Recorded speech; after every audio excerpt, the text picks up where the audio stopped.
Yes, sir. Yo, chat, I'm welcome your thoughts off the hip. We here with my brothers, man. Snake Eyes, Razor. Whew. Salute, we About that back, tank, man. That Frank Martin. Oh, man. that was one of the Um, that was a good fight. That was one of the better ones I've seen in a while. Not to say that the fights that been trash, but I really enjoyed this one right here. So now, Sure. let me ask you this real quick. When was the last time we saw a story like this in which the two opponents were former sparring partners? You don't hear that just every day. This is all some Creed 3 type shit. yo, I ain't even gonna lie. I realized about Tank last night that I'm never going against that young man again. As long as he's here, Monster. niggas gotta show me. Like, you know what I'm saying? Because that whole download in the nigga foul is real. Like, I seen last night Tank literally said, "Yo, I'll give up 6 rounds, long as I'm gonna get you, bro, and it's going to be over." I'll give Like, you this much time to take me out, because after that, it's a wrap. It's over. oh, yo, bro, as I'm watching this fight, right? Frank Vaughn is a great fighter, bro. Come up, trained by aerospace fighter, trained by Derrick James. Like, this is a Hall of Fame coaching trainer. Like, he's disciplined. The way he Solid was footwork, clean the fundamentals. He's polished. immaculate footwork, like movement, like the way he was starting the fight against Tank. I know I'm not the only one that was like getting interested. Like, as it was going on, like got to the fourth round, fifth round, it's like, hold Like, on. okay, Like, yeah. let's sustain this type of vibe through the Just the 12 maybe. to where like Just he stay away maybe. from Tank, and it's like, yo, he beat him on points. Like, he beat him just being technical. And, Like, and he's tagging him too. yeah, yo, the left hand was there. Tank shit was bruised up. You never seen Tank shit bruised up, like he was getting caught flush. You know what I'm That saying? should look broken. And then I just started seeing Tank get closer and closer and closer to this nigga, right? And then I'm saying to myself while Tank swinging, I'm saying, how many times is this nigga Tank gonna miss? like doing, you feel me? And then your boy made the wrong fucking mistake, man. Why do motherfuckers want to be Roy Jones and be on the ropes and think they can dance on the ropes? And I Let it beat out, every Snake. fucking Let it punch in out. the nigga. Let it out. Bro, Yeah, what he are you boxed him in doing, right bro? there. This is Tank Davis, bro. One of them shit's gonna get through, bro. Like, you know what I'm saying? And Why bro, did they call his ass Tank? it was the uppercut. It was the uppercut that, like, he got, like, nigga got knocked out, woke up, like, and then it was the brick, And then like, the you left hand done. from God. The The brick, left like, hand from God. it's over. That Like, shit put him out right there. and it's like, yo, bro, for Shakur Stevenson, that young kid, that's the truth. And listen, I had a little response that went viral to Shakur yesterday. Let me too much. Let me get myself some flowers. That AJ, was can we pull it up right quick for the one time? shout out to the Let's, Unwelcome let's, Thoughts. Shout out to let's Square. get let's Shout out get to all Snake the some people. love real quick, because he had to put the world on notice for one time. I seen Yeah, that. I was like, please ooh, put that up real quick to ooh. show people. That's for the show people. That was Got that y'all was right not now. planned. That was just me really speaking my true feelings. You know what I'm saying? And it took a life of its own. But I see Shakur basically telling like, yo, listen, I'm gonna be the guy. Basically, I'm chasing greatness. I'm gonna be the guy to basically handle this Tank situation. I'm just like, bro, it ain't that you ain't good. Much like But do you Canelo see in his what the hell prime. this man is doing? Shout out to Mama Love in the back. You know what I mean? I'm home. You know what I'm saying? I'm at Mama Love crib. How you Shout out to doing? Mama Love, yes Shout sir. out. Shout out to Mama Love. We could like put that blurry shit in the background for this segment. Put that. yeah, nah, you good. But No, yeah, hold on, yeah, pause. Yeah. Mama don't care about my show. Hold on. No, you good, you good. but also, if you notice, like Nah, you good. We good now. But with now, Mauro Ronaldo I'm called talking to you. I Tank. forgot what I was saying. Mauro called Tank baby Mike Tyson. You don't say that about just anybody. Yeah. That man is a fucking problem. Mm-hmm. That my motherfucker ain't real.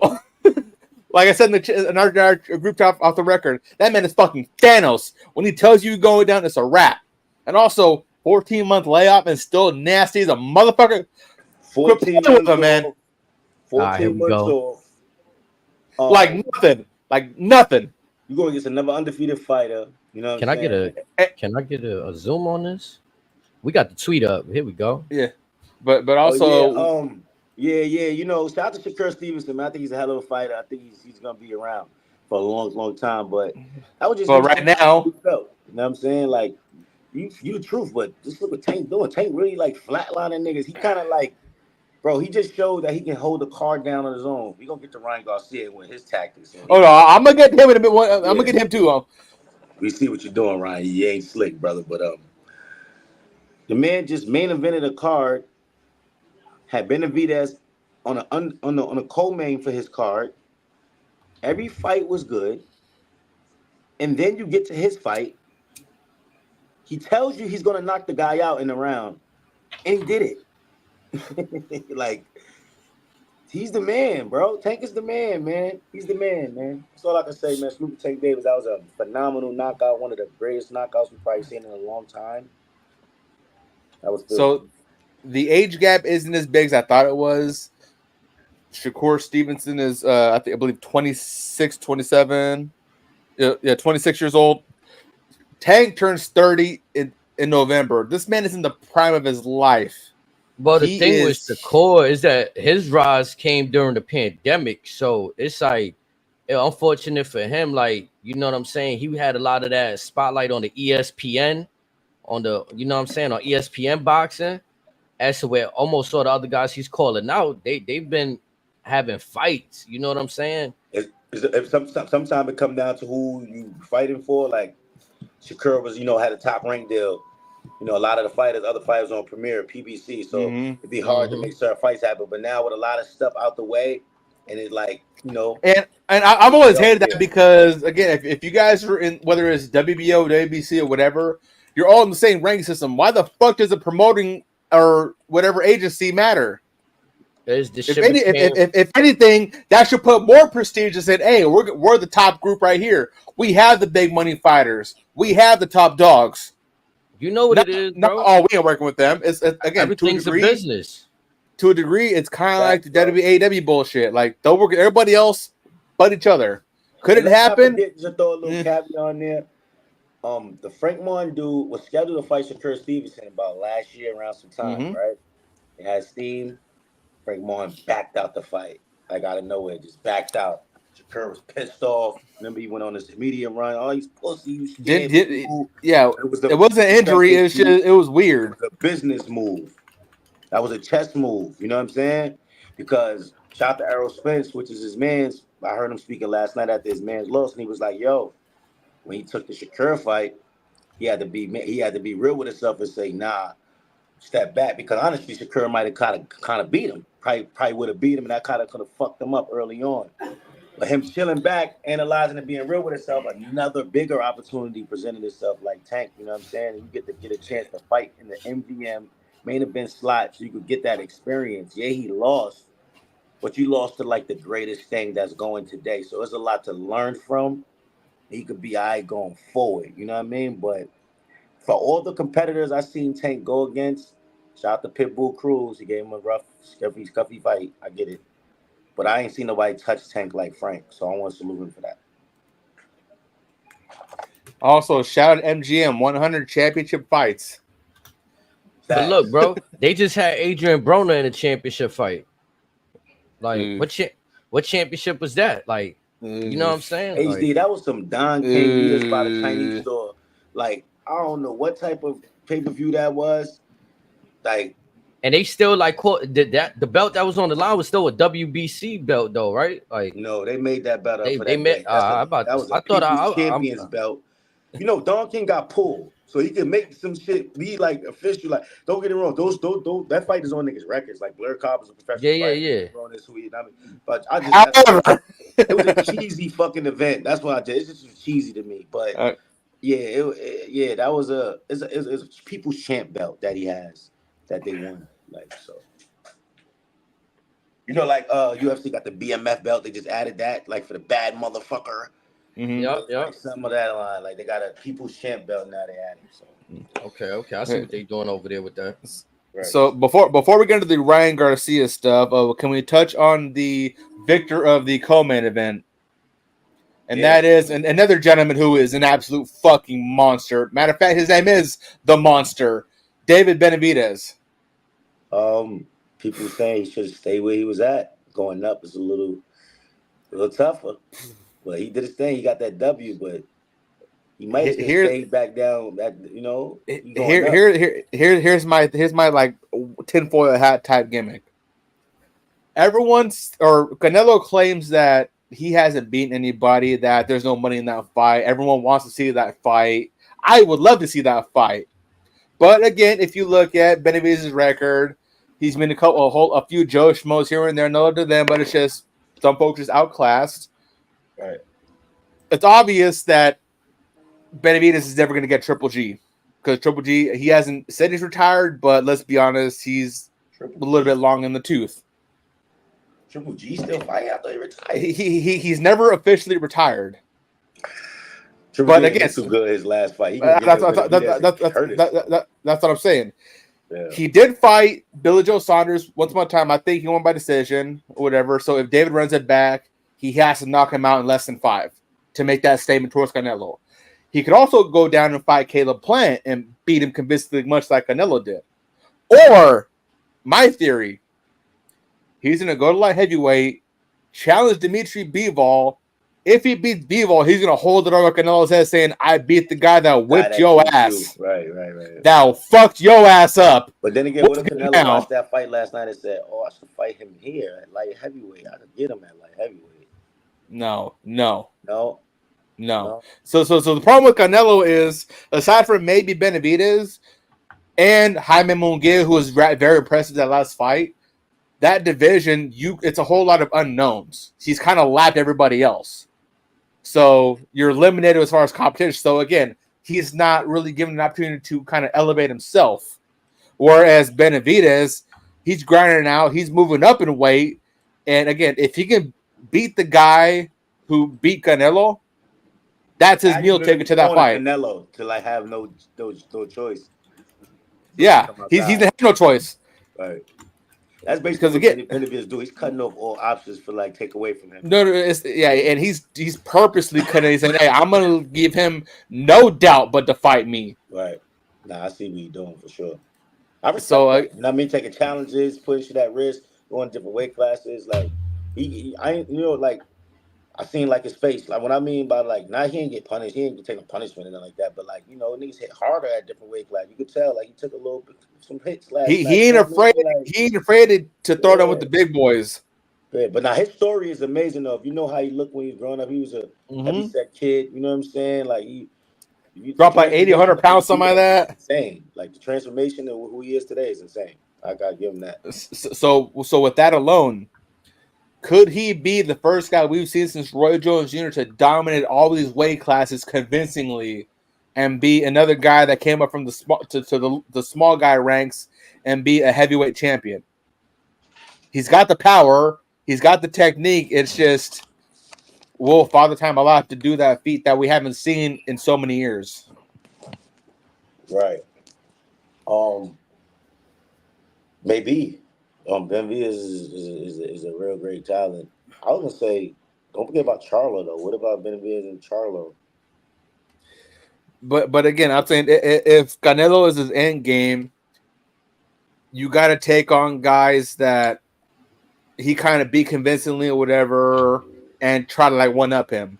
But again, the Charlo brothers, all up to them in the world. Same with the Lomachenko brothers, like. They've held boxing down through some dark times when in their classes there wasn't a whole lot going on. Do you think Canelo really handed? Like, do you think he like beat Charlo up? That again, the middle rounds could have gone either way. Okay. But again, for Canelo's legacy, yes, he has to run that one back regardless. But as to undoubtedly say he is the king of 168, he's got to fight Benavidez. There's no one left. He's the one guy you've ducked and dodged. On top of that, again, I wholeheartedly understand Canelo's reasoning behind it, but carnal, you got to fight your countryman whether you like it or not. Now, I just want to say this: you got to show who's the king. I really hope that they fight. Would you say they make that fight happen by the end of this year or early 2025? Again, it's all on Canelo's camp, right? Because again, like he calls the shots. It's like when he's ready. To be honest. Yeah, and again, I got no problem with that. He's earned it. But again, just Who else is left aside from Bivol? Mayweather, McGregor, Jake Paul, Like, this is like Canelo career validates the greatness of Mayweather, but that's another topic too. But But again, unless someone comes up from 160 or someone drops down from light heavy or cruiser, there's nobody left except again Dimitri Bivol and David Benavidez. right. One fight I would love to see that I don't think is going to happen. Mm-hmm. What if Tank comes up? To what weight class? Him and Canelo could do a catch weight, maybe. Who? I don't know if this is Canelo and Tank. They saying What? Again, if you we're talking, Tank power could take him for real is probably 147. You don't think he can make 150 or 55? But he's a short guy though. He's short. Like it's his size. Like it's not about his power. His power could crack or whatever. I'm just thinking when it comes to like him being short and all that, I think that's an issue. That would be an issue for him. I think he can fight with anybody. But also you would get an absolutely toothpick of a Canelo and a Tukey Williams Tank Davis. You know who I want to see Tank Davis fight? Lay it on. Ooh. The kid from overseas, from Japan. That weight class. They both can make each other the same weights. It'll sell out instantly. Same. They're both the top 2 pound for pound best fighters in the world right now. Low key. That fight need to happen. That Chinese nigga versus Tank. I know that's dangerous for both of them. That's dangerous for both of them. Both of them could put each other lights out. But I would just love to see that. The build up, the anticipation would be insane for that. That would be a legendary fight. So Tank went to Japan for that. Whoa, that'd be fucking insane. Like what? The Tokyo Dome. Come on, Cork and Hall. That's chasing greatness. That's like he's trying to be the GOAT. Like Tank could be. All right, I seen shout out to Bill Simmons, great tweet by the way, Bill Simmons. Tank is one of the greatest athletes currently in America. It's not just boxing. He's hands down. Come on, man. Also we could argue he's one of the most pure athletes we have in America. Facts. Let's not take account where he's from. He's from Baltimore, man. That kid been fighting. He was 6, 7 years old. Like that nigga. That man fights since preschool. Fuck you mean? Different type of like. You know what I'm saying? That nigga's a savage. Like the fuck. He's war ready, battle tested, whatever the fuck you want to call it. Come on. You want to go ugly? Guess what? He can get uglier. And y'all gave this shit all back to him. The glory. Like last year, he could have got nasty for him. He was looking at jail and all that. Like.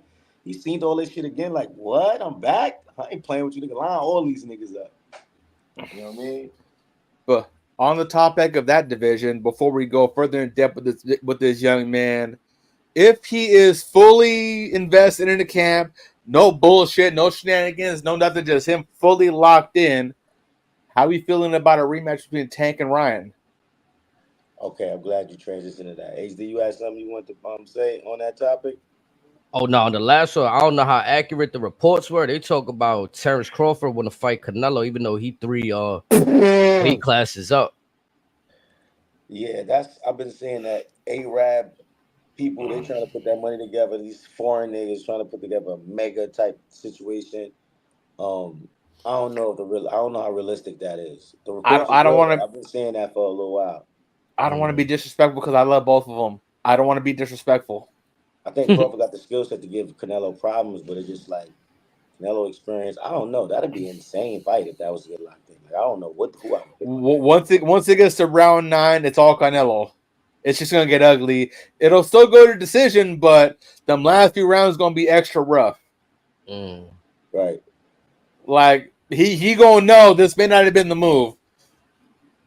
Now, and this young man that you mentioned by the name of Ryan Garcia, let's get to you real quick, Ryan. Salute to you. You've been having a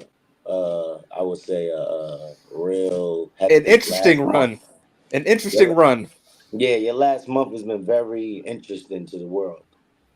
Coming off the win at Devin Haney, major win at Devin Haney, knockout win at Devin Haney, destruction. I heard that shit. Then reports came out of statement. you cheating, hurt people, hurt the Shout out gang. Conor McGregor. Right. What's the name of that? What's the name of that again? The proper 12. Yeah, proper 12. I had a bar about that in battle rap when he first came with that liquor. Conor McGregor hit with the proper 12 shotgun. Got it down. Yeah, I'm ahead of the game. And look, my nigga thinking that like 2 years later, proper 12. I've been doing that. But yeah, like Ryan Garcia, man. We thought you was supposed to be reports that you cheated, then it was reports that he wasn't. But I'm gonna be real. I don't want to believe you cheated, so I'm gonna give you your W. You beat Devin Haney, bro. You beat him. You know what I mean? Dropped him. This shit you got going on with Caleb Plant is not boxing, bro. That's not boxing. Before we get to the Tank shit, No. What's going on with him and Caleb? I haven't caught on to that. Man, him and Caleb Plant's a middleweight. Caleb Plant for Canelo. They ain't not even in the same weight class, bro. I remember that fight, yeah. But again, apparently, man, I don't know how Ryan playing, man. We know Ryan is a young sensation, man. The Oscar De La Hoya type young kid, pretty boy young kid out here. This man claimed he fucked Caleb Plant wife. Put his dick in Caleb Plant wife mouth. He tweeted this. This is on social media. This is him telling this man this. Ryan. That's that man white. That's Ryan. That Ryan. Like Ryan, your followers is impeccable. Tell me you ain't this like fucking stupid, Ryan. No, this man is out here. Go look at Ryan Garcia's tweet. Unless his peoples or his team told him to take those tweets down, those tweets should still be available. Oh, no, I guarantee you ain't nothing taken out of his shit. No, it's complete disrespect. Ryan. Until last night, because them two brothers were in the same arena for the Tank fight. They were in the MGM. And a bear was thrown by Caleb Plant to Ryan's face. There was an altercation that took place after the Tank fight. A bear was thrown. Altercation. Ryan tried to get to him, couldn't get to him. Caleb on the floor, looking stupid, kicking up at the Ryan security. So they got real beef, like outside the world. Like, you bother my wife, I'll put hands on you. Ryan need to be very careful, because shit like that can go outside of boxing, bro. I don't want to hear like some shit happens to you, because you on that type of time with people, bro. You wilding, like that's wild. Like tweeting that you put your dick in a nigga current wife mouth. Ryan. But that's that. Did your mama not? Ryan, you lived in a Los Angeles Mexican household. Did your mama not whip your ass when you was a kid? Yeah. There are certain things you do not, certain lines you don't cross in any sport, no matter what circumstances. Come on, Ryan. Come on. So your man pulled up with a custom-made halter top yesterday. Custom-made halter top. Number one fan on the front. Number one Tank fan on the front. I saw. I thought the whole. I thought it was just like an oversized black tee. It was. This man rolled in a crop top. That shit was a halter top. Rematch me. A bottle of beer, or it was a cup of beer. Cup, bottle, Red Bull. I don't know. Some shit flew in Ryan's direction. Nah, I'm looking at this shit right now. They say he hit him with beer. Yeah, it's real. Also, last night it got real last night, bro. Like, I do also want to address. Let's see, when was it? 2 tweets further below that. I want to address that one as well. Go ahead, talk. Yeah. Again, back to the topic of all. Canelo Alvarez, David Benavidez at 175. We saw what Bivol did to Canelo. We're talking 2 individuals who were in the prime and who were at their personal best and most dangerous at 168. Right. Why would you not want that fight at 168? That's where the money actually is. Mm-hmm. But again, for sake of conversation, I'll address that accordingly. At 175, Benavidez, perfectly comfortable, as you said earlier, as a child. 15 years, 250 pounds, big boy. His body is naturally accustomed to that weight. Canelo, he's been a smaller guy most of his, if not all of his life. I'm sorry, at 175, Benavidez would probably murder Canelo. Murder? Yes. Tough words. I don't know about murder, but again, for the simple fact that one, Again, when Canelo stepped up to fight Bivol, he was a little struggling, whatever, because again, he's fighting slightly above his natural weight or where he's usually just chilling at. Right. Benavidez, his body has already been accustomed to that type of weight, if not heavier. So, and last night he showed up there feeling that power out there with Bivol. Benavidez got power too. He got that one hit power too. Right, but Benavidez still got to come up, and Canelo has been there. Well, they both been there once, right? They both stepped up to that. You know what I mean? Canelo did it once with Bivol, and that was Benavidez' first time doing it yesterday, right? Yep. So, but yes, it would make more sense if they fought at 168 though, because it wouldn't be like all this other shit. It's like just get it where y'all naturally great at, where y'all naturally good at. I'm just saying, because one showed obviously more comfort than the other at that weight class, makes it that much more definitive in my eyes. Well, Canelo, I'm sure he was watching last night, taking notes. Like, okay. And you know, I won't be surprised motherfuckers wait till a nigga falling off or start slipping forward. And like, all right, get him now. Now let's. And that's the unfortunate part, especially with Canelo's camp, because they'll look at that Benavidez fight and they'll say, all right, he fought a dude that hasn't really made any money in the box office, selling out venues. He hasn't been in a marquee match, he'll count the main event of Coleman. They'll count all that, and then they'll be like, nah, this ain't worth the bread. Benavidez might have to come out his next fight and let a nigga fake, like, touch him up and look a little rusty. I'm telling you, bait that nigga Canelo into thinking like, you feel me? You guys. I'm telling you, come September around Mexican Independence Day, if we get Benavidez and Bivol, if Benavidez drops Bivol one time, I promise you, within 12 months after that, we will get Benavidez Canelo. But nah, before we on Ryan had a rematch me bitch on the back of his shirt, which is kind of weird to me. But kind of I guess his marketing is good. Like it's got some good marketing. This newfound relationship with Tank Davis, I don't know where this came from. I thought they didn't like each other. Now this man is like, you're my best friend, and give me a hug and Tank. It's like, bro, get off this nigga sack, bro. It kind of come over like you riding my nigga sack for that bread. You riding this nigga sack for a rematch, my nigga. That's that liquor talking. That's the hen dog talking. That's the tequila talking. You see the money, you like chasing this nigga. Like that's how I come off, bro. Like, but if you're being real, them two coming together is a big bag. Right? Tank, I can make $500 million with this nigga. Like, let's see you out there, Crafty.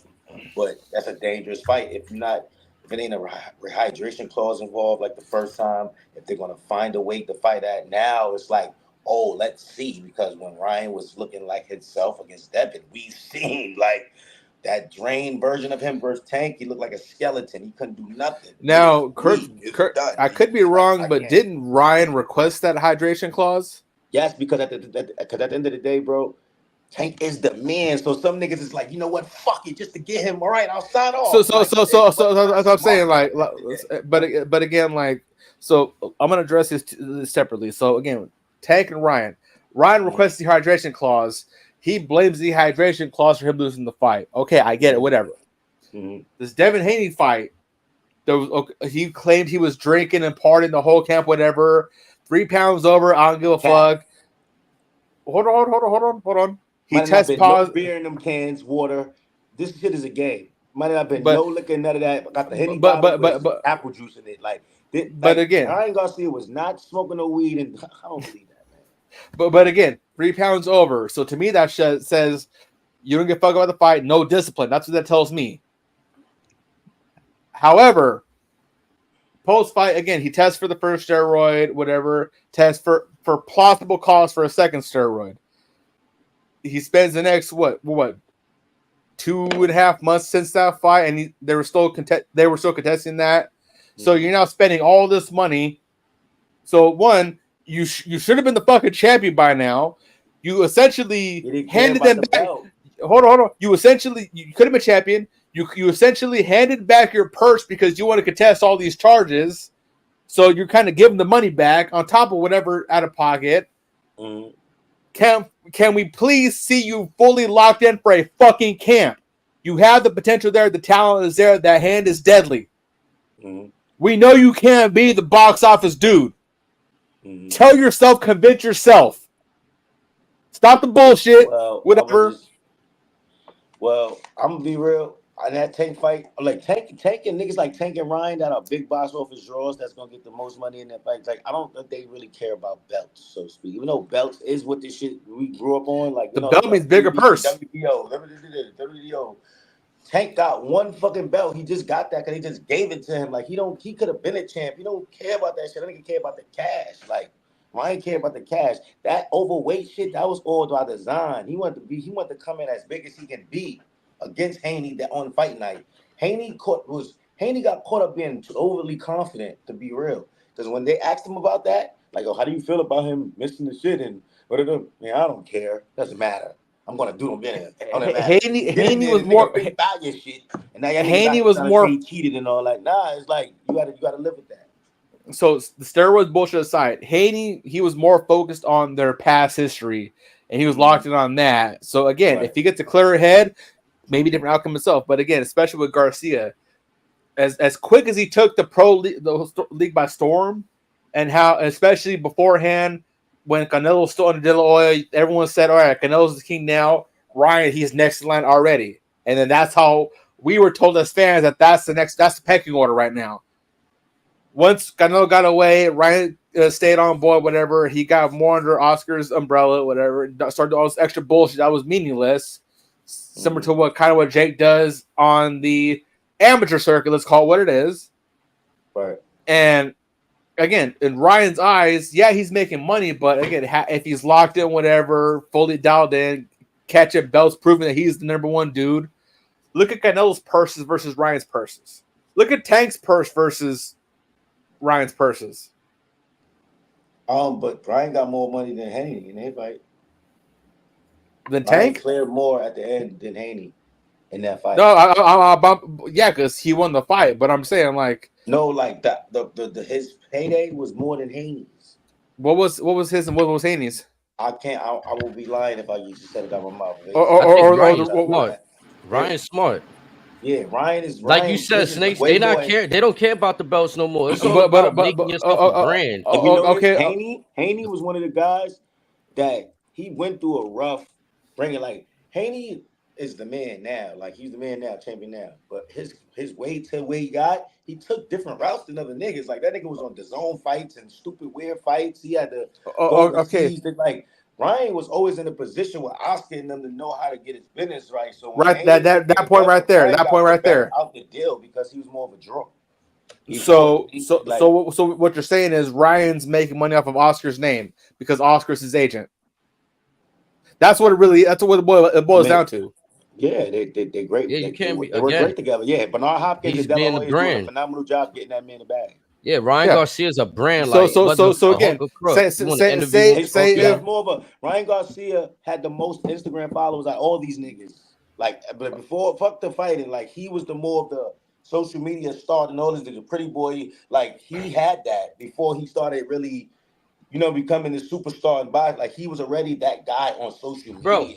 The first thing niggas wanted to know when he won that fight, yo, we thought you was bugging out. What happened? They was more worried about the storyline than the actual boxing itself. They was worried about, well, how'd you do a 180? You was just bugging out and you good. And then he gave us Haney up and then went on Spaces talking about little kids being kidnapped and shit. That nigga got he has a lot going, but he built himself off just not boxing like in the real world too. Like, I feel like it's strategic. Like he's putting his name out. Like you got to look at the rest of the box. It happens in UFC. It happens in boxing where like you have all of these great fighters. Yes, they're great, but their name doesn't get spread because they're not doing enough to market themselves as a brand, really, like, in my opinion. So Ryan right now, he's playing that disruptor shit. He's like a Logan Paul, Jake Paul, but he's a real fighter, though. Yeah, he on his villain shit right now. Like, he's the historic boxing niggas villain. Out of all these niggas, that's nice. TM4 is even nice, but his brand and his marketing ain't like Ryan, Shakur, and Tanks.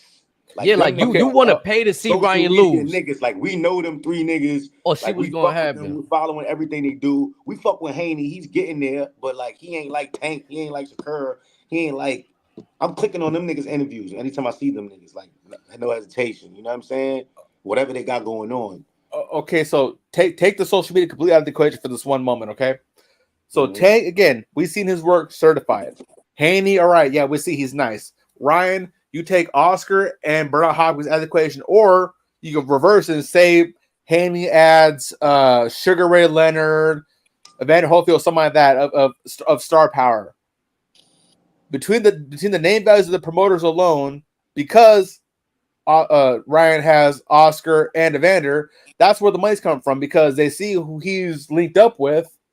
That's where the bag comes in. All right, Yeah. Evander Holyfield, Oscar. All right, cool. Where it's Haney, it's just Devin Haney promotion. So where it's like, all right, like you said, we've seen the zone stuff, we've seen the overseas stuff. Evan Haney took a chance on themselves. They betted on themselves and started going, like I said, took those other routes because it was with Mayweather and them.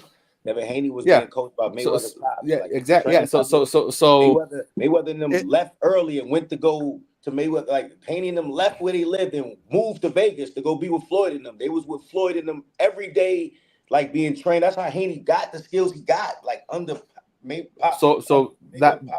like.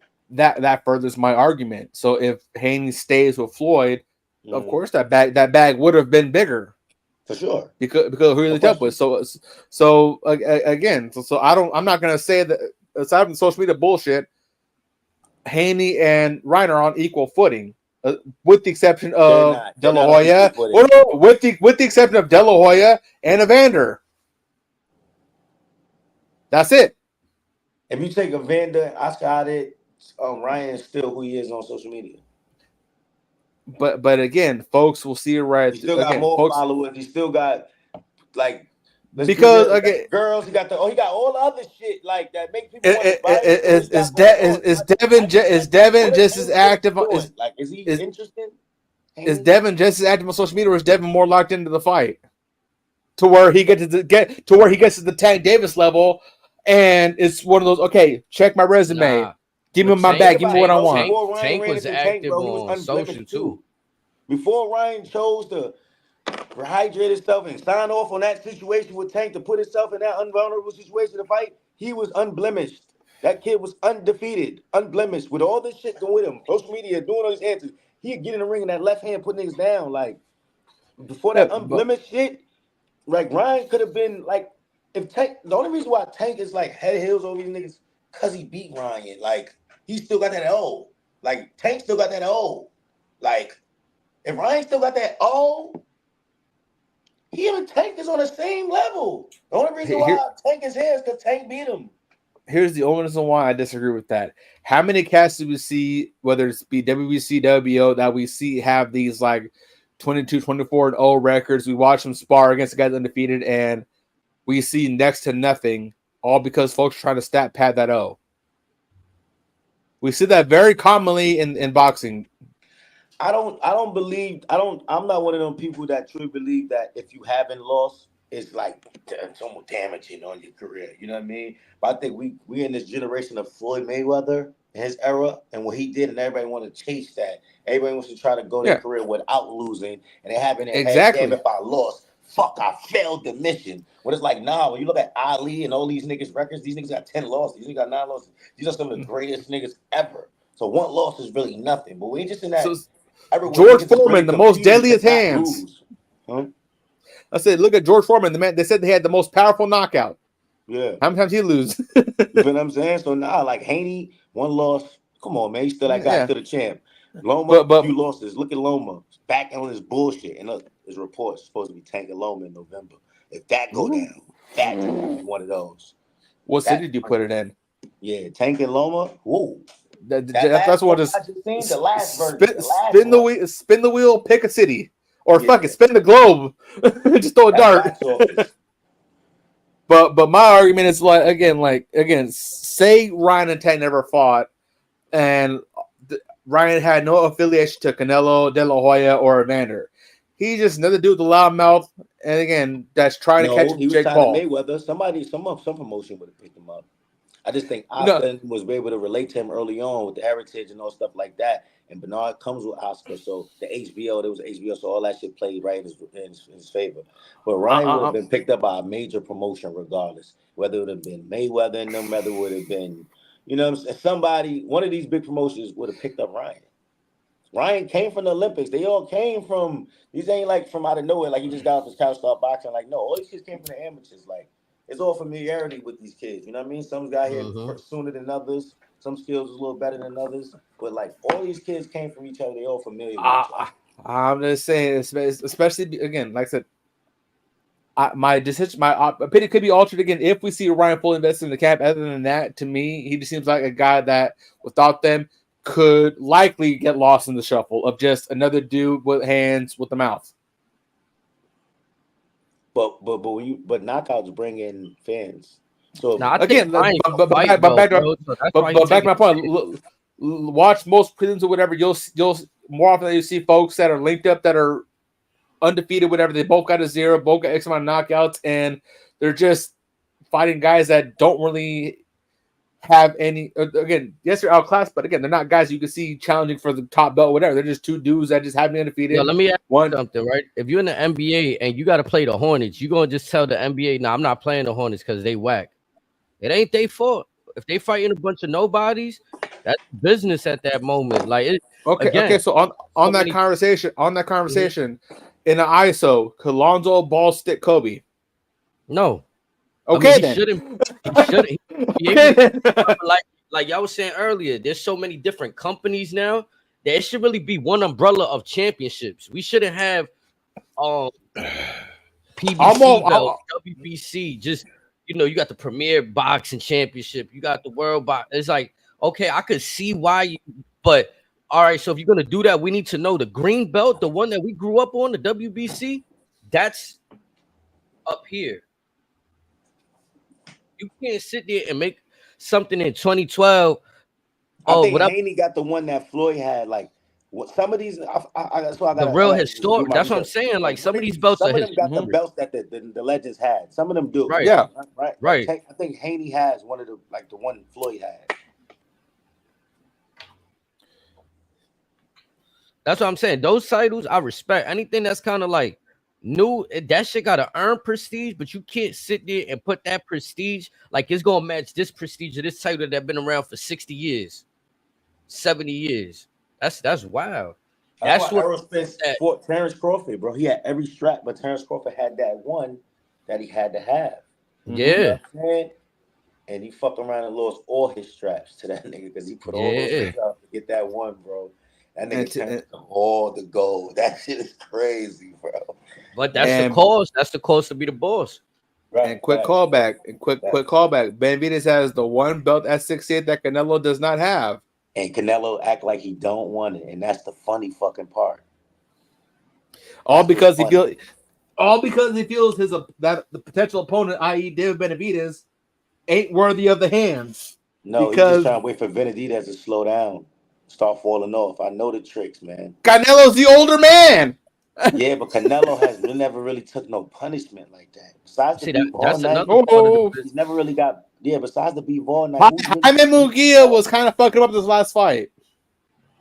Jaime Munguia has some success, but come on. Jaime was put some hands on him. That was like a kid. That's like a father fighting his son. So hey, y'all correct me on something with boxing. So if somebody step up with the championship, like you got belts in 3 divisions, they just gonna make an interim belt, right? If the belt's not defended in X amount of time, they will crown an interim. Mm-hmm. So then that same with UFC. Yeah, exactly. Feel me? So that also creates the money match. Like whenever he decides, like, yo, now we could fight for it. You know what I'm saying? It's the champion versus champion. So, but the problem, that business, a lot of legends don't respect that shit. And all them interim belts, like, what the fuck is this? This shit wasn't. Yeah. And you niggas get in there, like, and get it in, like, you feel what I'm saying? Because again, the current generation, much to my topic with Ryan, is everyone's afraid to protect that. Oh, back in the days, everyone, don't matter what your record was, they'll say, all right, score up. We're going to find who's the dog right now. Look at the heavyweight division back then. You had George Foreman, Ali, Tyson, Holyfield, Buster Douglas, Lennox Lewis, Butterbean. Everyone just said, hey, whoever wants to step up, run it. It's good. And then that was every division. Nowadays, it's like, oh, no. I got to protect. Vitaly Klitschko is crazy, but go ahead. Again, that is my mistake right there. Because, again, another dude that held that division for a very dark time.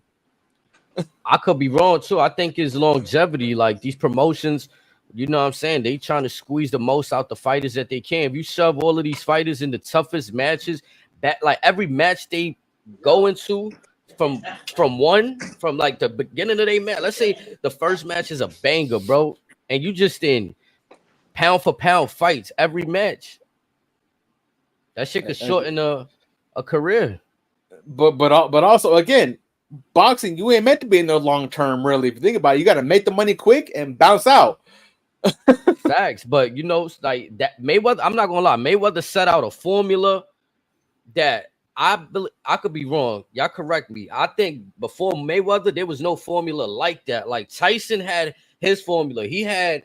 Well, you had George Foreman too, because again, he's the only one that retired, came back 20 years later. Better than when he retired the first time. 20 years later is insane, right? Like nigga came back at like 50 to win the champion. That's what I'm saying. When you talk about age, I just think it comes to skill and how well of a tactician you are. Like you got to be a real specialist and know yourself, right? Like when we talk about age with these dudes. But you can't be afraid to eat a loss at the end of the day. It's gonna that again. Do not be afraid of that, because again, if you think about it, that could only rise your star power because everyone wants to see the bounce back. That's why I fuck with Mayweather. I mean, there could have been fights that he could have had that he probably didn't have, but I felt at that time he was having the like De La Hoya was a tough fight, even though that was an older De La Hoya, but that's still De La Hoya. Again, we talking age. You know what I'm saying? Canelo. About 8-10 years ago, if he runs it back with Canelo versus Conor McGregor, I think that fight is equally as profitable. So you saying Mayweather running back 10 years ago? So again, about 10 years ago is when we had Mayweather McGregor. Instead of Conor McGregor in that bout, if you swap in Canelo Alvarez in when Canelo got older and polished, it would have been the finished product Canelo. Yeah, we're not doing. First of all, no. I still got Mayweather winning though. No. Really? It would have been. It would. We haven't seen Mayweather. We haven't seen Mayweather this today. No, we're doing it right now, Snake. We're doing it right now. I'm standing on my point, but you ain't gonna make me forget my point. Go ahead, H. But you ain't gonna make me forget my point. Oh nah, we got Mayweather winning there. It would have been a more interesting fight. You got a more polished Canelo. But I still think Mayweather hasn't lost. We ain't never seen Mayweather lose. First of all, that fight was still. See, niggas got to take their brains back into that time. Like Mayweather was the older guy. Mayweather was the older man. This kid was 21 years old, the fresher, the elite, the future. This guy, like, Mayweather wasn't supposed to do that. That wasn't supposed to happen. Like. Yes, it was. That man swinging at the ropes, like that was the teacher and the student. Listen, man. So when y'all try to like put this, vote for Canelo now. Like I know y'all niggas would love to see Canelo get in there with Floyd to get in there. Like I know, but no. Nah, not now. Not now. No, then that's what I'm saying. Yeah, not a Mayweather of now. And no, then Floyd made Canelo the box star he is, man. If it wasn't for Floyd, man, Canelo is the man now because of that shit. No one has been able to touch him but Floyd Mayweather. Bivol. No one. Well, Bivol. But it took 10 years. It took long? Even the Manny Pacquiao fight. Some argue Triple G touched him in that draw, but again, from what I saw in that infamous draw, Canelo won that fight. But again, Mayweather's just like a perfect example of boxing. Is Mayweather a one of one? Absolutely. I'm just saying. The greatest defensive fight of all time. It wasn't even the offense. It was the defensive display put on against Canelo. Yeah, getting the opposition frustrated every turn, every angle. That's created for his which made Mayweather a very dangerous counter striker if he chooses to do so. But I'm just saying, like Mayweather wasn't always strictly defensive and then attack. Yeah. He was the put the pause on. You see what he did to Turtle guy. Mayweather with the hit. Mayweather with the hit was crazy too. Listen, he had a tough fight against Luis Castillo, like a fight where they said he could have lost early on in his career, or whatever. We know, but he spent the block on niggas. Like Floyd was spinning the block on anybody you thought had. Floyd was really pretty boy before he turned into Money May. He just got a little smarter. Like I don't want to get touched. I'm but Shane Mosley almost put his lights out. Is that why we didn't get Pacquiao Mayweather 10, 15 years before the fight actually happened? Yeah, because Pacquiao was doing drugs. That's why. You're not about to catch me slipping, my brother. This This Or shit I work hard for is masterful. I'm not about to put all this shit up against you. You one of them. And I'm finna fucking going. I don't even know if you on some shit, dog. You throwing 20 punches in a second? Like, hell nah. I'm just glad Floyd played that shit the way he played it. Bro, Pacquiao was on some shit. Remember, it was reports. Like, let's really go back. It was some shit that came out that Manny was doing some shit. That wasn't cool, man. That wasn't cool, man. So call him scared, call him whatever, but Floyd waited till he felt it was ready. And even in that fight, when they did fight, it was still big. Manny still wasn't gonna say, it wasn't what it would have been if they would have fought early on, but I still was scared watching that fight. I was very nervous watching that fight. I didn't know what was gonna happen. I thought Floyd could have got fucked up in that fight, but once again, his defense was on display, and he just made Manny just, besides that flurry that Manny caught when he had him in the corner, like how Tank had Frank, Floyd was able to get up out of that shit, but Manny caught that nigga though. But is that because of the counterpunching prowess? Is it also why we never got Mayweather Hatton 2? Mayweather put the pause on Hatton and Britain. Come on, man. But again, that? but it took 10 to after that either though. It took 10 to put him out. Yeah, no, absolutely. And the pressure that Hatton was bringing for that whole fight, you got a fucking million brands. There's only one, like the whole fucking fight, bro. But also, what? Well, at the time Mayweather fought Hatton, Pacquiao had already whooped his ass.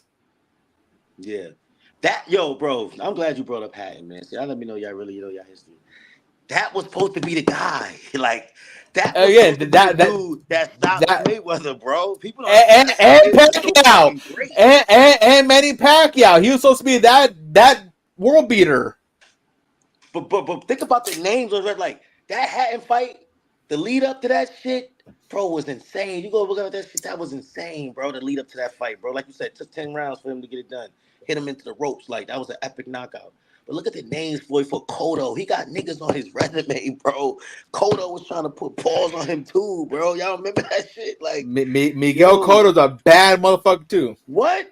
And I hate how you got cheated. That's why I don't like cheaters, bro. Remember that nigga for him, bro, and put paws on Cotto, bro, made him really embarrassed him, bro. Had his face looking nasty. And we came to find out that man cheated, bro. Cotto got that rematch and tried to kill him. Like, bro, like, this is my life, bro, here. So y'all talk about Manny Pacquiao, that Floyd. Hell nah, bro. Hell nah. He on some shit. Oh, hell nah. Ain't he nice? Oh, hell nah. What you need that for? That's why the Ryan shit hurt us. It's like, bro, you already nice and you cheating? Nah, so now that hurt our souls, but I don't really know what's true about them reports. That's why I feel Ryan don't care, bro. I think he's more interested.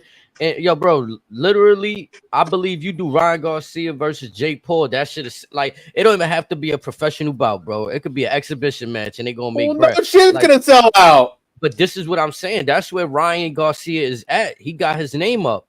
There's nice fighters that you put against, and Jake Paul's the only reason you copying that.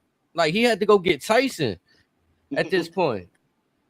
Well, you know that fight may never happen from what I've been hearing. Right. Yeah, it ain't gonna happen because niggas made that call like, go sit back down in the back. I wouldn't mind seeing Logan Paul step in then. Logan Paul said he was supposed to step in. So supposedly his doctors are saying, no, you ain't doing this ever. I'm looking at it on a deeper level. We don't need the history of no racist shit.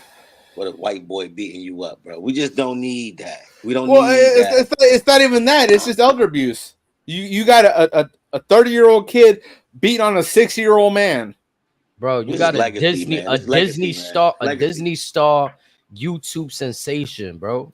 Making a mockery of you. Holyfield and Lennox Lewis and them doing what they did to you. I can live with that, us hearing those stories. I can't live with Remember 2024 when Jake Paul knocked Mike out? Nah, and then you know what make it worse, bro? We live in the meme. We live in the meme era, the GIF era. This shit gonna be sent across the. Look what niggas did to one of our best dunk contest kids, man. Nate Robinson, man. They fucked his life up with that, man. He get in there, man, get put out, man. We don't even remember he played ball no more. Like that shit is crazy. Shout out to Nate, no. He got health problems now, so shout out to Nate. The boxing shit didn't happen. All I remember is me seeing that low ass motherfucker dunk. That's all that's in here. No, I know. But I'm saying like the world. As soon as they see him online, Nate Robinson was just trying. Nate Robinson was trying shit, bro. Or even look at Ben Askren. back to the meme world. Your two memes are you getting dropped by Jake Paul and Jorge Masvidal giving you that fucking knee to the temple. Yeah, in 2 seconds within the fight. Yeah, that Even was even Tyron Woodley though, bro, his UFC career is yeah, Tyron Woodley. Yeah. No, but again, but early on, Big Paul, like, those fights was like cash fights, like crossover. Oh, like what can happen? Like, but Jake Paul was more of had the experience of actually being a boxer, like. And selling the fight, bro. No. Snake. But Tyron Woodley was a fighter, like in UFC, like the way his style was. Like you see, he had hands. I get it, but it's other science with the actual boxing when you got them gloves on. So Snake, that point right there. Jake Paul is a boxer. Ben Askren, Tyron Woodley, they are wrestlers. Right. They're not boxers. They're not brawlers. They're wrestlers. Yeah, they had hands when push come to shove. They are wrestlers. Yeah, that's why I don't respect those fights with Jake Paul took them. I don't respect those fights. But to further my point, though, those shits was only successful because of Jake Paul. Like, look, when Mayweather fought McGregor, like, why was that interesting? Because in McGregor's fights, you can see they actually got a boxing type, And also, folks forget, Conor McGregor is a Gold Glove boxer.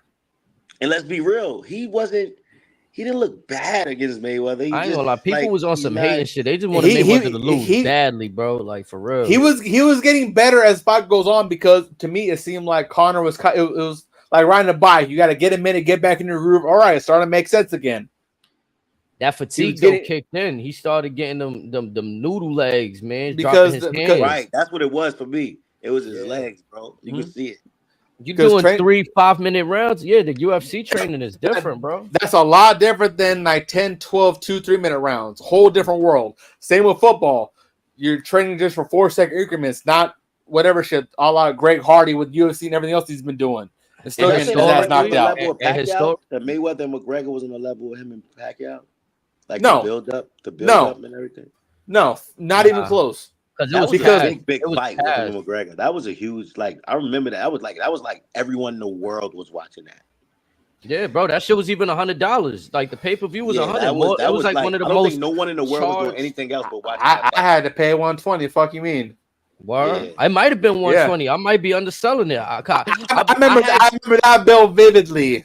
Bro, that one hurt my bank account. You see that bottle of I charge people for that one. That didn't come after Floyd, or at least all them deals in the proper 12. That nigga kind of life changed after that Floyd fight, boy. Well, no. The proper was already out. It's just I think it definitely blew up as far as it was already out. However, you can't argue that it did help the sales because it put more notoriety on it. Yo, James Toney went to the UFC and nobody cared, bro. Again, look at Greg Hardy, NFL, UFC, boxing. No. I'm aside from Brock. I'm saying with Greg Hardy. Greg Hardy was beasting though. I don't know what he's doing if he's still wild. His last few fights in UFC, consecutive knockouts. He went to boxing, got knocked out. Went to bare knuckle, got knocked out. Didn't Bobby Lashley do UFC too? He did MMA. Heavyweight champion. MMA, but Bellator. It was Bellator.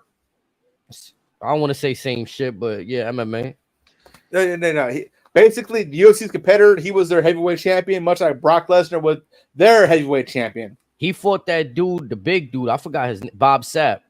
Bobby Lashley fought Bob Sapp. He fought a fucking legend. For those that may know Bob Sapp. No. No. Bob Sapp is a fucking god in Japan.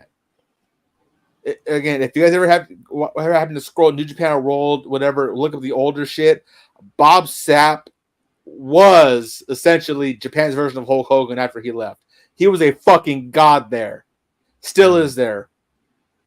And again, when he crossed over, when he crossed over into MMA, he was nice in the early days too. Again, this is the man, one of the first few men that looked at. Bobby had the wrestling over him in that match. If you seen it, that's all it was. Bobby took him right down. Wasn't playing no games with him. We ain't standing up and striking. not many guys can look at Fedor Emelianenko in the eyes and say, "Run these hands." Even look, CM Punk, right? He went to the UFC and got his shit thrashed, but because of his name, he was able to get fucking put on the card fucking skyrocket. Like that's where we at. It's fucking business. It's unfortunate, but like Ryan Garcia making his name just to spend the block on the whole. Why bring up Jake and shit? Well, I mean, but also in Punk's case, at the time that he got in, whatever. How many folks can say in their mid-30s they're going to jump right into the UFC? Not unless you got a big name. But even big name or not, just how many folks, like actual human beings, to say in their mid-30s, I'm going to jump at MMA. I'm going to try to be an MMA fighter, starting grassroots. Kimbo Slice did it, but okay, Kimbo was just different. That man was just Word, different. He was again. fighting dudes outside, street fighting shit. Like, yo, line him up for the bread. Like, you know what I'm saying? He finally got that plug. Like, yo, you trying to fight? And what? Damn right, I'm trying to fight. Sign me up. Rest in peace to Kimbo. You feel me? Yeah, rest in peace, Kimbo. Also, shout out because that was Masvidal's mentor. Folks forget Jorge Masvidal. He was on one of them early videos at age 13, fighting grown ass men. That's why I didn't even know that. Yeah, he's got long hair, whatever, baby face, fighting a grown ass man. By the way, Floyd Mayweather is petty as hell. You know, God, some beef going on like right now. Oh God. Tank even took to social media being very, very disrespectful, just in a Ryan type form. He said, "This is crazy, but I have to say, I gotta be the one on the show to say shit like this. You know how real it is. Like that man said, your daughter want to eat me up, basically in that form. Like, yeah, Tank violated Floyd. Yeah, because I don't know how severe this beef is, but it's really on that level, and it's kind of sad because I thought they was really locked in. But it's really no. It's been bad with them for a minute. I knew that much, but like, yeah, but I didn't know that it was in an irreconcilable place. Like, there's no coming back. When you there, there's no coming back. That much I knew, but it's just I didn't think Tank would go that low. Yeah, so then Floyd puts out the full unreleased sparring of Devin Haney and Tank back in the day. That's I've heard. Oh, it's out. Yes, Floyd put it out today, being petty. It shows Tank being very undisciplined early on. That's the time where Tank was drinking and doing a lot of shit instead of being more focused on boxing. That was at the round of time where Haney was really under the Floyd Mayweather camp, and you can tell in that sparring, like Haney was more locked in at that time. I don't know if it's Floyd being petty or whatever, but Floyd was running death matches too in them damn Floyd Mayweather gyms. The shit he was doing inside there. Those wasn't regular sparrings, brother. That nigga was on some y'all fight till y'all can't breathe. Y'all fight like that nigga. Son. That was y'all go learn from Julio Cesar Chavez Sr. on how to box and how to fight. Y'all gonna learn from the god right here. There's no breaks, bro. There's a point in that sparring where Tank wasn't even looking, and the nigga Haney just snuffed him when he wasn't even looking. He just cracked him like, "Shut up, nigga, come fight." That sparring is crazy. Go check it out when y'all get a chance, bro. I heard rumblings it existed. Just never thought that Floyd would ever drop the video for it. That's when he was wearing. That's the one when they was wearing the protective gear. Yeah, in the gray. Yeah, I think I seen it. Somebody had posted. I seen that on my algorithm. Facts. That's tough. So they got to get it. Maybe we get a Haney and Tank soon. Probably. They have history. I just feel like ultimately though, with Tank is like you said, he downloads your file, and if you don't respect your power, bro, he's walking you down, bro. And just at some point, when something's going to get through, bro. And I believe in him. I believe in just that. Like, I first saw him fighting, I want to say 2017 or whatever, and after that, I can't remember who his opponent was. My apologies. But after that, I kind of knew, much like with Canelo in his prime, it's like, he's a problem for this division. He's going to be the king. And between him and Canelo, between who could put up the more dominating performances, that's who the king of boxing is. And after that, it's not up for discussion after that. It's just between those two, who is the more dominating boxer. So again, me being the selfish fan and me being a glutton for punishment, should their respective paths cross, if they met at a catch weight, I'll fucking buy that pay-per-view once it's announced. I would also like to see Tank versus TFO. If we could get that, Tiempo. Timofeo Yeah, I think Lopez. Tiempo has a lot of great skills. I think, I don't use that Cambosis loss against him. I think he's amazing. I think he's special. But My so one niggas issue know with who to him. pick and choose. I don't like, I ain't saying niggas picking, but like it seemed like niggas stay away from him though. Like niggas don't really fuck with him. My issue with him is it's like lately or his last few fights he's hinted retirement several times, so that tells me his heart's not really in it anymore. But let me point this out, right, Razor? What's the difference between what he's doing and what Ryan's doing? He's doing the same rollout. I'm crazy, but people are buying it with Ryan and more interested in how Ryan's doing it. And niggas looking at TL like, nigga, you really crazy. Well, you know. Okay, so let's look at the last like 3 years fights in general. Who got more knockouts? Who got more finishes? Ryan. Exactly. So with Teofimo Lopez, he's expressed and shown that maybe the heart ain't in it no more. Do you think it has anything to do with his dad and his trainer? Because I think they were doing a lot. So it started with him saying it, and then his dad got more involved into it. So again, maybe that could just be he's not pleased with whether he's with Top Fight or whatever for as far as his agency for fighting. But it seems like whatever his situation is, the heart's not in it anymore. He looked like he's been focused though lately though. Again, I would love to be Josh proven wrong Taylor, with this because he put hands on Josh Taylor. I would love to be proven wrong with him, but from what I've seen and from what's been expressed from everybody in his camp, it seems like his heart's not really in it anymore. He's just doing it just right up the contract, and that's it. Okay, that's how it looks to me. Again, I would love to be wrong because he's very well. He has some straps because he has father time. He has father time on his side as well, which again, if boxing loses him, would be a big blow. But again, we shall see with him. It's just what everybody feels. There's a lot of variables involved, but again, we'll see where the cards fold. All right, I feel like that was a great segment right there, man. Busy Blue, I see y'all out there in the chat. Appreciate everybody in the chat right here. Yes, sir. We over here talk about that good old boxing, man. If y'all into boxing right there. I ain't gonna lie, I'll just read you some shit right here. Anderson Silva and Chael Sonnen had a boxing match. Yeah, they had something last night. So it was last night. It was an exhibition. Only available in Brazil. Bro, no knockouts allowed. I just read this bullshit. No knockouts allowed. They had a scripted boxing match. No. From what I saw, it was just two OG just trading blows, just sparring, just bullshit, whatever. It was just It was nothing. It was kind of like that Roy Jones, Mike Tyson shit we seen with. Mike was trying to hurt Roy early on. I'm saying in terms of that was different. That was different. At least they had headgear on. They presented this like it's supposed to be a match. So from what little that I saw, I did see some clips on Twitter. I'm sorry, whatever. I'm an American. It wasn't available to me. I'm sorry.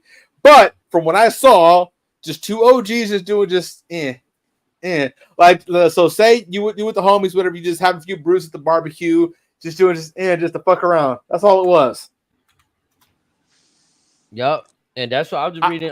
Anderson Silva say that shit that they weren't allowed to knock each other out, and the match was supposed to have no winner.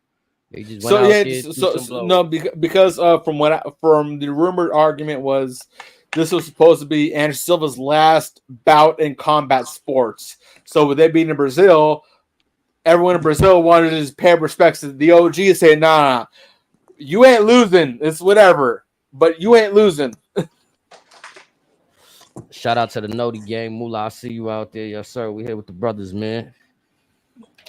But to that last segment, if I offended you, get over it. All right, man, we got to get it how we get it, chat. You know what I'm saying? Like, Twitter there for a reason. You know what I'm saying? Social media. Emphasis on you got to converse with other folks. Facts. You got to get in a know. You know what I'm saying? Big fact.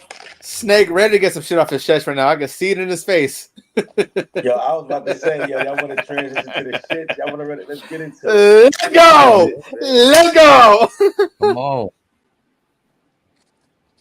Well, we starting with like that, what the night started with AJ Styles, Cody. Matter of fact, you want to say you want to close this out and then start a new one, like so we could just.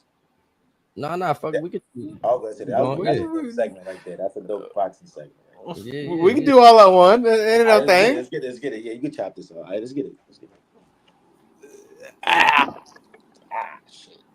Word. So we're gonna talk about transition into Clash at the Castle, y'all. If y'all happen to see, it was a packed weekend. We had the boxing fight on. You know what I'm saying? What was it? Game 4, the NBA Finals were on. There was a lot going on this weekend. Woo! My brother Snake Eyes, he had a battle. On that. You know what I'm saying? Yeah, let's go. Could it be the first ever? It's always a first time for everything. Could it be we witnessing the first ever comeback from 3-0? Tomorrow's game is important. That's all I'm gonna say. Man, Kyrie got to go bananas. We seen what Luka been doing, and it's just not on Kyrie. Everybody else got to step up too. It's a step up. Luka damn near on life support right now, and he's still putting numbers. He ready to die in the corner for Porzingis. Just help the man. Help him, please. It's been a different series without Porzingis out there for sure. And I think that was to be expected. Like we've said that going in. If Porzingis is healthy, scary. How do y'all feel about like the Celtics being down damn near like 40 though that last game though? Does that open your eyes for anything going forward? No. Like, or does this no. I'm more intrigued than what Jake has been saying in the pressers after the games lately. Because he's just big chilling like Dallas got it in the bag. What about you down 3-1 or 2-1? I mean, do they have anything to lose? They have nothing to lose. Every game is like, bro. So why not have that? Why not? It's like if we lose, it done anyway. But if we win, we like. So that's two of these. Maybe 2 or 3 of these games, they started with the lead. They just gotta hold it. But again, you drop one game and it's a wrap. That's the problem. Bro, I'm glad you said that, HD. All these games right here for Dallas, bro, getting off to a good start is major, bro. You don't want to give Boston no fucking rhythm start early game. But if they do, up to like 17-8 start, you know what I mean, to start the game, like those little like. But if they do after those type of starts, then like it's 9-9 in the first. You know what I'm saying? It's like nah, bro. Build that gap. You feel me? And then put some pressure on Boston. You feel me? The thing with that Boston crowd, could Dallas do it? That's why I said tomorrow game, like Kyrie, you did that game 5. You're back for game 5. You know that crowd finna talk about your mother, everything tomorrow. It's finna be nasty tomorrow. We know, and just be honest, we've heard stories that city throws out. They not afraid to throw out everything. They throw out the racial slurs, all kind of shit. They say, like you said, mother shit, yo, your family. All bets are off tomorrow. Go back to Australia. They can pass the Lakers with this championship. Most championships in history. Like this game, all they need is to win this game. You think they give a fuck about what they're gonna say to Kyrie tomorrow as long as they team win, bro? Like cement the franchise name and legacy in history. Thanks. Yeah, that crowd is definitely raucous and they relentless. Like they turn up for sure. Did y'all see that there was fans fighting when they lost? I saw in Boston. What? Yeah, bro, there was Celtics fans fighting each other in the TD Garden because they was doing a watch thing in the arena. Even though they playing in Dallas, you got these dudes fighting each other. Like this is wild. So mad at that moment. Brown wasn't the guy. We need Porzingis. Yo, you see the dude being dragged up the stairs all bloodied and shit, wearing the crimson mask. I'm like, nah, dog. Like, that's hilarious. Hey, but dude said bad hands though. Bro, you see the other dude trying to sneak in a shot. Then he just stood there looking around like y'all seen me? Like, yeah, we seen you, fool. Shit on camera, man. Like, sneaking in that hit. Like, they were about to turn that shit into Malice in the Palace upon themselves, bro. Like, how? Again, hopefully we never get another one of those. But yeah, that was ugly. Bro, imagine the Celtics would be the reason they'll never do a watch party type shit. You feel me? Like they like, nah, we got the fans. franchise. Like you feel me? Like, nah, we got the fans fighting each other. Like, what's going on? That's how I'm just saying this to say that's how passionate Boston is. They ready to fight with each other. Like they said, what Porzingis don't matter. God. Yo, Porzingis playing tomorrow from the start is gonna be huge. Like, imagine they just he's in. starting. Oh, you just saying that's confirmed. I'm just saying, like, I wonder, like, if tomorrow we wake up and they're like Porzingis will play and he's starting, that shit might scare Dallas. Like, oh my fucking god. Like, he's definitely been a factor out there. Like, he's another big man that can score, get rebounds, get blocks. Right now out there, it's been looking kind of sweet. Like, at least they won the last game by about 40. The other game they could have won, but dropped the ball. You know what I'm saying? They was up. They had a chance. Porzingis been out 2 games now, so I think they figuring out the rhythm. Like, they got that game. Now, I'm like, bro, we seen this story too, though. So tip-off's at 5:30. We'll know by 2:30, 3 o'clock if he's in or not. By then. And that's all. That's what the fans waiting on. That's what Vegas is waiting on. Is he in or out? I think if they say questionable, he's playing. If it's in Boston, he's playing, most definitely. Because you have Game 5 and Game 7. Tomorrow's gonna be a pack-filled Monday. I'm not missing Raw. I ain't missing either. I ain't missing either. Nah, Raw definitely gonna be cut tomorrow. I ain't missing them.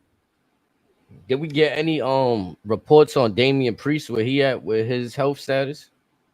Apparently he's good. He's good. So a quick topic on that. It was pointed out in some videos earlier that AJ Styles and the ref pointed out that the top ropes were loose and there was no way they could tighten it up because everything was already stripped on top. So it is what it is. Just be careful. So nothing happened with him long term. As far as everything else, which we'll get to here in a little bit, it was just one of those. The top ropes were loose. It is what it is. Everyone's okay. That's all that matters. So what you telling me is everybody's on Jade's ass for no reason? Pretty much. Oh no! Okay. But we'll get to that. We'll get to that. Initially, I'm gonna be honest. When I told my wifey, I was like, "Yo, I think Jade, like the trajectory. She looked like when she got on that rope, she was already facing down. It did like her back heels were too far up to her. Like even if she did have balance, it would have been rough for her. She had a bad night. Now. She had a bad night. She did. All right. Play as fuck up. It happens. Yeah, man. It was a video. Of somebody texted me and said she should be on NXT. No, I seen a video of them walking out after the match. She looked very distraught. You know, Bianca just like keep your head up. You know what I mean? Because play as fuck up. People already hard on her. Don't feel like she was ready as far as an in-ring wrestler. So anytime she actually makes a mistake and is live on pay-per-view, you know, people are thirsty to get at her, but she already made it. She already solidified. Like she already feel me? Keep working. You know what I mean?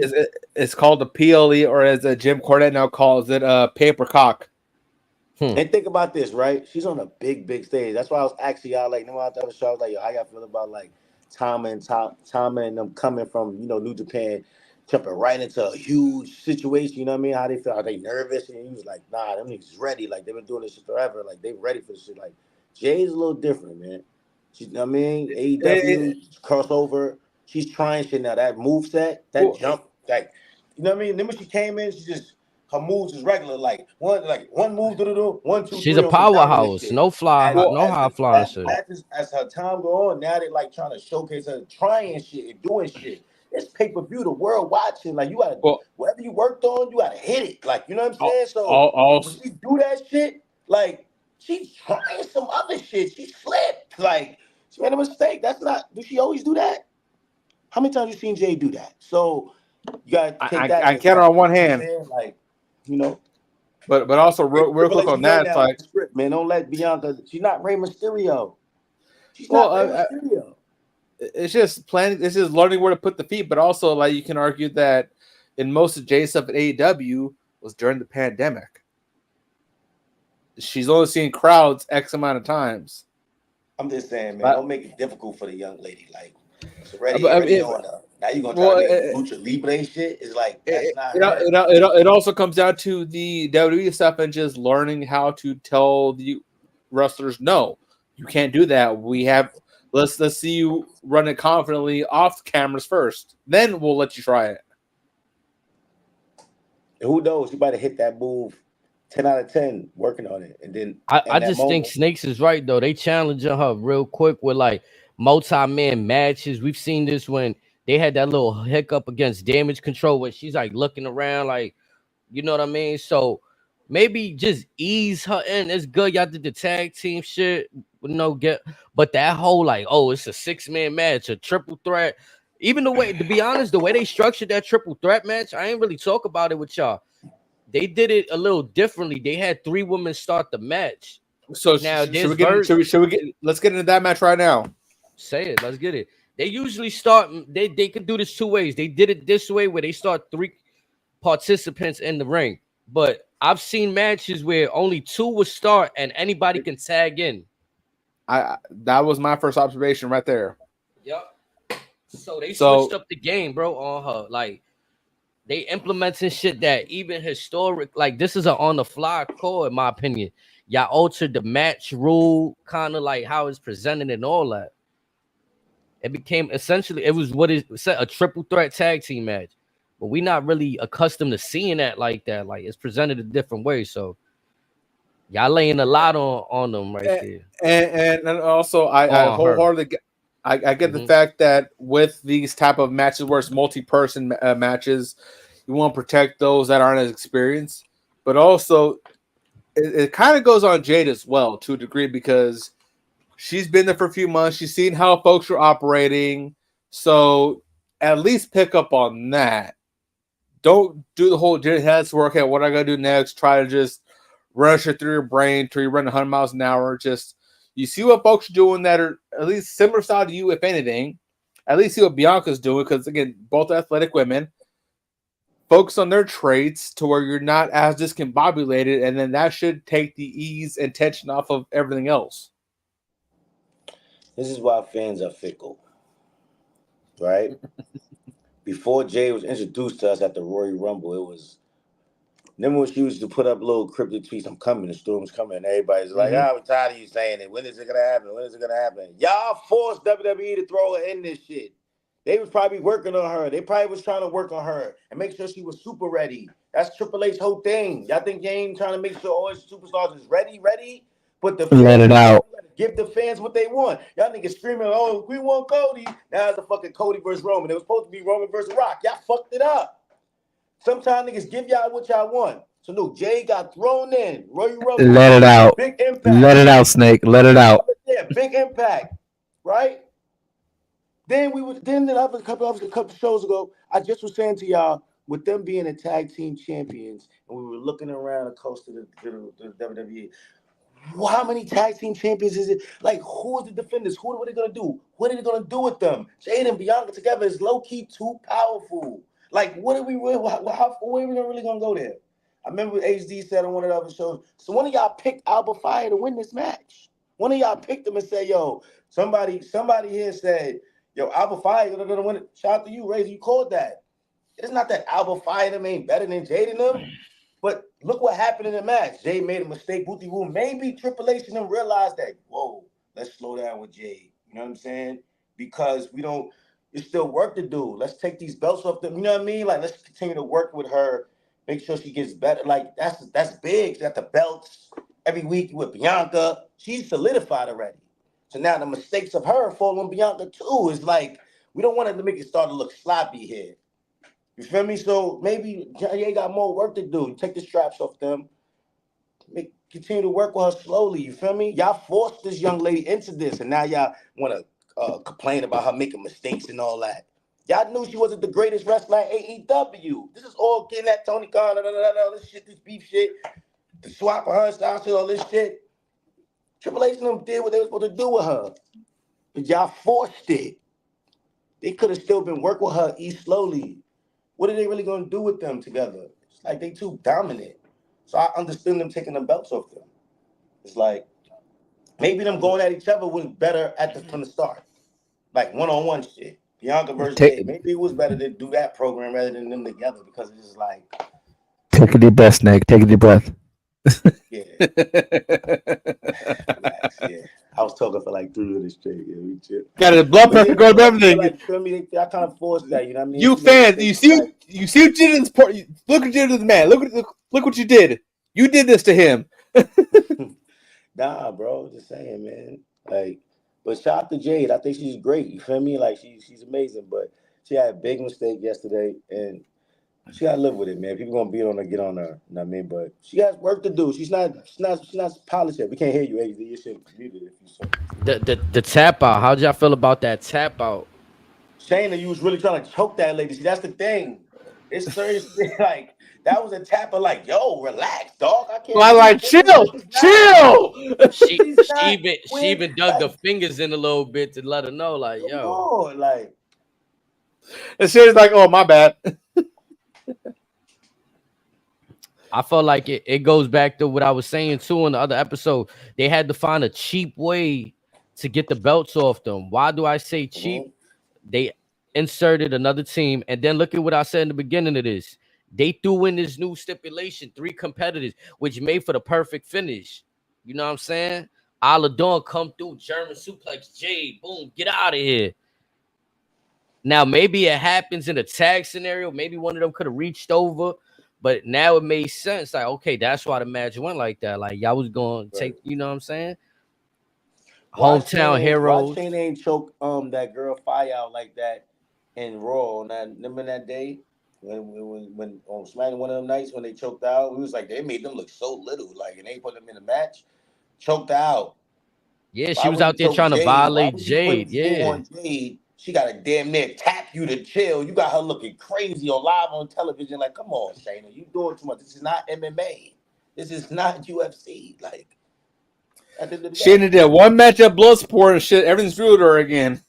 yeah. She And gotta let then motherfuckers know, like, I'm here for it. You got nigga, Bianca we pay attention misfiring to their every help. little detail. You got niggas say, yo, she tapped twice. And it's like, nah, that was a tap for like real chill. Hold up, bro. So Mhm. the second one was probably a tap. The first one was like, God damn, woman. Come on. That But Bianca misfiring ain't help either. Like, you know what I'm saying too? Cause now it made me think like they positioning in the ring might not have been where it's supposed to be because of that. You know what I'm saying? She over here getting really choked out and shit. So when that happened, where was Bianca during that misfire? She was on the outside on her way climbing up the turnbuckles. But it to me, it took like it didn't take long. Cause I guess the whole point was to make Jade look like she was gonna faint, but like damn, she really choking her. So yeah, this shit is taking long. Like damn, So make sure to it was tap. past the part where we could have blamed fatigue on Bianca. I don't know, because the move she did, they had to both be like laying down. You feel me? They had to be supine, so it was Gotcha. kind of or prone, I should say. Like you know what I'm saying?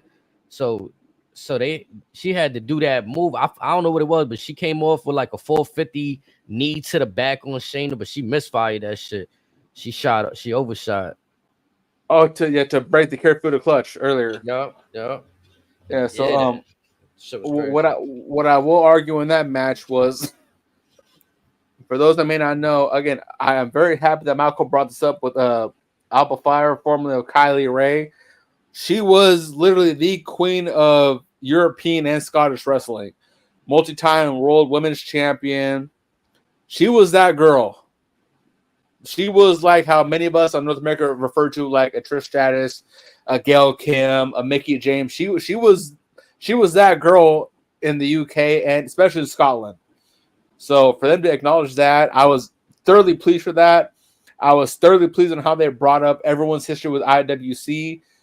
And that's a promotion that Drew McIntyre, then Drew Galloway kind of revitalized. So where you had Kylie Ray, you had Drew Galloway, you had Joe Hendry, you had other individuals from that promotion respectively kind of like revitalize it.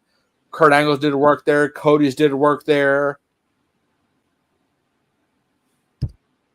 They gave a shout outs where it was due. It's good, like it's good to see WWE opening up and giving, like, you know what I'm saying, making these acts more believable, giving them that prestige. Because some might not know, like, oh, these girls just popped up out of nowhere, forgot that they had the titles before. You know what I'm saying? Like So they are credible. A lot of folks don't know about Grado, which kind of amazes me. Because, yeah, he may be a comedy act, but he's nice in the ring. I seen his stuff in TNA. He was coming out to that Madonna song and shit. TNA don't even scratch the surface, my brother. That man is nice in the ring. Hold on, who y'all said again? My bad. I stepped away for a second. Said Grado. Grado. That motherfucker is nice in the ring. Look at the old. So another Scotland cat, like a Joe Hendry, like a Kylie Ray, like a Drew Galloway, then Drew McIntyre. Slex from Australia was there for a little bit. Cody was there for a minute. Kurt Angle was there for a little bit. They had a dude named Martin Kirby was there. Marty Scurll was there. A lot of folks in ICW that a lot of folks see today. But Grado, he may be a comedy act, but he was nice. I remember his. I got to go back and watch all that other stuff you talk about, but I seen some of his work on TNA. Yeah, this was back when the European circuit was firing all cylinders. Everybody was nice. Everyone was getting their work in. This is back when everyone wanted to go to the UK just to see what everyone was fucking with because they was that nice.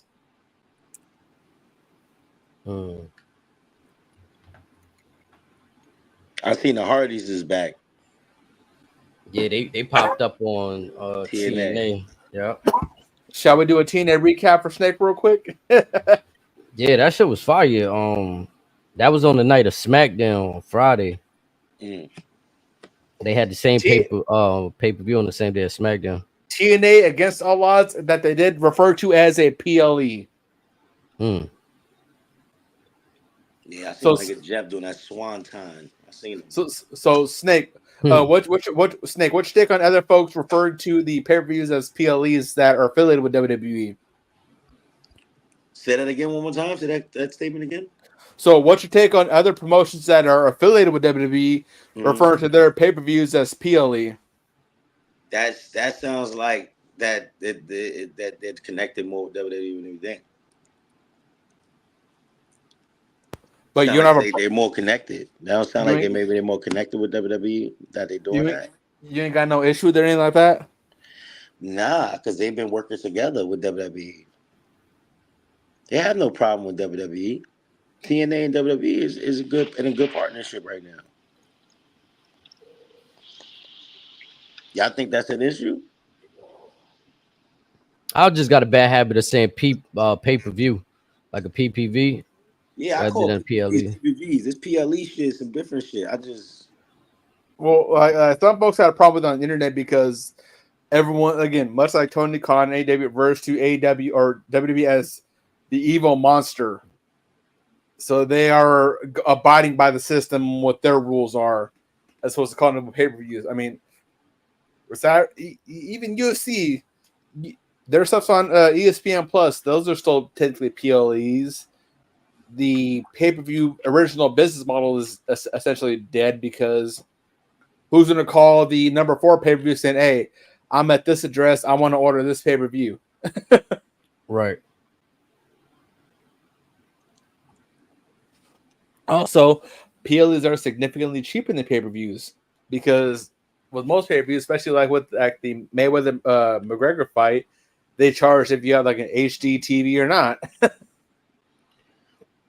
Smart TVs is a hell of a thing too. Like essentially, I used to work in a bar and shit, right? And back then when I used to work in the bar, they still had like cable and shit. Like they had cable boxes, whatever deal they had with the Spectrum or whoever they was using. I believe it was Verizon. But now, hey, even the bars, they don't got no incentive to call and say, yo, we're gonna order WWE tonight. You know what I'm saying? If they hosting a watch party or anything, they could just put that right on the app. PLE. Yep. We're in a different time. We are in a different time. Yeah, WWE is trendsetters, man. We know that. Niggas follow what they do. I mean, as they should. They like you said, trendsetters. They showing everybody how it's done, how it should be done, how it's done successfully. Oh, now you have to be done. This is what's worked for Don't us. you want just the wrestling overall as a whole to be good? Like we want Mm-hmm. wrestling as a whole. If you're gonna do it, try to make it as great as you can do it, man, to the best ability. It sucks that we got this corny ass bootleg, watered down AEW shit going on, but all the other peoples, the TNAs and all of them, like they trying to do this shit the right way. I ain't mad at them. God damn, you gonna make me sound like a sympathizer here in a little bit. Yeah, I'm like I just be petty with the AEW shit. Like they Oh got some no, great talent over there, but it's WWE over everything. again, I'm a sound like one anyways. Like they have stuff that's had worked. However, what their problem is, if something's working for them, if it has any affiliation or resemblance to WWE whatsoever, their fan base will attack them for them being a doppelganger, and then they'll revert to something else because Fickle. it's not WWE. Fickle. Very much so. Very much so. Which is the sad part about it. But there's also a portion that don't really care how they get to that point, is as long as what they're seeing is entertaining, which is the logical response. I see what it is, man. Got my shit, my WWE merch on. You know what I'm saying? WWE. Gotta give me Word, some, bro. man. I ain't gonna lie, I gotta give me some. Yep, there you go. You feel me? Come on now. Yeah, Got it. I'm gonna get to this. Casual, man. Nah. I'm gonna get to this in a little bit. So that's it here for the meantime. But I'm gonna get to that here in a little bit. But again, like AEW has all the tools to succeed. I've said that several times, but they cannot, for the life of them, let go of whatever the internet says and whatever the fuck Dave Meltzer says. Well, how about this? Because I seen something today that said, "Whoa, open my eyes." Maybe I did too. There are reports Shane McMahon possibly. I just at your asses, HD. Shane back. Now So listen, when you get the heart of when you get one of the pieces of the heart of WWE to come over there with you, now you're trying to really get on the right track. We're gonna follow Shane McMahon, man. Hold on. Time out. Let's not get ourselves in trouble. For legitimate context, on JR's podcast recently, he touched on this, stating that he believes Shane McMahon, with his personality, could work with AEW. That's what he was saying. That's where this all sparked up. Just everyone knows, so we don't get in trouble for this. Okay. JR believes that Shane McMahon could help and benefit AEW. So, in what ways though? In what ways though? Because now what we saying, he just gonna join the company and be another wasted mind like the other dudes that he bring in, or are you gonna sell a piece of the company to Shane and he has luxury to start? So the legendary Jim Ross believes that because of Shane's knowledge of the business, because of his openness to socialize and network with others, that him and Tony Khan could gel like this, and with their conglomerate minds could benefit AEW and get them out of this rut that they're in and get them to the next level. I personally think that would be one of the worst things for them, because again, take Vince completely out of the equation. Just one, Shane and Tony will probably butt heads a lot because of their respective personalities. Two, if Shane would try to interject himself with help, saying, hey, much like Jericho in the past at WWE, we would do this, we would do this, we would do this. Because of past experiences, Tony may be, no, we tried something like that before, it didn't work, I'm going to do this instead. Or the next option would be that he would be there just for the sake that Tony Khan could say he has a McMahon on the payroll. That's what I'm saying, like. I'm gonna be real. AEW wants to succeed. They will let Shane buy in a partnership type situation, and let him bring in talent. Like, cause all they would need is that splash guy that he bring. Like, who would be that guy that buy into what Shane's doing at AEW and say, you know what, You we gotta already get up have Jeff. WWE and make this move. Who You would do that? you bought Ring of Honor. You already have Jeff Jarrett on the payroll. You could have had a Ring of Honor and TNA. Therefore, you could have had the only two promotions in history that, with their rosters and with what they were doing, they could have challenged WWE if they chose to do so, but they chose to stay in their own respective lanes.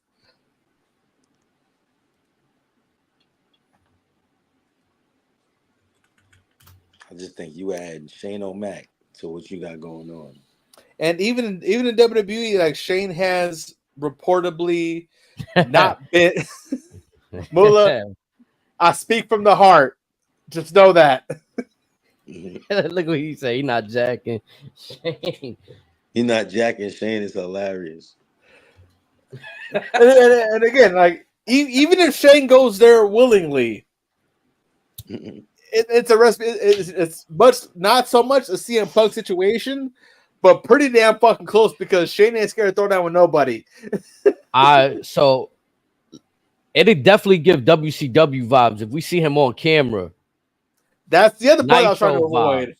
I was trying to avoid that. You say it. History. Revised history. Revisionist history. McMahon owns you.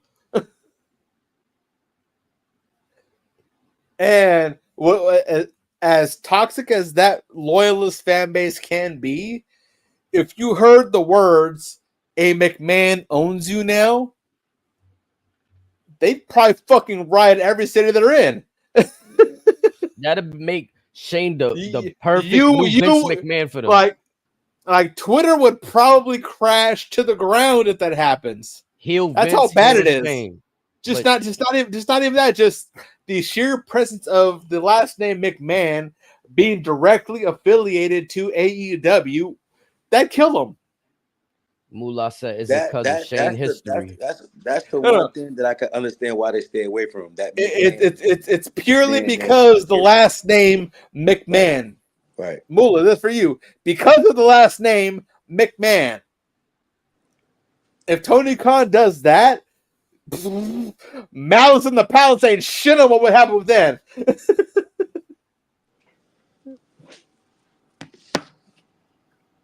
I just think I don't think it'll work. If you got Jim Ross right now, he's on your roster. And he's already thinking about bringing in Shane McMahon. Good old JR. Stay off the tree when you're on the chemo. With all due respect, please.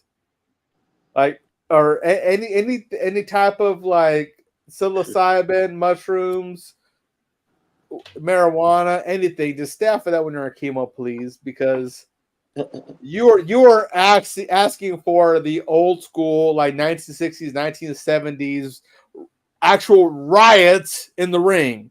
You were asking for that to come back on top of that.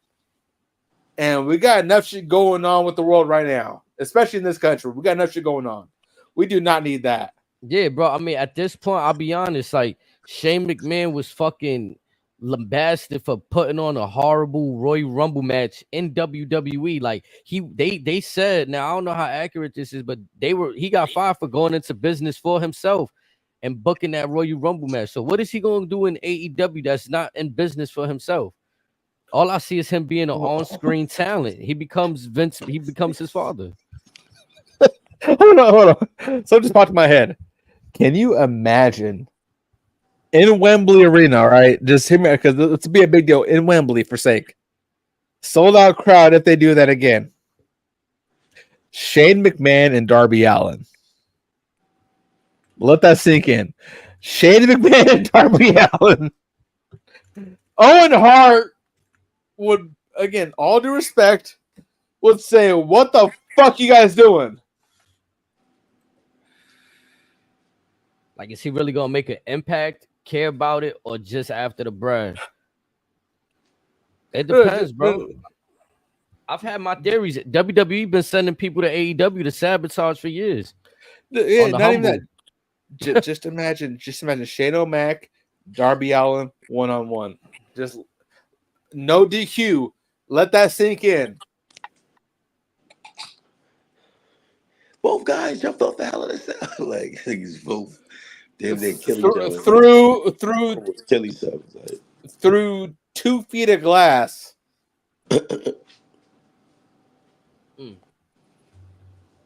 She ain't too old to be doing that shit. Be real. Yo, what everybody thought, I don't know. Samantha Irvin was still in Scotland over there. You know what I'm saying? She responded to something I noticed earlier that week. Because she had posted a picture of them two all hugged up together like 7-8 months ago. And she says, I'm just showing love for my man because I love him. And again, Samantha, shout out to you. Shout out to you and Ricochet. Hope you guys make it forever and a day. Hope y'all get married and have kids together. To all the other fucking weirdos, what does she have to do with Ricochet's contract? I'm be real with you. Ricochet, you was supposed to work that out. So man, they ain't going nowhere, bro. No, again, not even that. What does her contract have to do with you? It ain't got nothing to do with it. I told you what it is. That nigga worry about who gonna be in that locker room seeing that thing, like, and that thing. Hold on. So what if she says, "Go spend a couple years, go have your fun. Go. It's good. Go ahead." Where is he going to head to? Is y'all saying he's going to AEW? No. So people want him over there for one match. Go to AEW. Why? That's going backwards. That's like what? Hold on. So again, if he goes to AEW, he'll have the run back with Ospreay. He'll have a match with Pac. That'll be it. With him, just insert wrestling name he'll have there. If he goes to Japan, he could probably learn to work with the big boys a little bit better his craft or whatever, and he'll just come back more of a solid, legitimate dude. Say he goes to Mexico, he'll only get to the Rey Mysterio level of lucha style. Say he goes to TNA or MLW per se, or even NWA, he'll help benefit them, elevate them, and then show Triple H that he can be a guy that if push comes to shove, he wants to put a title on him, he can trust him to elevate them to X amount of grounds. Look at Dolph Ziggler. Did Dolph Ziggler leave WWE disgruntled and say, "I'm just going to run the AEW"? No, it became Nick Nemeth, and he did a different route. Why did Ricochet have to go that route? He could do it what Dolph did. Here's the thing, because Ricochet already has the repertoire of being an indie guy. Yes, he was Prince Puma. Aside from that, he was King Ricochet from the indies. Yes, he's very much older now, but again, if that's what he wants to do, cool. If Samantha's cool with it, cool. But it comes down to certain areas where you go to will benefit you, and there's others that will be detrimental to you. It's just, if that's what you want to do, at least do the ones that we believe will help benefit your career when you want to come back. So ultimately, why did he not resign? Chad Gable resigned. Supposedly he has like 2.5 months left on his current contract. He's just in story written off TV. He's still on contract right now. Gotcha. But they're telling him, should you want to leave, there's places that can help you, but there's also places that can hurt you. Based on what we've seen, based on what others have seen, what have they told us? So again, if you want to bounce, all right, let us help you out. That's how I'm reading it, and that's how what's perceived to me. Got you. I don't think he going nowhere too though. Like 2 months, a lot could change from here to then. You know what I'm saying?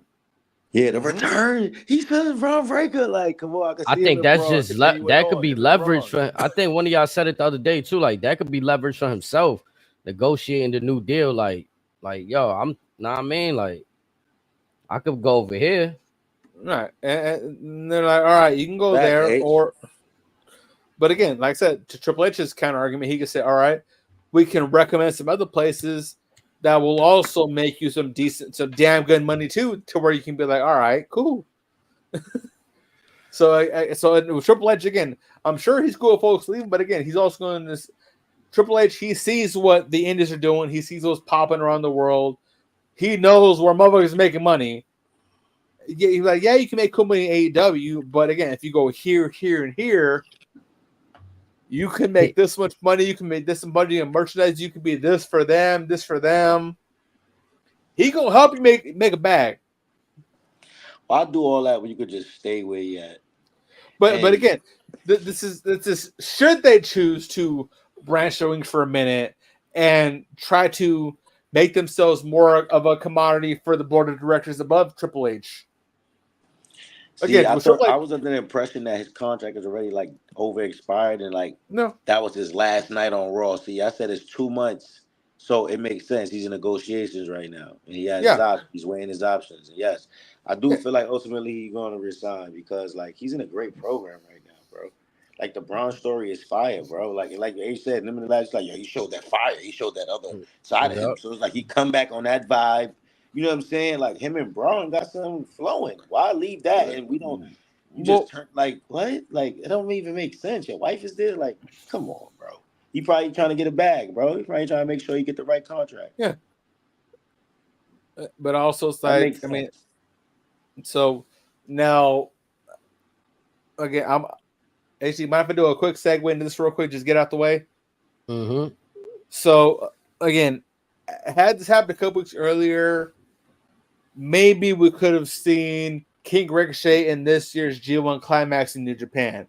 Now, last night, New Japan announced 18 of the 20 participants for this year's G1 Climax, which is taking place in a few weeks. Now, for those who may not know, the G1 Climax is the biggest wrestling tournament in the world. Not in Japan, just in the world. Like everyone all over the world, if you call yourself like an actual champion or heavyweight, you want to be in the G1 because that's where you make your name. That's where you make your bread and butter.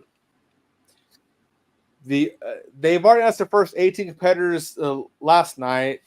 And between now and the next like 2-3 weeks, whatever, they're gonna have a set of shows and their usual like tours and whatever to have a qualifier term for the 2 respective blocks that are still available for that 10th man.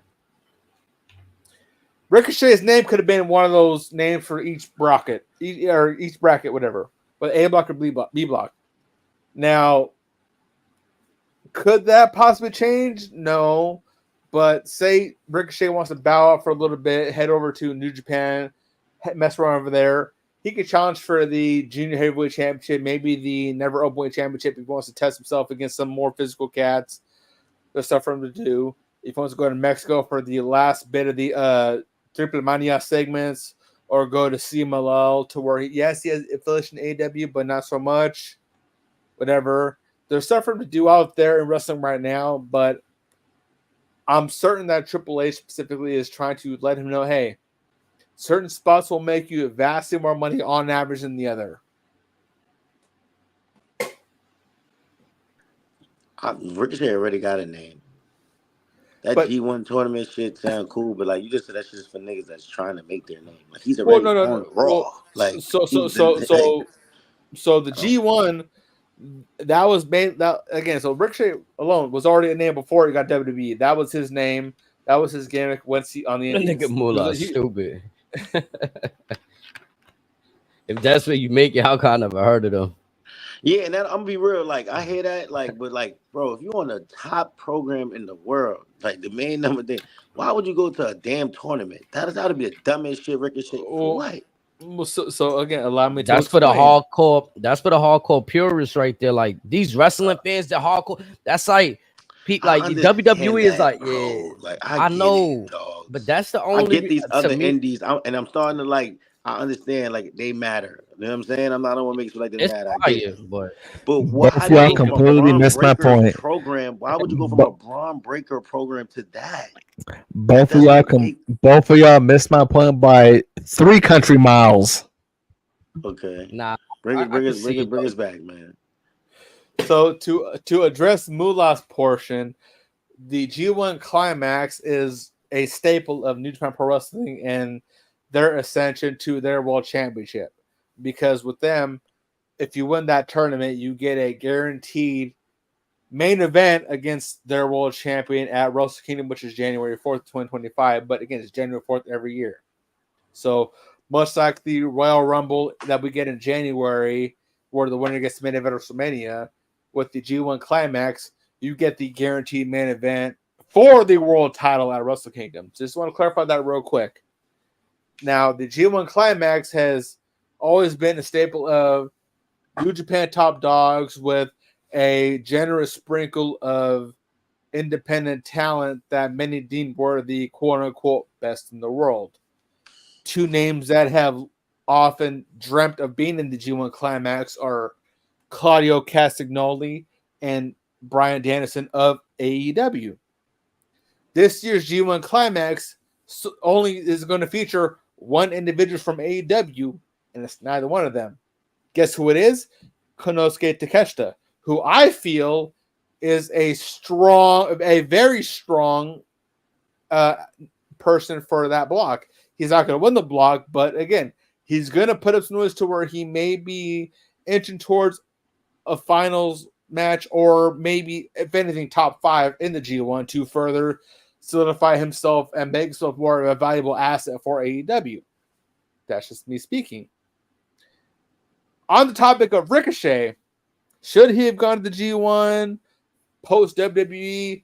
That would have put more of a name value on the G1 as far as international tournament, because usually it's been a lot of Japan guys. Recently, they've incorporated guys from All Japan Pro Wrestling Noah, CMLL, very seldomly AEW. But if you get a WWE name on the New Japan G1 tournament, suddenly it goes from this to this instantly. Don't matter. Pick any name from WWE in that G1 tournament. I promise you it will explode. Just think, last night it got announced. July 13th, something like that. Marufuji, AJ Styles. That show probably will sell out between now and this Friday evening. I promise you, it's going to sell out. But again, back to Ricochet. Oh, at the end of the day, with Triple H, he wants to help others prove to the powers that be how much of an asset they actually are to that brand and company. How, by any means necessary, whether it's through Hollywood, through other promotions, you want to prove to them why you should be worth this asking price. Which brings me to Mercedes Moné. Word on the street, she is the highest paid woman in wrestling. Have we been impressed by her work? Let's be honest. The floor is yours. He said, my thing is, why do everyone try to come to America then do the things they love, such as anything in entertainment?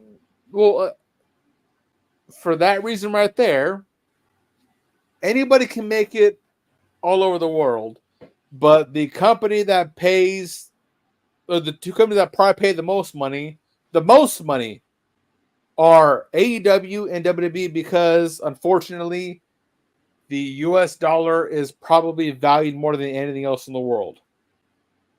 Probably. I could be wrong, but that's definitely why.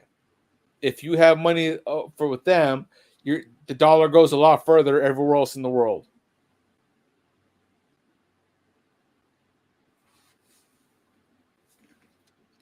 But again, back to you two gentlemen.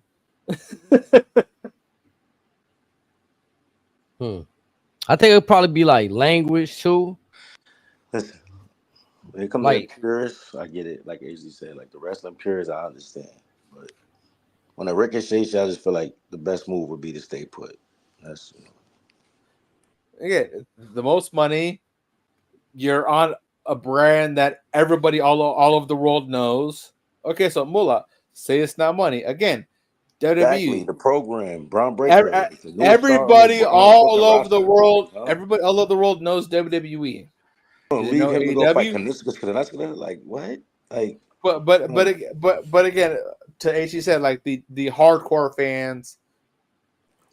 Everyone knows if you're not in WWE, you want to be in the G1. That's as close. That's how the G1 is revered to the hardcore fans. You have WWE, you have the G1. That's how the hardcore look at it. Wait, so everybody in the WWE want to be in the G1? Like no, the hardcore fans of wrestling know that the G1 is looked to with New Japan right here. That's it's number right here. 2. It's very close. That's where you cut your teeth at, and it's like it's more gritty. Like the whole process in Japan is respected because of the dojos and the whole how you got to come up and everything. So I respect what they do. If you want to prove the world that you an absolute dog, you a dog in the game. You can be a champion for the WWE or just a champion in general anywhere in the world. You want to win the G1. You want to. If I'm on WrestleMania, why would I need to be on Wrestle Kingdom? Because again, like I said, the G1 is like. I just don't understand that logic. Again, I understand the hardcore fans, but like, if you want to prove that you, beyond a shadow of a doubt, that you belong in that upper tier WrestleMania main event spot, the G1 is where you want to be. Why do you think Tama Tonga and them came over after all those years of hard work putting over there in Japan and all that? Why do you think they came over? So, unlike AJ Styles and Carl Anderson, whatever, they all went in for very different ways. Tama Tonga specifically, him and his brother Tongaloa, no one has won or held the IWGP Heavyweight Tag Team belts more than them in history. Carl Anderson in 2012 was a finalist in the G1. He lost to Okada. Luke Gallows, a very decorated tag team guy in New Japan, but also was all pre-WWE guy. Tongaloa, pre-WWE guy. To me, it's the cinema shit. You heard? This is how WWE is Hollywood. Talk. WWE Hollywood. Everything else is like you doing a straight to DVD movie. It's a movie, yeah, it's a movie, but it's not box office shit. You know what I'm saying? We used to see Nicolas Cage and Face Off. You know what I'm saying? They make straight to DVD movies. That's what you want to do. That's what you comfortable doing. That's what they do. That's how players roll. Some players want to roll different. You feel me? But WWE, so nobody can deny that's the box office. On that note, aside from All Japan and more recently Pro Sino because of New Japan, only New Japan gets all the media sources in Japan as far as what's really popping. So New Japan is like WWE, but over there. Outside of WWE, everybody looks at New Japan as the be-all, end-all, whether it be the G1, Best of Super Juniors, Tag League, more recently the New Japan Cup, or as even because Okada, as he introduced the what the fuck was it? The Best of Pro Wrestling or the King of Pro Wrestling Championship, whatever. Like they have all these belts that they're trying to show the world that okay, if you want to be the best at this department and this department, whatever, aside from WWE, we can help you get to that level. I mean, social media definitely helps now. Like, that's a major reason why. But I feel like WWE globally, you should be able to like your name gonna get out there. And WWE is still learning about the social media world. Look at the Speed Championship; they're experimenting with that now. That yes, they recently put the belt on Andrade, but if between Andrade and Ricochet, if you're being told, "Hey, you could be the catalyst to what our latest experiment, to the latest bag heist, if you want to call it that. Do you want to be the leading the ship for that?" Maybe Ricochet's thinking about that. Maybe Andrade's thinking about that. But again, like I said, yes, they own TV, they own pay-per-view. They just inked a $5 billion deal with Netflix. Who's to say they don't buy out TikTok? Whatever. So you know what? I am kind of glad we're on this topic because you could kind of explain to me like how AJ Styles just comes off fighting Cody Rhodes and then we see this fly and him fighting against somebody, right? Mm-hmm. How are they able to do that? Like, how is he able to just be in that? Like, when you currently with WWE, explain that. Like, what does that match truly mean? We're talking the Cody AJ match. No, the AJ Styles match that he has on that other brand that we just seen, the flyer. With He's the fighting somebody else. with the Marufuji? Yeah. Whatever flyer that just came of him going to another league to fight. Yeah. So again, July 13th. Well, actually, let me pull up the exact name of the show. Give me 1 second.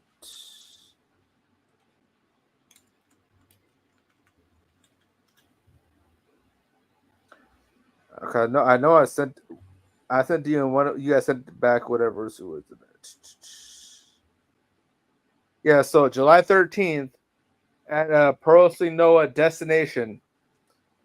Naomichi Marufuji, AJ Styles. Now with Marufuji, he is one of, again, I will say as of right now, one of the top 3 Japanese-born wrestlers in the world, easily. You could throw Konosuke Takeshi in there, but again, I would have, this would be my top 3. It would be Naomichi Marufuji, Konosuke Takeshita, and then Kosei Fujita is the top 3 Japanese-born wrestlers right now, all for different reasons. Marufuji, he's 25-plus year veteran.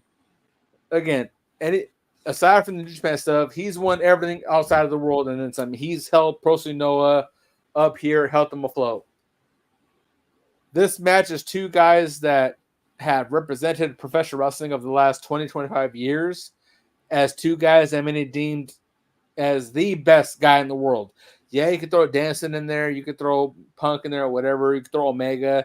These are the 2 guys that from 2004 up until recently, these are the standard bearers of the best wrestlers in the world that aren't Bryan Danielson. These are the 2 best guys. So this how did match, Triple H sign off on this?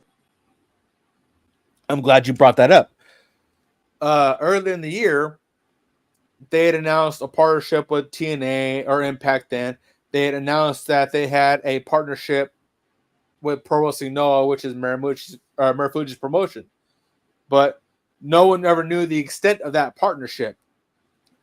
Just recently, last week, Pro Wrestling Noah at one of their shows announced that that weekend, which would be this past Saturday, they would have a major announcement regarding WWE, but they didn't say what it was. They didn't, and they said it then, like this time last week, and then they kind of left it alone at that. They never touched on it.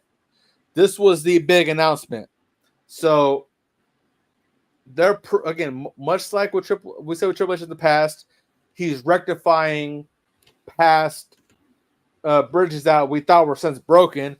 Triple H is rebuilding those bridges by hand and saying, hey, you guys have a big show coming up in July. Do you guys want AJ Styles? Also, this is the first time they've worked with Pro Wrestling Noah because a couple years ago, may have been last year, I think, they sent Shinsuke Nakamura for Keiji Muto's last match. Mm-hmm.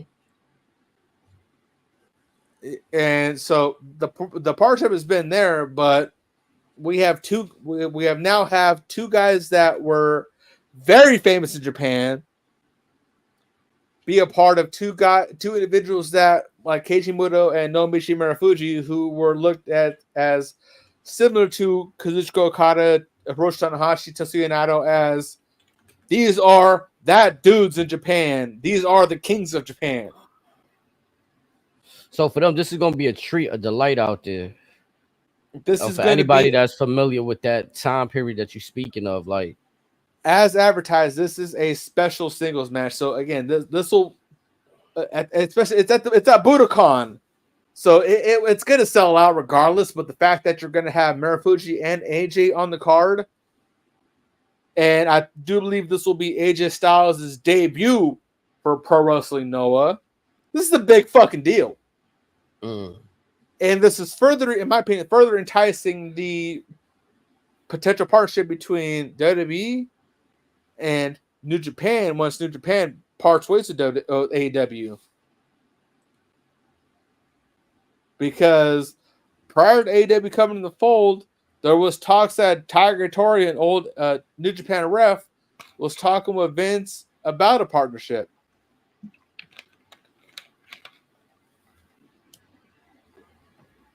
That shit, it's about to get wild out here. I ain't even gonna lie. Talk about forbidden doors and things of that nature. Like it's about to get spooky. But this match alone, as much as we joke about it, this could very well be a match of the year candidate. Like this is fucking box office right now.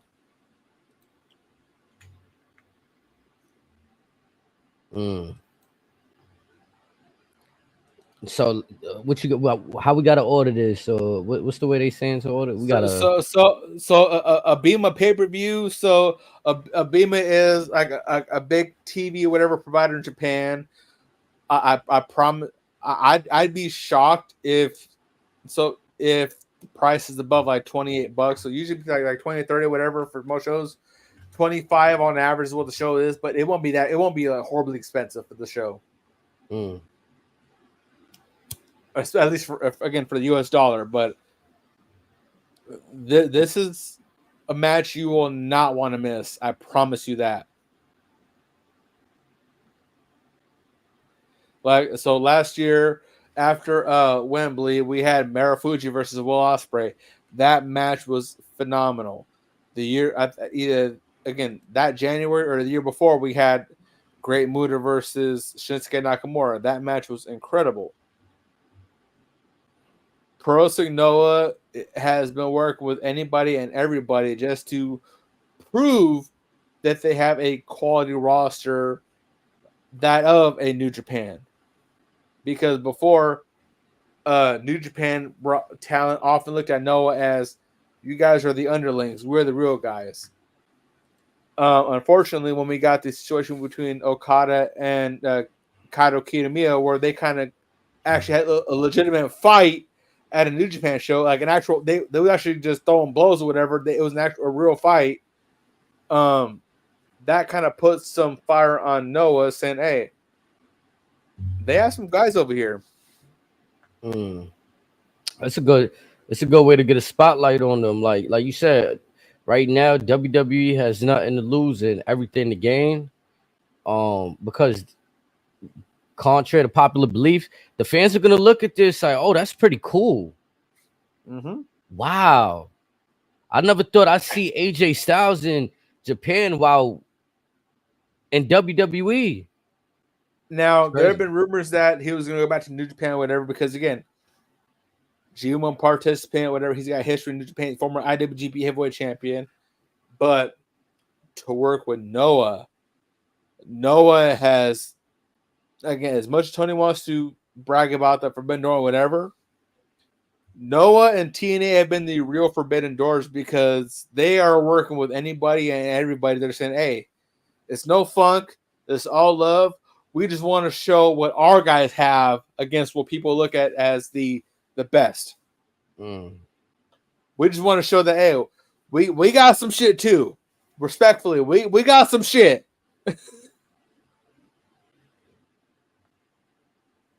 And again, I thought this match is going to be special.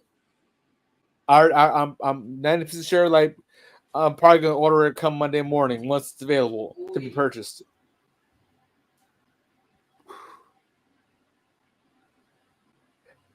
And to be honest, like when I was watching the Noah show last night, I forgot all about that they had an announcement, because I was more focused on the main event.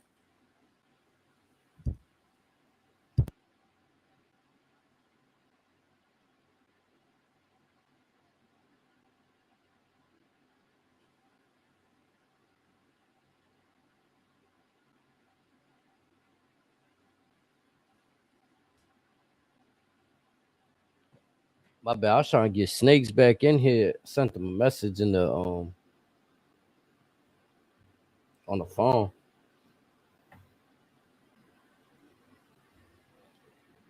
Hold on, I can't say something. I can't hear you.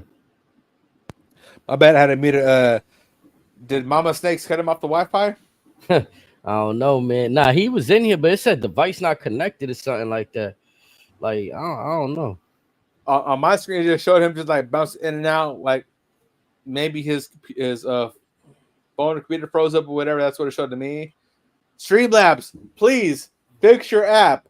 We have an abundance of quality content to provide you guys. Please fix your app. He does not need to suffer like this.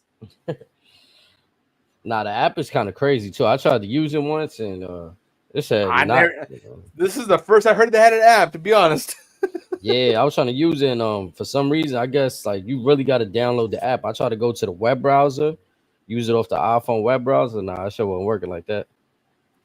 You said that, I was like, they got a what? Yeah. That shit is crazy. But nah, I ain't gonna lie, I can't say that I'm looking forward to it, but it's gonna be a cool match to watch for sure. No. That's definitely be an amazing match. If you don't watch it, I most certainly fucking will. Nah, I think I gotta watch that. Like, so with the Bima, much like New Japan, with their streaming services. So with Noah, it's a little bit different. So you gotta go to Wrestle Universe, but with them, it's like $9, $9.50, whatever. But you get Noah. You get DDT, you get Stardom, you get a few other ones. Whereas if you get New Japan World, you just get New Japan. Now, Abima is a little bit different. That's just strictly like a Japanese pay-per-view type provider, whatever, or a Japanese cable provider that provides pay-per-view for international views, whatever. But even then, it's like, again, their stuff's very seldomly over $25, so it's not too crazy. And as far as the quality of matches that you're going to get, you're going to get some solid matches. So definitely bang for your buck. AJ Styles, man, he out here putting in that work. That retirement swerve was nice right there. I ain't gonna lie. And this match is going to be special. This is definitely gonna be special because both guys are 25, 30 years in the game, so these guys are actual veterans. You're gonna see the two best cats in the world. Now with Marufuji, he's on that very, very, very slim list of folks that chop as hard, if not harder than Gunter. If you guys haven't heard him, like them hands are certified. I promise you that. AJ in for a long day there. But I know he up for the task. Like, you know what I'm saying? I know he's fucking happy as hell he get to do that. It's going to be a classic, and it only puts more eyes on Pro Noah, which is rightfully deserved by them. Because, again, they've had amazing, much like TNA, amazing rosters for several years, whatever. They, much like New Japan, they had their own dojo system. Like, they just need that one shot at TV that shows that they got some good shit. And this could be it. You know what I'm saying? I hear that WWE plans to take the PLEs and most of the stuff that we see on Peacock, like they're basically going to take the network over to Netflix. But remember how like you could watch Evolve or just certain things, other indie promotions on the network? It'd be huge if they start nailing them deals out for companies like that. So let me break down for real quick. So quick sidebar to what we talked about earlier. So say we still had W Network and it was still like $10 a month or whatever, right? For that same $10, you could get 8 different promotions and 90% of their big shows. Take my money now. Because as of right now, say you get your monthly subscription to Wrestle Universe, you get DDT, you get Pro Wrestling Noah, you get Japan Pro Wrestling, which is the women's promotion, you get Gan Pro, you get a lot of the Stardom shows, you get Michinoku Pro, you get 01, you get the newly found Marigold, which is a promotion that will be directly worked with WWE products. So at their big show, we're going to get their champion versus Io Sky. For the price of the network, you can have that match for free right now whenever it's live. And the VOD. 8 promotions for less than $10. I'm with it. I mean, honestly, like I already pay for Peacock now, and And think about it. Think about for an extra $10, you get New Japan World and, like I said, 95% of all their shows. That's what I'm saying. It really opened up the options. Like if you want to jump down the rabbit hole one day, you ain't doing nothing, and you want to keep an eye out on it, and then you open your palettes. You know what I'm saying? Now wrestling palettes have opened. And then let's say like the average show on Triller, Fight TV, whatever it's called, is 10, 15, maybe $20. If they do packages, you want to buy like X amount of shows at this price, whatever, but still very affordable. So it's not that expensive to be a pro wrestling fan if you want to break shit down. No, that's and way affordable too. There's a lot of good shit happening right now. Yeah, that's way affordable. It's a lot of content. It's definitely a bang for your buck. If there's a system out like that, which I'm pretty sure there's a few, like, you said Fight TV, Thriller got kind of similar layouts, but that specific layout that you talk about will probably be. So Thriller is Fight TV now. Okay, yeah. So they combine. Fight TV is no more. No, Fight TV is no more. Okay. What's the other one that's around? DAZN?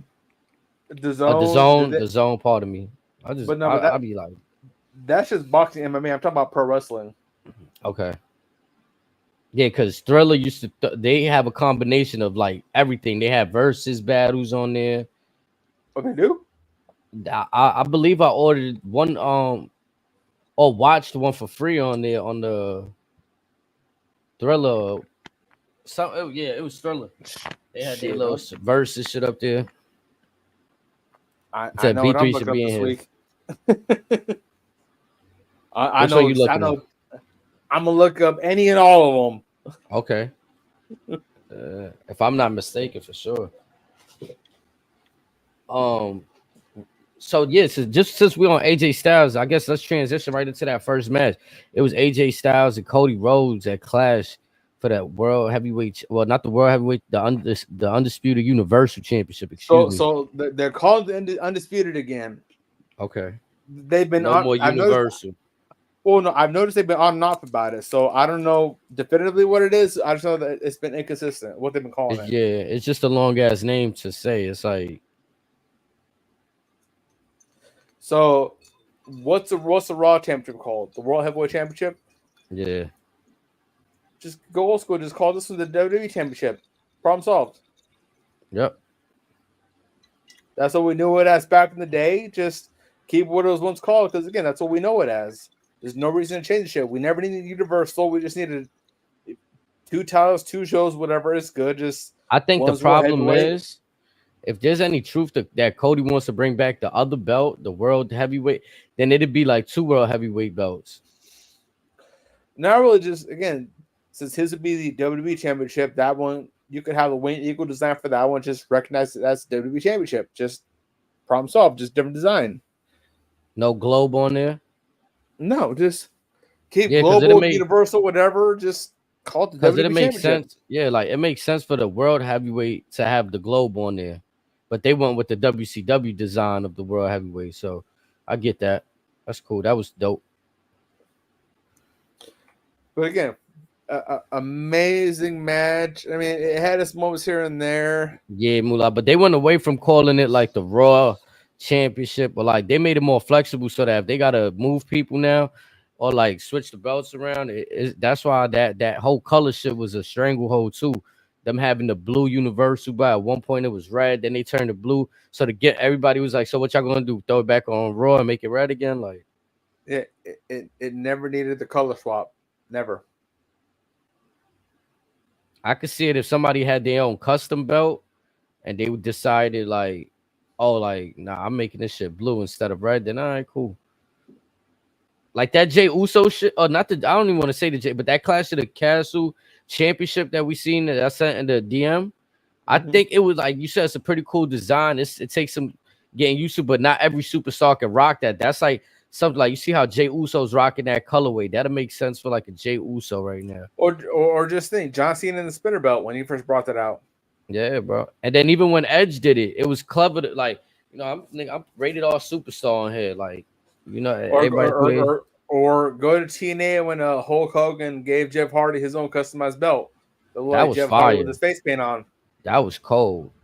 That was cold. Or again with New Japan with the Junior Heavyweight Tag Team Championships, the Bullet Club War Dogs, Clark Connors and Drilla Maloney. With their belts, it's a white strap versus the traditional black strap. That's what they're doing. I'm gonna be honest too. AEW be trying with they shits, but it's something that be cringy about. Like I feel like y'all belts ain't got years of prestige for y'all to be playing around, changing the designs and shit. Like Well, I don't know. Am I wrong on that? now my question to you is it so much the lineage of the prestige, or is it who they have representing said lineage? For example, It's both. Orange Cat. But more So what you saying? Yeah. So, for example, you have Orange Cassidy with his lengthier reigns. Flash forward to now, you have Jericho with the unrecognized FTW belt. You have who What's else? the got one? thrown in this What? mix? What's the one that Osprey got? That's not the Continental. Okada got a Continental, right? Which one was the TNT belt? TNT belt is the one that Copeland has, or I don't know what they doing. See again, too many fucking belts. Yeah, like that belt is still around. He has that doing that Copeland challenge shit for that belt. So I know there's a Continental belt, and then there's Whose belt looked better? I'm gonna be real. I love Swerve. Swerve is my guy. You could go to my stream and see Prince Nana dancing every day and night. But I'm gonna be honest, Will Ospreay Championship looked a little more shinier. It looked a little bit more like the AEW World Championship looked a little dull to me. Or am I off on that? That's a bad take right there. I'm gonna say all the above. Mm. Because again, with them, Uh-huh. it's like again, first off, too many belts. Second off, it's like you're changing the design so often, you didn't give us a chance to enjoy what we already have. You're not letting it marinate, right? Like let it marinate. Like I felt Moxley brings some prestige to that shit. MJF gets that even Punk, the black strap. I was getting used to that black. MJF gets it, and now he goes with his With the Burberry. Yeah, he goes with the Burberry, which is cool for his character, right? Like, all right. Then Samoa Joe's like, I'm gonna bring back what was like he again what you were saying, who holds the championship and the prestige. Like I feel like Samoa tried to bring some prestige back. And I don't know. I think that belt kind of needs an overhaul a little bit. If they're gonna continue with the design switches, they might have to do what we said. If you're gonna give somebody a custom belt, a whole new custom belt, bro. Just go at it, bro. Make some new fire shit. Like, stop doing with the little alterations. Like, you know what I mean? That's like very WWE-esque. Oh yeah, we're just gonna make a different strap. Yeah, I don't feel like A if a different nigga side do get a plates. custom belt, they should like that person should really like holding that belt for a long time. It was like the Acclaimed. They made custom belts for them. They made them scissor belts, and I thought that was fire. Like, oh wow, like they really, you know what I'm saying? How long did John Cena have the spinner belt? How long did Jeff Hardy have that personalized belt when he was world champion? Look at Bray Wyatt when he had the Fiend Championship belt. when Miz brought the white strap back. I think that adds to the championship, to the storyline too. Like, if I'm a challenge, if I'm like, who do you think you are making your own belt? Now I want your belt now. Like, it becomes more than just the world heavyweight shit. Like, I want you thought you was that guy to make your own belt. Now I want your belt though, like your belt. It further solidifies the prestige. Yeah. And like you said, I could see why they kept that fake spinner belt, because it was like, oh, this is what Cena made. So, man, now this is ours. This ain't like. It made sense when Edge had it because it was funking for a minute. Just like when Jeff will lose his belt, whatever, it made sense with the people who lost it because those folks that kind of like beat him in non-title matches. It made sense. Even The Miz, he won that same championship and left the WWE sign upside down to make a M. Like, that shit wasn't spinning no more. It was upside down to make an M. You feel me? Like, I want your belt. Yeah, bro. I want your belt. You feel me? Like Them niggas wanted that rock belt. That shit he got. That shit hard. that's another flex, right? Like look at the Rock. Like The OG Brahma Bull belt, the Smoking Skull belt, the fucking $1 million championship. even the one he got now that was gifted to him by Muhammad Ali's wife, right? Somebody could Cody Rhodes could like No, he could no, make no, no, Cody. no, no, no. Anybody That could was do just this. that was Rock telling Ali's family, "Hey, I made this. You're gonna present this to me." Nah, yeah, however that story go, you know what I'm saying? But it was still fire. Like they got her to do that, you know what I'm saying? Do the little story in there. Oh yeah, I asked them back in the day, can I use this for, you know what I'm saying? Can I say I'm the people's champion? You feel me? Doing the little story from back in the 90s, you know what I'm saying?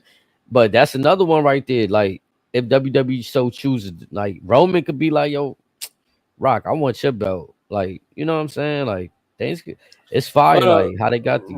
Roman could post a shit like that belt was given to you. These people know who their champion is. He just stole the ones. Yeah, like it's used as a prop in the story. That's fire. Like I feel like they got to do more. In certain circumstances, the championship can make the champion versus the champion can make the championship belt. Yeah, that's a fact right there. How'd you feel about the overall like match between Cody and AJ? And Cody going over once again, which was I feel we all kind of knew that was gonna happen. First off, before I even get into that, do you feel like Cody should have lost? I'm gonna be honest. I was watching somebody talk about this. Shout out to Flobo, you know what I'm saying, and the other brother Jack, part of Wrestling Inc. I believe. I was watching the brothers and they came up with a good point. Austin didn't tap out against Bret Hart in a submission match. He passed out, but he lost the match. But here's the problem that so two things. One, I know Snake's got a bowl to say about this match alone, so I'm gonna keep my shit short and sweet. But two, they pigeonholed themselves the minute they made this an I Quit match. They backed into the corner so thin to where they purposely went to the point of no return. It didn't need to be bad, bro. And that shit was cringy too. Him getting a water bottle. Wake up, Snake, fire away. I thought this was by far one of the worst endings to a match ever. I quit. Like, all right, so the significance of these steel steps. You were that scared of these steel steps. I quit, Cody. I quit. Like, I don't like how that ended. Like the handcuff shit. Like Cody turns over. Oh, we didn't see Tony. Cody was able to turn his arms around. You know, Michael Cole is funny sometimes. We didn't notice. Cody was able to turn his arms around with the handcuffs. I didn't see how that happened, to be honest. Come on, because come on. I don't think he double jointed like that. Nah, he was just laying down on the like. They had the camera like facing AJ a little bit, but you can still see Cody there, and he's bringing that shit under him. Like you were saying, the chain or the handcuffs could have been shorter. Once they did that, I already knew he was gonna do an easy slip. Like it wasn't gonna be handcuffed to the ropes for him. Like to get into the match, you're backstage a little bit. I liked it that. Take the backstage. Yeah. I wish they would have did a little more of that. They like did that and they came right back. I'm like, okay, so much for that. You know what I'm saying? Cody gets busted open, right? With this brain buster or whatever. Where did the blood go by the end of the match? Like this thing's face was clean. It was like, where did that go? But that's certain little things I noticed. But I thought this match was okay, man. It was just like for I Quit match, I expected some more drama. I wanted some more theatrics. Where was the OC at? Where like nothing involved in this? Why the bloodline interrupted after? But we'll get to that. But that's right. Yeah, I'm gonna get that in a minute. But what I will address is this. In our group, I presume that they were going to take the route similar to what we saw in 2010 between John Cena and Batista, to where Batista's legs were kind of pigeonholed against the back ropes, to where even if he tried to get up, he couldn't. That's how he got the submission, whatever, or the victory with Cena. Instead, you had AJ just cuffed against. Was it the ropes? And it wasn't even both hands. So that part alone was the biggest blunder for me. And he was he was able to get the key mad easy, like it was just Right. like the key it was was there. just too much of a Cinderella story, basically. Like, wow. So AJ's that dumbass, that much of a dumbass to leave the keys in the fucking bag with the handcuffs. Like, wow. Yeah, it's not even that. It's just as far as the Cinderella. again, like I've said many times, perception or presentation equals perception. So how they portrayed that match insulted my intelligence. And then hold on, the close up on the camera of Cody finally noticing the key blew me. Like it's there, like him crawling to it. Like they try to put the real seriousness on the camera like that. Why we gotta see how tough Cody can be when we see him fight Seth Rollins with a torn pec in a Hell in a Cell? Yeah. Why is that the emphasis of this story? And why have him do it clean? That's the biggest thing. Like why he did this all clean. Like Snake said, no OC, no nothing. Should he have lost the match because he passed out? That's my question to y'all. You cannot win an I quit match if they do not say I quit. Like I said, so how do you win a submission match without somebody tapping out? I mean, that's a little bit different because a lot of folks take no response as a submission. So you can get away. I would have wanted at least Cody to throw the fucking steps at the nigga, man. I don't care. Like, throw it something. Make this shit like real. Make it more connect with it, and then be like, I quit. I ain't doing this. Bust AJ open real quick. Like, oh, now AJ busted open. And it's like on the third one, it's like us as fans watching it, we like, oh, nah, he better quit because this shit getting brutal. Like, you gotta, like, I just like him that scared. Like, I quit before the it's like, whatever. Yeah, that was ass.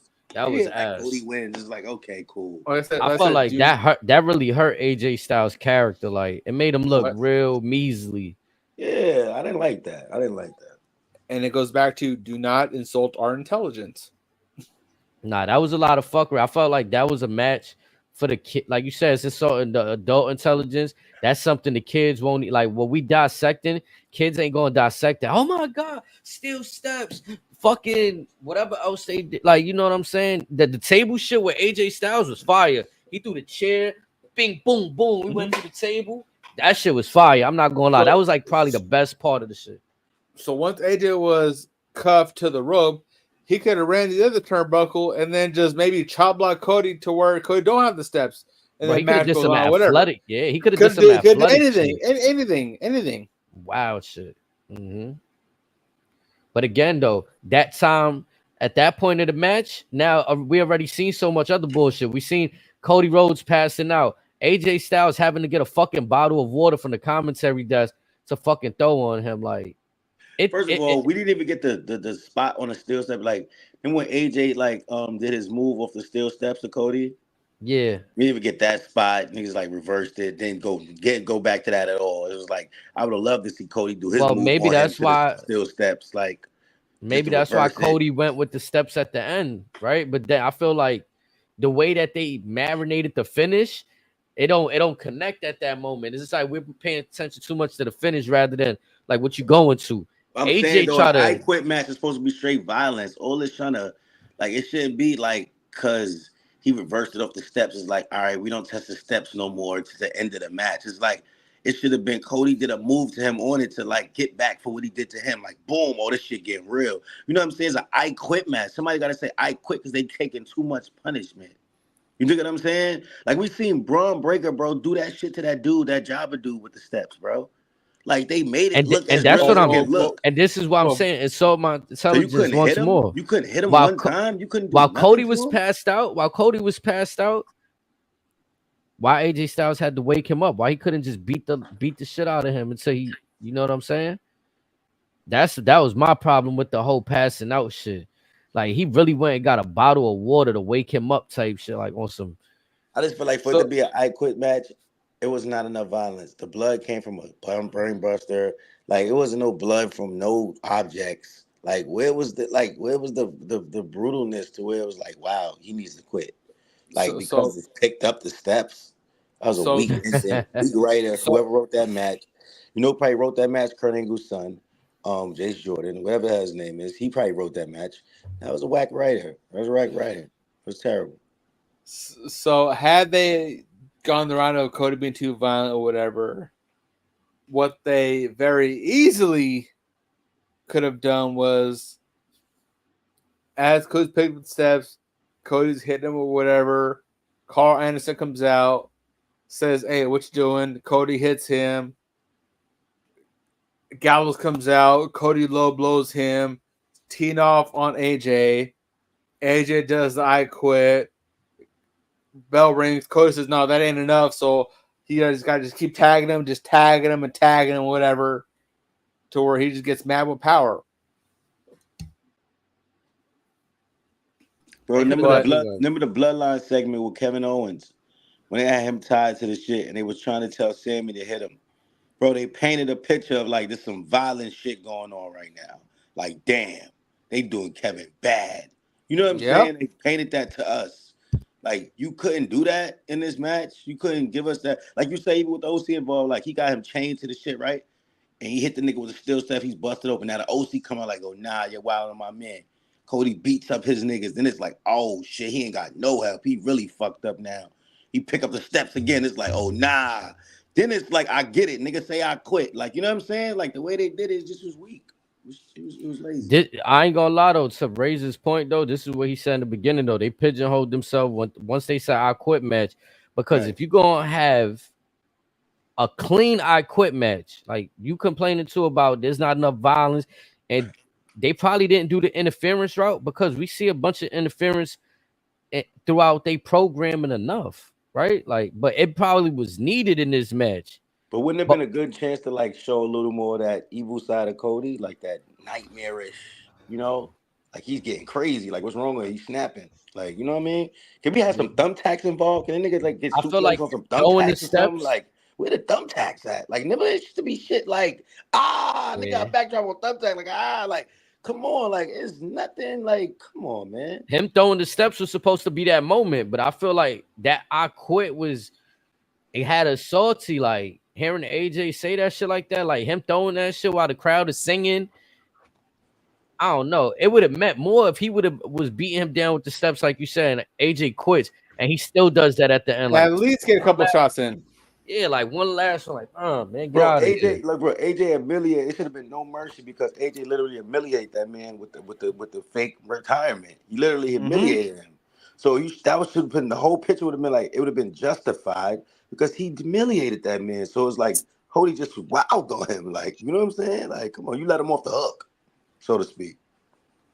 Exactly. Jaw jacking with your moms and all that. Like, come on, he literally picked up the chair like he was gonna hit your moms. Like, that's what. Come on. He was supposed to beat the gravy out of him right then and there. No lie, like really bad. Like to the point that y'all saying, like, wow, this, because it's a difference between knowing. Again, this is what I'm saying. They're questioning his toughness. Yes, they know you're tough. But we want to see the dark side. That's what we really want to see. But I also don't want them to make AJ not look who he is either. It's like they fucked up with that, having him quit like that. Saying? I'd rather see AJ, like you said, knocked out, bloody pulp, and he didn't say I quit, but he just so gone. It's like he's done. You know what I'm saying? Like, right? Bro, I ain't gonna lie. He even took an ass whooping from Brock Lesnar, like G shit, like, and then you just quit the like. To this, like that shit was like you said, he ain't even hit him with the stairs. He just got him handcuffed. Like, I don't know. It one hand. Brock Lesnar was bashing his head and I don't even care if I wouldn't even care if Cody was beating his man ass so bad to where like Nick Aldis had to come out and stop it. Like, no, it's over. Like we don't even need that. Like this shit is just done. Like exactly. Somebody would have had to quit for AJ Styles. Right, because you don't put the I quit on AJ. You don't make him look weak. It's like he just got his ass beat. Like, you know what I'm saying? It's kind of like the I quit match. Was it an I quit match when we seen Jey Uso and Roman? It was. And Jimmy was about to throw in the towel. And then they open the night with this match too. Like this is the opener. It's like, I guess, man. Yeah, you know, I Drew's from noticed too. Scotland, Another so little thing I know, yeah, Scotland. Shout out to the Scotland. The Scotland fans is great.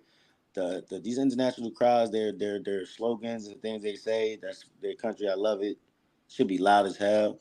No fireworks though, man. On the entrances, like where's gonna be no fireworks and shit. Like the place is so big they weren't not paying for the fire permits.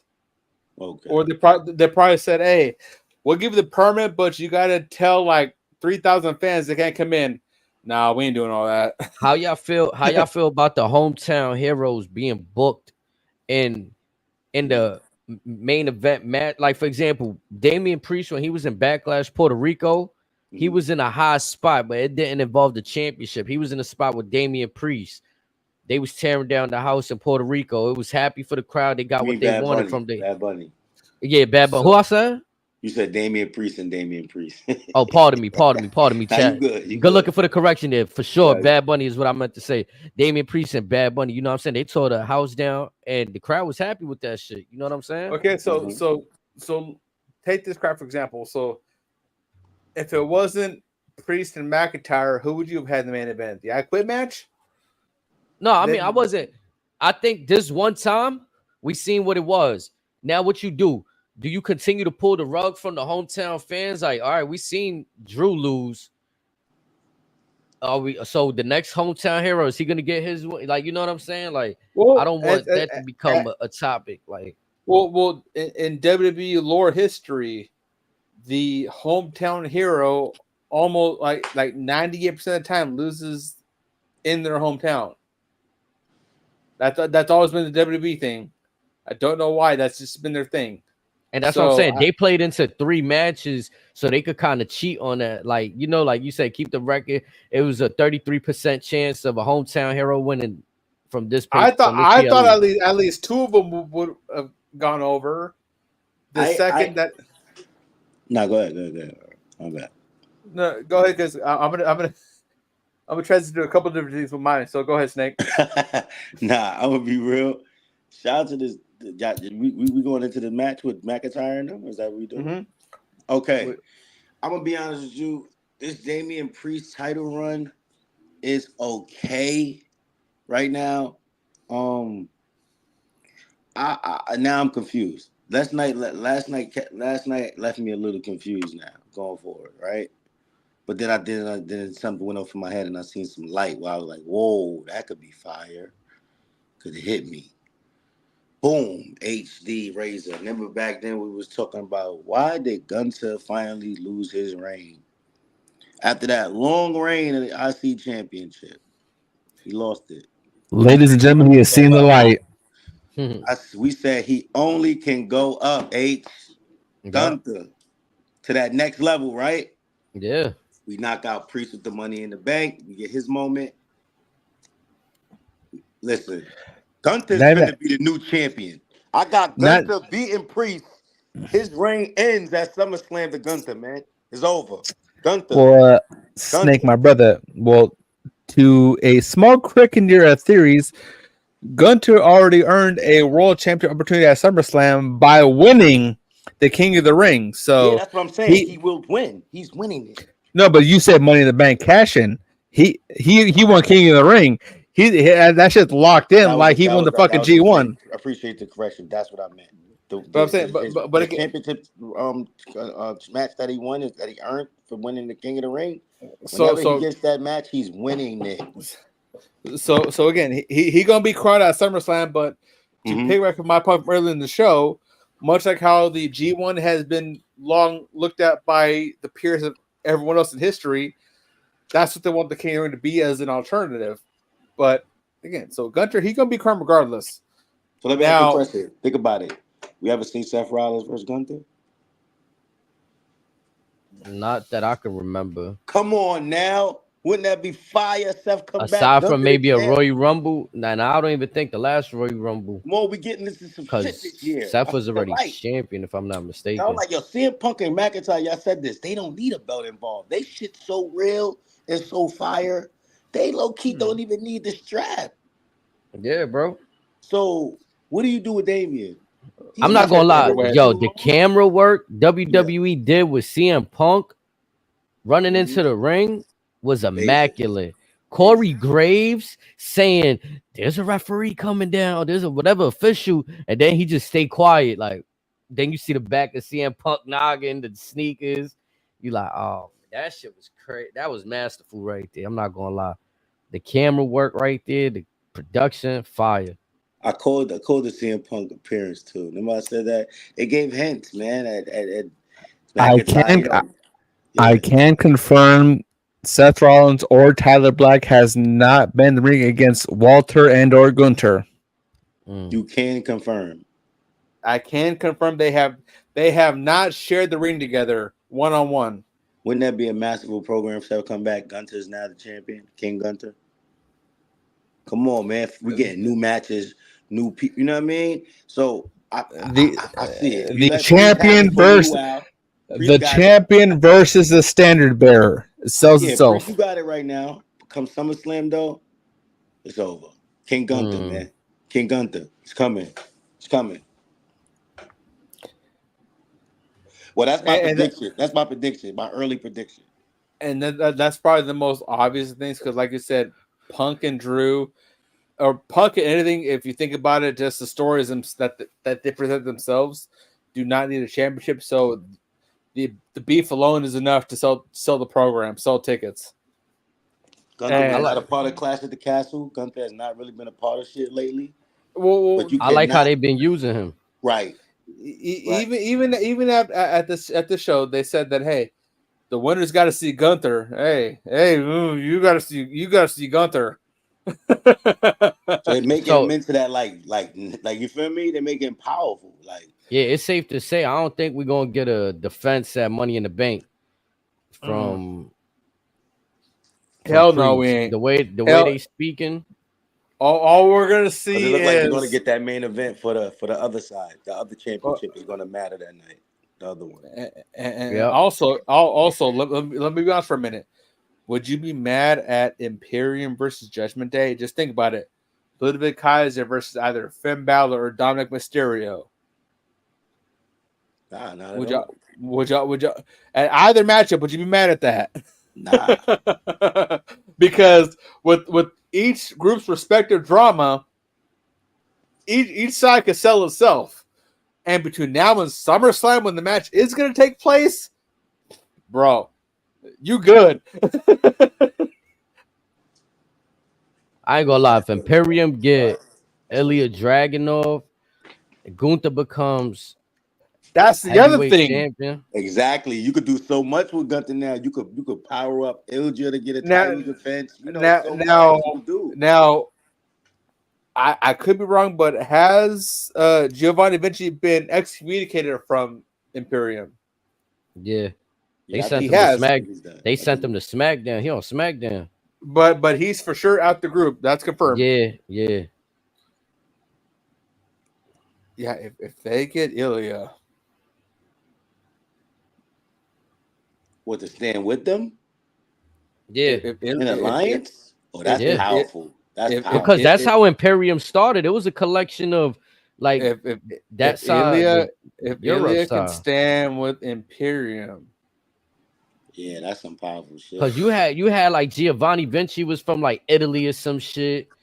If Ilya Dragunov, the Mad Dragon, can stand with Imperium, man, I'm sorry, Ilya and Gunther alone. I'm sorry, you ain't beating them. I don't give a fuck what you say, how you book it. You is not winning that fight. That shit go crazy. God damn. Unwelcome your thoughts, man. We be on some shit. So when shit come to life, just remember, we was here. If Parleve has enough to book that, I'm sorry. Ain't nobody winning. I mean, I feel like Imperium, they was due for one too. Like they should have had a dominant. I don't want to say they didn't have a dominant run, but it was more Gunther having a dominant run. Like we ain't never see Ludwig and this dude Giovanni dominate with the belts. Like that was Usos in them with the undisputed. Also, this is the first time we've seen Ludwig Kaiser kind of like show his stuff. Yeah, we he didn't working, see that. he cooking right now. Yeah. So this is the first time we actually seen his stuff. Like, I don't know why we didn't see NXT. Maybe it's because they're focused on what Walter could do, or that now Gunter. But we're now seeing what Ludwig can do. Call me crazy. No. Call me clinically insane. But can you imagine a world in which we see Imperium link up with Gallus? Nah. Call me insane. Call me clinically insane. Yeah, he took a mean left with that one. He got for Wolfgang with them now. Like, I'm hitting donuts in this bitch. Nah, on Ludwig though, man. Listen, if I started dating Tiffany Stratton, you know what I mean. My wrestling would get a little better too. By the way, you know what I mean. But that's just me. My boy definitely talk to him. I think. I mean, it could be another situation if Ludwig wins the Money in the Bank. I feel like that'd be, you know what I'm saying? I'll be honest too.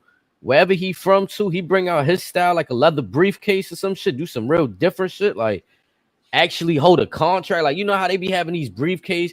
I know when Priest was holding it, they showed the contract. Like they was playing around with what if the contract really in there or not? Like, you know what I'm saying? Can you imagine? Has over a lot of these guys that charisma. Like he has that. He has that Hollywood style. Like you know what I mean? I think it could be in movies. He be sitting. Can you imagine a world in which William Regal manages his son Charlie Dempsey and Ludwig Kaiser? Imagine that shit right there. Let that sink in. Let that seep down to the soul for a minute. Just Charlie Dempsey with what he's been doing so far NXT mixed with what we would like to see in a meteoric rise with Ludwig Kaiser. Let that sink in. You had William Regal to the mix with both of them.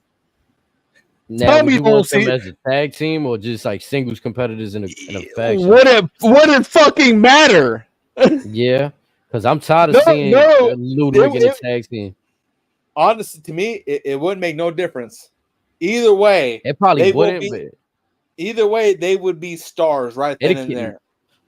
Nah, I think Ludwig is a star right now. He already working towards it. No, but just them two either linked up as a tag team or being both managed by Regal. Because I'm not gonna lie, I feel like when I see Imperium, Gunther got a lot of shit to say, but Ludwig gets a lot of time to talk too. And he don't really need a Regal talking. Better on that mic. Gunther got a lot better to me. Well, he's always been more. He's always been nice. That's the thing. But again, like even when Ludwig back in WXW in Germany, he was always a silent killer. Now we are just now seeing his personality, but also we are just now seeing the personality of the seed of William Regal. Mm-hmm. You get both of them together under Regal's tutelage. I promise you, in less than 18 months, you're going to see tag team champions gold or both of them. Not even. I mean, folks will compare it to that, but you will see those two prosper as either that branch champion and secondary champion, or both of them will be world champions. I'm saying it. I could again, if Regal polishes his son and Kaiser, you can. I can see a world where you have Kaiser as a champion for SmackDown, Dempsey as a champion for Raw. I can see that. I see that right now. It's clear as fucking day. That's what we doing. I think a razor start going crazy when he get in. That's what we doing. Delivered. I see that right now. Nah, it's too much work going on for you to just try to push them to the side for these brothers. Yeah, we pushing the side. Braun Breaker. Braun Breaker getting pushed to the side. Like, no. I'm not saying he ain't gonna be in the mix. I'm saying as far as the be-all end-all for those divisions, those two will be major players in each group. Look, Mullah out here. He's starting the comedy. I'm crying. I ain't got no brass knucks, Mullah. I ain't got no brass knucks. We good. Man, I ain't got that curly hair either, but we all right. But I'm just saying, like, based on Dempsey's progress in NXT versus what Luda's been doing in the main roster, either both of them will be a main champion and secondary champion on one show, respectively, but also, assuming Dempsey can get his shit straightened out, I can see both of them champions on both brands. I can see it. They both got it in them. They both have the charisma, both got the ring work, both are slowly getting on the mic work. Again, it's only a matter of time. But if anything, that just makes both divisions that much deeper. So did we touch on all the matches on that was on the card? Nah, I think we covered, and I don't think I got your opinions on the after what happened with AJ Styles and Cody, like Solo coming out. The first match. Yeah, and that and a little bit of the last one. Remember, like on a few shows back, we was touching on just like what possibilities and things like that. We was talking about like they're building Solo into that guy. Remember he was losing, now he's winning. You know what I'm saying? He beat Kevin Owens. Like I feel like remember that like that world of maybe Roman comes back to Solo really being a man. Like they painting that picture maybe. You know what I mean? So I thought that was a glaring moment when Solo came out and stared down Cody. Like it lets you know what direction we're kind of going. That's next. For sure. I know Razor had said something. I don't know if it was in the shout out to Moolah, man. Salute. Fact. Shout out to Moolah. He was saying that Solo should have just stood at the clapping and then walked away. We did not just see him get active. Just pull up, clap, maybe pat him on the back, say, "Hey, go work, kid," and just back out to show that he like Solo was saying. Cody rent free in his head right now. The bloodline is rent free in his head. Anyone brings up the bloodline, like Cody just starts freaking out, spazzing out, whatever. Solo did not do nothing. We did not need to see the bloodline. We did not need to see Tama Tonga Loa. We did not have to see Randy and KO. That was all unnecessary. Are we building towards a 6-man match at Money in the Bank with these participants right here? The bloodline, Kevin Owens, Randy, Cody. Is this a way for them to get Cody away from defending the championship? We'll probably see that. We'll see the 6-man more on SmackDown than Money in the Bank. To be honest, that's my opinion. That's my hopes. But if you are right on that HD with the Money in the Bank situation, we seen that trademark come out this week. Right. That's what make me think. Okay, that's the time to debut PLE. You know what I mean? 6'8", 7-footer is on the way. Now, so I'm glad you brought that up because this past Saturday, New Japan announced their blocks for the G1, as I mentioned. In the G1 is a gentleman by the name of El Phantasmo, a.k.a. ELP. More notably, he was from the faction known as the Girls' Destiny. This G1, he was listed as a member of Hontai, which is the New Japan main core group guys. Just whatever.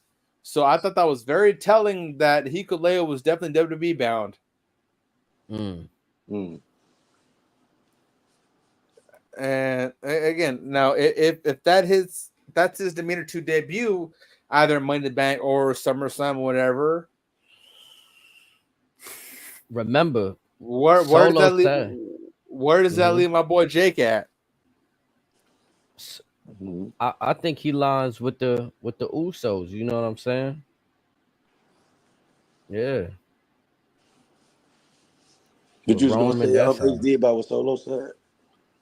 That he had Cody in check, right? You got him in check, whatever. Yep. So all of this. Remember he told Paul Heyman that. Right. You know what I'm saying? So now this keeping him entangled with this, and then he got help, right, from Randy Orton, the Legend Killer, future Hall of Fame. You know what I'm saying? Kevin Owens, former champion. But then they even the odds. You know what I'm saying? Hikuleo pull up. Though he got him in check once again. Like, damn, bro.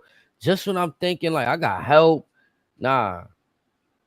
The numbers changed. It makes me think who's going to be Cody's opponent at SummerSlam. But if this is a Money in the Bank match, who's going to be his SummerSlam opponent? That lets me know something huge. Kevin Owens or Randy Orton, maybe. Maybe they Something turn huge on can him. happen at SummerSlam. Honestly, I can see the world which is Solo. Who? I can see a world which is Solo, because Cody will say, "Hey, Solo's had my name in his mouth." Who said he got me the palm of his hand. All right, Solo, pull up. And then whether he wins cleaner, but definitively if Cody wins or whatever, that'll further entice either Cody versus Rock or whatever the case may be. Wait, so since we here, are we going in this cold? Like Roman had the belt for how long? 1,300 days at least. Right. Are we trying to keep this? Like, how long is this Cody able to like? Can y'all see him losing the belt this year? Can y'all see him losing it this year before Roman like get back or before WrestleMania? I can see him losing the Rock. I could see it if done right. He could definitely lose the belt done right. But What I mean by done right is kept in storyline. Like if you want to take the belt off Cody, and now this is a chance for other superstars to come up, you have it done where The Rock makes that call. You know what I'm saying? And whoever says superstar is now they lit, but Rock and Cody still got beef. Okay, so AJ, let me ask you this real quick. I'm saying right now he drops the belt to Rock at SummerSlam. Unless we see a worthy competitor at Money in the Bank. Other than that, it's gonna be Rock at SummerSlam. What do you have? Okay. And all right. In the world, can y'all see the world? Lay it on me. Where Solo ends up the champion, Roman comes back, Cody's still in tied, and this shit turns into a triple threat. But now Solo is the man coming out with the belt. Roman's trying to get his strap back in his family. Cody's like lost his belt to this dude. Like, but they all got beef with each other. But now Solo's the man. It enhances Solo. He has the belt. We talking SummerSlam or what? A chance to power up. Say what? We talking SummerSlam or when we talking this big match to happen? I'm not putting like a time on it. I'm just saying like because I was actually like, can you see him take the strap off? Like, can you see like at some point maybe Solo having this shit and like yeah, but when is my question? Maybe Solo beats Cody at SummerSlam. Shockingly, because I'm thinking Cody loses to Rock at SummerSlam. I seen somewhere Rock got a fake injury from like working. So he did bang his elbow filming a movie, whatever. But they already confirmed it ain't that serious or whatever. So that's what I'm thinking. He could still pop up for SummerSlam, challenge Cody, beat Cody 1, 2, 3 or whatever, or even Bloodline rules.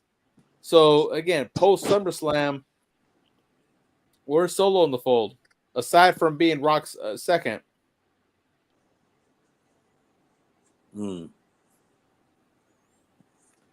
I'm gonna be real. I don't see The Rock coming back right now. That's just my opinion. Yeah, I don't. Go ahead, H. Go ahead, H. Nah, I just feel like it's gonna go left, bro. Like we can have a world with this 6-man match I'm talking about, Money in the Bank. Bloodline wins, right? Yeah. After the match is over, let's say somebody's on the outside, whatever. Who takes the losing pinfall? Maybe Kevin Owens, Cody, whatever. Maybe Randy. The other participant who on the outside, he just walk off and let them get the shit beat out of them. Cause now it's gonna be a 4-on-2. And that's gonna be the heel turn for Cody to face at SummerSlam. But now y'all probably thinking, why, right? Yeah, I'm gonna tie it in. Solo still gonna press whoever, like if it's Randy or Kevin that do the turn. Like, yo, listen, whoever get that belt, that's still coming to the bloodline. So it don't matter what y'all do, and it still make Cody goes over. He beats Kevin Owens, he beats Randy Orton. We still got Cody with the belt. We still got the bloodline fucking with him. To me, I could see that happening. I just feel like I'm gonna touch on Razor with the point of Rock being a champion. I could see in the world like Rock was nation domination, man. He had a crew, like you know what I'm saying. Rock got this heel theme. When that shit hit, that shit's powerful. I could see him coming out with the championship, having all these niggas behind him. He could lay all these niggas. He squad deep on some nation of domination, and he the champ. That shit'd be powerful. I ain't even gonna lie. That should be crazy. But Solo possibly ending up being a champion, that's not bad either, man. I ain't gonna lie, man. That's not bad, man. Who comes back first, Rock or Roman? What if you see my mind were crazy? I'd have said have both of them come back at the same time in the Royal Rumble. And the Rock Roman was out here eliminating everybody. He come out like number 29, and then the Rock come out number 30. So let's throw this in the mix. Who comes out first? Hikuleo, Rock, Roman, or Jacob Batu? Hikuleo. When y'all really assess this situation, does Solo and Roman really have beef? Yes, they do. Like, they most certainly do. Okay, I feel because like we don't have a confirmation, but it appears that way. Why? Because Roman got sloppy with the family. No, not even that. At WrestleMania, he was telling you, bro, finish the job, bro. In the ring, he was telling you, finish the job. You didn't finish the job because you was worried about Seth Rollins, bro. The beef was long before the beef from the family because you got caught slipping, worrying about the wrong thing, bro. Now we taking it into our own hands and we're getting the belt back. We were getting it because when we get it, we're not losing it this time. That's what I think Solo is on, bro. It ain't even that personal. It's just like, as for the family, you were slipping with it. Now I'm here to get it, and it's going to be held the way it really needed to be held. And if I gotta fight you, for you don't have it because how you had it and what you did with it, that's what it gotta be. The beef started long before that, my brother. The beef started. The beef started. The beef started when Roman Reigns first learned on a SmackDown in which he could not control Solo Sikoa. Solo knew what was taught, what the mission was specifically, but that's all he knew how to operate on. That's all he knew how to regulate. The minute like Roman would send him, and then he'd have to like physically fight back to hold him back. That was telling him to say, "Hey, you created this monster. Solo is the brothers of Jimmy and Jay, bro. At the end of the day. And Roman has proven them disrespect his brothers. And Roman learned that he cannot control that demon, hence why he'll likely recruit a Jacob Batu in his camp. What you think, HD? What's your take on that? Do you think Solo really has it, or like, how do you view this shit? I'm gonna be honest. Like, to me, it's hard to like do the numbers game when you're talking about all the people that's coming. Sometimes I be thinking Solo is really on the rogue mission. Like, I think he on nobody's side but his own sometimes, bro. Like, I don't even think he in the Rock back pocket. I don't think he in Roman back pocket. I think he doing his own thing. And then that's when the Rock steps in and like take over that shit. Like, yo, you wilding right now, bro. And then Roman got his own shit going on. I think Solo been on a rogue mission this whole time, bro. All right. So when they all say on different times, like from the tribal chief, orders from the tribal chief, who are they talking about then? That's the beauty of it. I mean, yeah, because why weren't when Roman was trying to win a championship, why the Usos weren't tribal chiefs?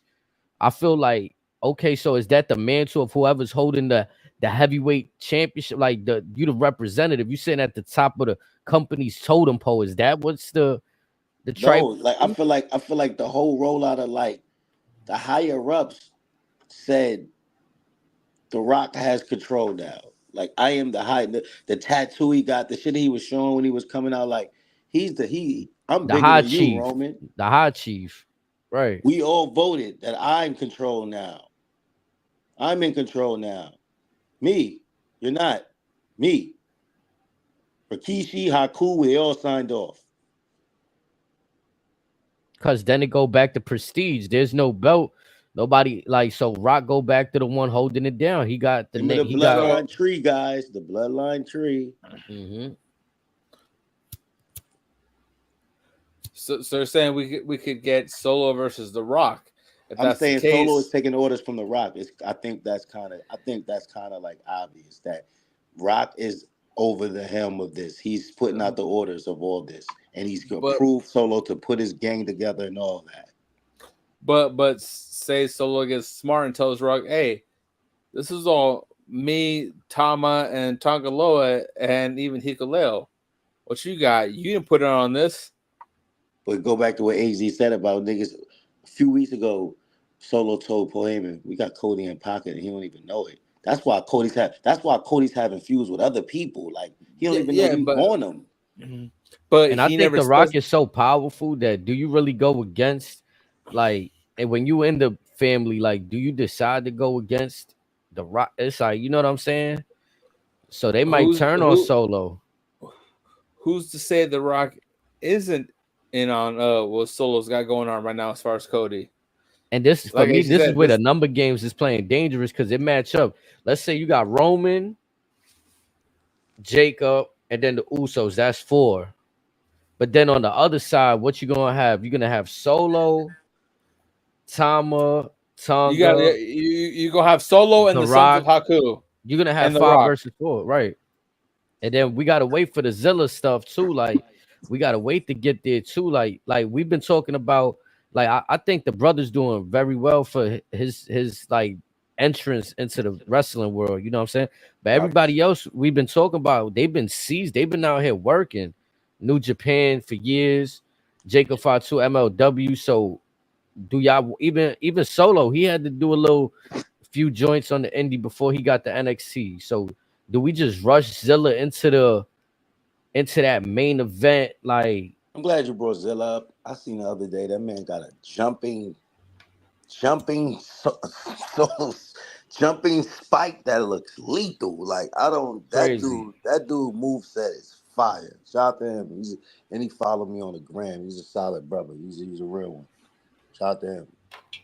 He's gonna So be a problem with any promotion that he signs with.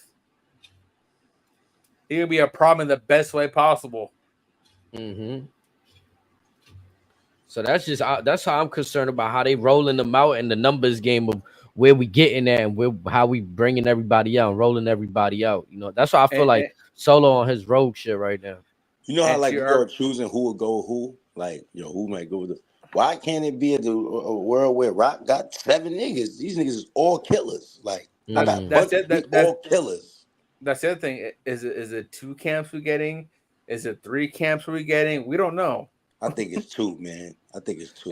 It could be 3. We don't know. That's the beauty of it. Right. That's just my guess.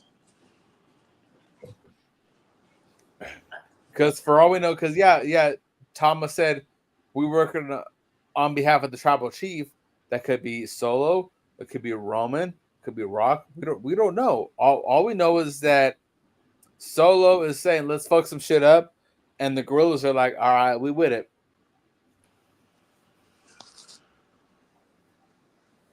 When did they never really all right, how do y'all feel about when we think, because we think on a real deeper level with this shit, right? So how do y'all feel about them not touching on why hasn't Paul Heyman got in contact with Roman yet? Why hasn't had been a second word? We don't have to see Roman, but maybe we hear him on the phone, we hear his voice, we know that he's alive.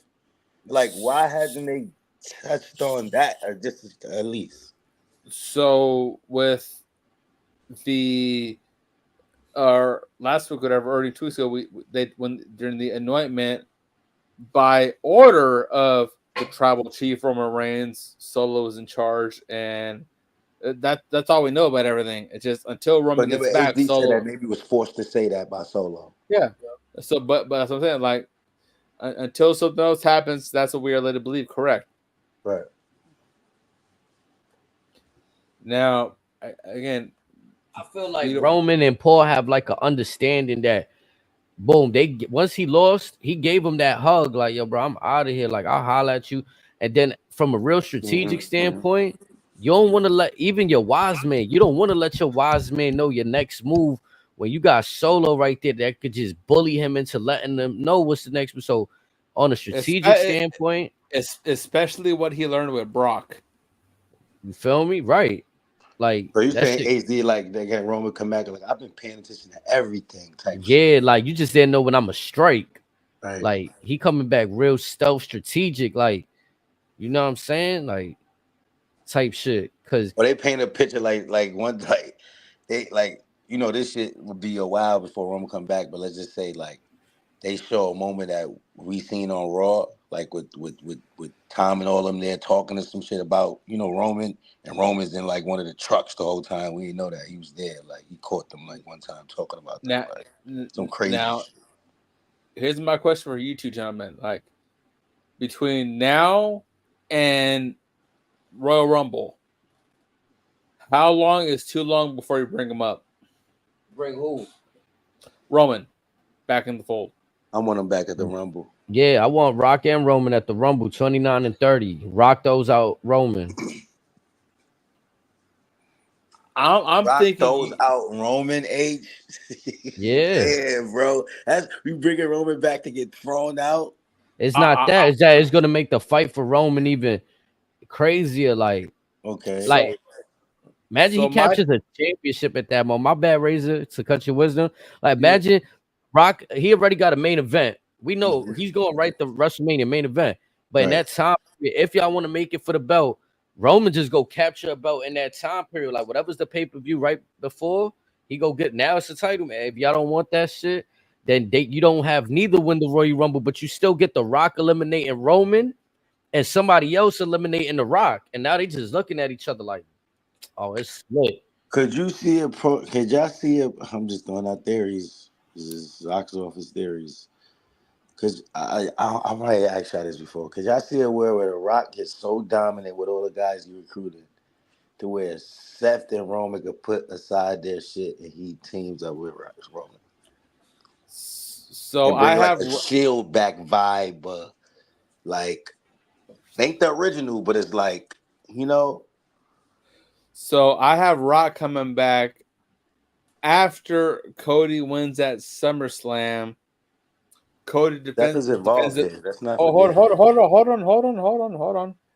I have Cody wins at SummerSlam main event, whatever, blah blah blah. Rock comes out, does some shit, whatever. The following PLE after that, whether it be Elimination Chamber or whatever the fuck, Rock does some more shit. Either incorporate Jacob or whatever the case may be, messes with Rock. Royal Rumble's going on. Rock comes in mid-20s or whatever. Roman comes in number 30. Place goes ballistic. Roman wins number 30 from number 30. And as they're setting the table for possibly Roman Cody 3, say the final 4 participants are Rock, Roman, Seth, and just put anybody else in that 4th spot. Everyone's tried chanting that Rock or Roman side up because of the whole Shield stuff or whatever. Roman's going with it or whatever, and blah, blah, blah. And then Roman makes a beeline, hits a 40-yard sprint, goes right through Rock with a spear. Much like when DX and Cena were in that one match for that one Brandon Battle Royal, when Michaels hit Triple H with that super kick, Cena's just like, that wasn't talked about type shit. So then Seth knows it's real. When you, because I'm just H, you could chime in too whenever you're ready too. I'm just talking on shit. Yeah, good. I mean, like with Seth, right? Ultimately, him being heavily invested in with Cody and trying to help him with the bloodline kind of weakened him, and that's why Drew cooked him. Like, so he literally lost his belt because of The Rock. Rock was saying throughout that whole process, we're gonna make sure he lose that too. You know what I'm saying? And he actually lost it. He had the 2-on-2 the night before. Coming the next night, get cooked, lost. You know what I'm saying? He has that role. Roman, Woody-woo Roman chooses to go at him. He loses his title. They have in common that Rock fucked them both over. If The Rock is doing this with Solo and them, but they both getting fucked over by The Rock. They would have a reason to at least come together for a bit to go at Rock. But I'm just saying. Because Seth is involved there. When he come back, he got to have some sort of like revenge. Like, you know what I mean? Like, he lost his belt. Like, that's the last time we seen him. But Rock and Cody were not involved in the dissension of the Shield, which is something that Roman holds near and dear to heart. Yeah, I ain't gonna lie like I too. said, Seth Rollins is some fuckery to him. like I said, and I said, say Roman what, has never been. Seth Rollins, like the whole time we all Seth Rollins fans, but I ain't gonna lie, he kind of slimed like Roman Reigns. So I'll be honest too. Even if Seth Rollins came through with a man-to-man apology, No, but he's right. He's slime Roman Reigns. Right, Roman Reigns got his get back, but in the midst of getting his get back, what was the get back though? He did not. He didn't beat him one-on-one. Roman has never beaten Seth one-on-one. Therefore, he just that choked was him out. Yeah, he just I thought choked the him out. chair shot. I thought the chair shot. All right. So y'all think it's supposed to go into a match? Like, what if the whole thing was just a chair shot? It ends No, there. I'm good. Like, I'm good with that and the apology from Seth Rollins. Like Seth Rollins go to him like, yo, my bad, brother. I've been fucking with you all these years, bro. But Roman past that Shield shit. We're going into a new chapter. Like, but we understand they got that history, but this new chapter is that the Rock and these niggas is powerful. He fucked us over. I lost my straight. Like, we still brothers. Like, we came in this shit. Like, but Roma being the animal that he is, say no. When we had our one-on-one, I didn't beat you. The score shows you beat me, so we ain't done yet. I still gotta whip your ass. Nah, so who's gonna be the villain? Who's gonna be the man in that? You know what I'm saying? Like, Roman's supposed to be coming back as a baby. So he's coming back in the angry form to go. Roman will definitely be the baby face. When he gets his look back with Seth, it'll be one of those like collateral damage type shit saying, hey, you told Seth, hey, you knew this day was coming. You knew you had to put them dukes up. He whipped your ass. He got you. It's done. Now when he goes to Roman or to Rock's gonna be the definite baby face or heel and all that. And no one's gonna cheer against Roman after that, after he beats Seth. Triple H and them is going box office. They going for Hollywood. They going for some shit, next level shit. It's Netflix coming, man. This shit ain't finna be through the front door, man. They finna do shit to blow people's minds, man. They trying to blow people's minds, man. I think you like when them coming together at some point, having it intertwining will be special. You know what I'm saying? Depending on how they do it. And depending on how powerful the Rock and Solo all them be by the time they both come back and all that. Like, I think that it could be a special. Just remember, Triple H said in that press conference at WrestleMania, man, Roman next storyline, man, is like that, man. That's what he said, man. I'm holding him to that, man. I think it could be as simple as Seth Rollins. It's kind of like Sami Zayn and Kevin Owens when they was beefing, right? Like Sami Zayn was in the bloodline and all this shit. Right. Whoop-de-whoop, fucking with him, and then he had that moment where like, nah, I'm not gonna do you like this. And it could be as simple as that. Like Seth Rollins makes a save on Roman when he really needed, when Roman ain't got no help, and that's like his my fault moment. Like y'all was just saying, like, nah, we still brothers though, bro. Like, you know what I mean? Like, I know I'm not bloodline and all of that, but but I literally don't think we get that until after Roman puts a pause on Seth, because Roman's gonna hold that one match has as Survivor Series saying, hey, I didn't beat you, therefore no, it's still on side with us. You think that matters to him? That's what I was saying. Like, I don't think that that's that pride. That's that pride. Now I think what mattered more was the chair shot that broke up the Shield, and like Snake said, when he did that, he just fucked up though. Like he got his ultimate revenge. Yeah, nigga, I hit you with the chair, motherfucker. Right. Like, but again, in doing so, what was the lick back? Exactly. What was the lick back? That's what I'm saying, bro. That's exactly how I viewed it, bro. But that's what was the lick back? That's him putting his hands on him, like. Right. Because essentially they were supposed to be on different brands, unless Seth Rollins would have got drafted to the same brand. But most part, they keeping them apart. What was the lick back? The chair shot.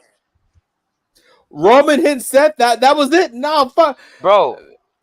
Why? Hell no, that wasn't the lick back, bro. Because you're right. Seth Rollins won the match, but Roman didn't. He wasn't satisfied with just choking him out. What he cared that he lost the match when he still got the championship for another 700 days after that?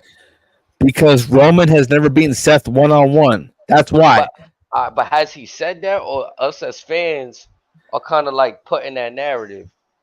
It's in the record books. The one-on-one match they had, Seth won by DQ. much the Roman, and all he cared about was just getting that moment with the chair when he seen it. Like, man, let me just hit this nigga the way he did me, bro. During the press conferences leading up to the 2-2, that man Roman was diminishing that title Seth had. Like, man, I don't care about that shit, man. That's the little, bro. That's the little weak title, man. Like, he ain't never showed me no emphasis. That's the second place trophy. I'm worried about you, bro. Like, That's what I'm saying. He was just low key playing him the whole time, like, you know what I'm saying? But Like, what does the belt have to do with the fact that Seth and Roman that base never got squashed? The belt is secondary. Yeah, Roman just treat the belt like shit, whatever. But it's like he was nothing.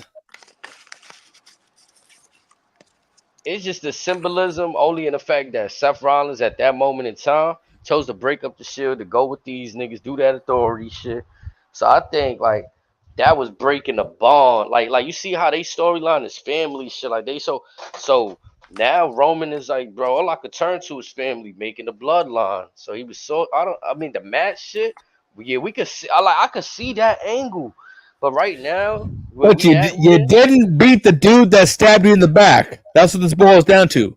You did not beat the dude that stabbed you in the back. let me ask yo you a question. look. Can you Rock get you used can to. get to that at any time, but this family shit though, family stabbing you in That's the what I was back, about to say, bro. another level. Yo, Rock used to beat. I mean, Stone Cold used to beat The Rock at WrestleMania all the time. The only win that The Rock got on him was when Austin was about to retire and get out of there. You know, so I get what you're saying, but so what if he go have another match with Seth Rollins and lose? Like, Then you that's know, more fuel for the Rock. Then at that point, that again. nigga Seth would just tell that nigga like, yo, bro, I'm trying to tell you, bro, you can't fuck with me, bro, but like, accept my help, you heard? Like I could see that too though, low key in a world where like they do have the match and Seth is still trying to help them. Like you know what I'm saying? Like yo, Brody, like I'm just just know. keeping it a bug. It's like, well, Roman still got to get his fade back or whatever, and he's waiting for Seth. I And realistically don't see. Roman got to Roman's get not. his belt back, Razor. But what was the reason he lost that belt? He lost the belt because the bloodlust settled in. He saw Seth come out, Shield gear. He heard the Shield music play. Motorcycle Survivor Series a couple years prior to that. That shit touched his soul, saying, nah, he was on some disrespectful shit. So, because of that, because he still plays the Shield music and he sees Seth in the Shield gear, it's on site. And until he gets that one-on-one dub, it's always going to be on site because Seth chose to break up the Brotherhood. We see that's when I don't think it's on site. He wasn't Right. treating Seth like it was on site all the time leading up to this. Exactly. But again, how often has Seth brought the Shield music? That's when he gets tight. That's the point That's I'm what I'm making, saying. Razor, when he That's be what I'm trolling. saying. Yeah, when he be But when we gonna trolling hear the him, that's Shield when music again, man? He Seth has brought the Shield music twice and not victory. That's all I'm saying. I just think Roman's coming back. Got funny shit. Razor funny. Nah, I'm shit. just trying to paint a picture, chat, where like I realistically I don't see Seth helping Roman like immediately. I'm just trying to paint this picture for y'all, chat. Where we painting pictures out here. So rock with us, you know what I'm saying? We on our artistry shit right now. Like The only way you get Seth Rollins and Roman Reigns to coexist is if John Moxley becomes a free agent from AEW. That's the only way. they bring the band together on some real That's leak the only shit. fucking way. I don't think so because that there was a group. They all grew. Steph and Romans grew individual, become stars on their own. You feel me? So now them being individual main eventers together, that's powerful too. Just it don't have to be like them fucking wear outfits and damn walkie talkies. They don't got to do that shit to like I Play think the it's a nostalgia shit. So hold on. So Snake. So if Randy Orton decides to drop the Evolution song out of nowhere, you wouldn't fuck with it? who is he coming out with? Ric Flair? It's just again, it don't matter. It's just the Evolution song. If he comes out of Evolution, I don't think he's gonna come. Why would he come out to the Evolution song? again, I'm saying Seth has dropped the Shield song twice. that was a part of the troll, like of the whole situation with WrestleMania. That was Seth trying to get in Roman's head again. Because he knows it's going to work. That's all I'm saying. Because that's always going to be a factor. Roman's got to get his lick back versus Seth Rollins. Until that happens, as far as Roman sees Roman it, with speared Seth, the shit out of Seth when he seen them in the ring. but he didn't get the 1, 2, 3. That's all that he sees. Again, he gets primal when he sees Seth Rollins, especially when he hears that Shield song because He could of beat what the shit out of happened. Seth left and right every time he see him. But until He did that pinks him, Survivor 1, 2, Series 3. and he still got the loss. I ain't gonna lie, like Seth Rollins really pulled the Kyrie Irving on him, you heard? Like he really just left LeBron on some shit, like, but the difference is he went and got championships. Seth Rollins did some crazy shit. He went and got them early rings, you know what I'm saying? But he really just got out of there, broke up a dynasty. Like, nah, I'm out of here, bro. Yeah, and Roman knows that. And again, until he gets that one-on-one victory, Seth's always gonna hold that against him and say, "Hey, you never And beat me. story Guess too, what? that shit hurt Roman. That shit hurt Roman a lot. Like he wasn't Yeah, right. John Cena killed him in pride that is a real promo, bro. thing." Nah, yeah, John Cena killed him in that promo. Like, you want to be a top guy, you're gonna have to cut a promo. Like, you know what I mean? You're gonna have to learn how to cut this promo. Had him shit faced right there. Like he had to break. Had him Roman had to fucking break. stuck. He broke him right there. I ain't gonna lie, Cena bold for that one too. I mean, he got a position in the company that didn't really affect him. But fuck, you doing that to what's supposed to be the top star. That's a good way to prep him though. He gave him that fire. Boom. Megan earn stripes. Yeah, facts.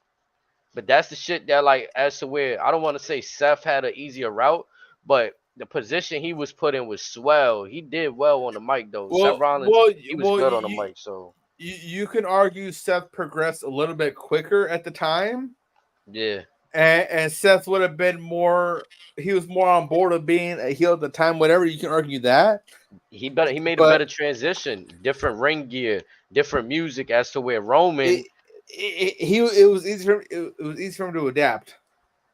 yeah, you got like mad different iterations of Seth Rollins. You had the King Slayer, the Beast Slayer, Burn It Down, the Architect, Monday Night Messiah, yeah, the Visionary, like the fucking Revolutionary. But again, facts. because he was able to evolve more and more, they made him more universal for this specific role. And then again, hypothetically, say he doesn't break up the Shield, say Ambrose sticks around, Shield's still around today. What the fuck is they doing anyways? Roman doesn't win. Seth doesn't win. What are they doing? It's unfortunate that, like, what's like, I think the Bloodline came close, and we seen a little bit with the Judgment Day, where an actual faction holds all the titles and really, like, they're dominating with all the championships. Like, you know what I'm saying? So they almost had something there, but they dropped it with them. Did y'all see that report that said when WWE moves to Netflix in January, 80% of the globe will immediately get access to all WWE programming, which would include Premium Live, Raw, SmackDown, and NXT. Now that part shocked me because Peacock still has an endorsement until a good portion of 2025. So, say you have Netflix and or Peacock. If you have both, or either or, like, is it gonna matter? Or what? I think I think it's a good way for them to separate. Like, you still got original content on Peacock. Like, remember what I was telling you about those original shows, the Edge and Christian show. Like, if somebody want to go back and watch some bullshit that was WWE produced original content, you can find it on Peacock's rendition of the WWE Network, right? But for now, we're just gonna get the main roster programming, which is Monday Night Raw. If it's still gonna be on Monday nights, I think it is though. Raw, SmackDown, NXT, PLE programming on Netflix. I don't think that's a bad deal at all. All we've been told is gonna be WWE Raw. Correct. But in terms like, I think they could watch, like, you know how on Peacock they do like these little, they upload like these shorts for like whatever section of SmackDown or NXT. Like if you don't want to watch the whole episode, maybe they do that for Netflix. Who knows? But we'll see. We'll definitely see. Cause yeah, like you said, it's not gonna be live programming. You're not gonna be able to catch SmackDown live on Netflix. It's just gonna be Raw. But whatever else they talking about, that they're gonna Well, have on that there. that shit says SmackDown and all that. Well, yeah, because they might show the like right now on the network. Sometimes on the Peacock, they update the episodes like 3 weeks later. Like for example, this past Friday, they're not gonna have it on Peacock. You might have to Yeah, wait Well, for but that. well, Netflix Like is a little fast. You might be able to watch that shit right after it's done. well, that's what I'm well, saying. It might change.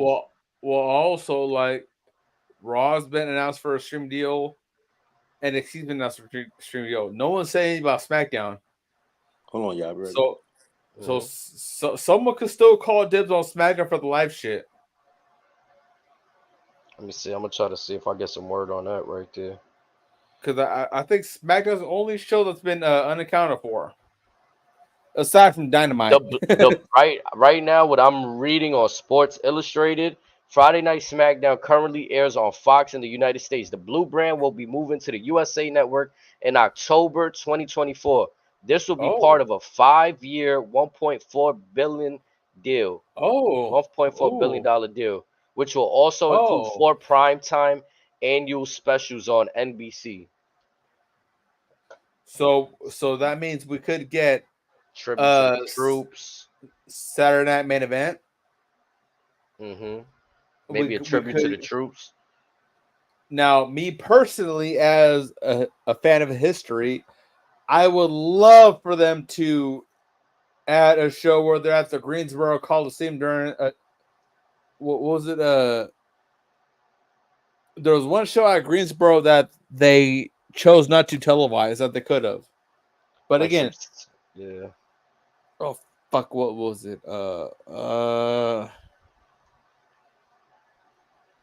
And it was it was some show that had some historical significance. But again, if they're at Greensboro, if they're in Biloxi or whatever, any show that has some historical significance, please let us see that because we want to see it anyways.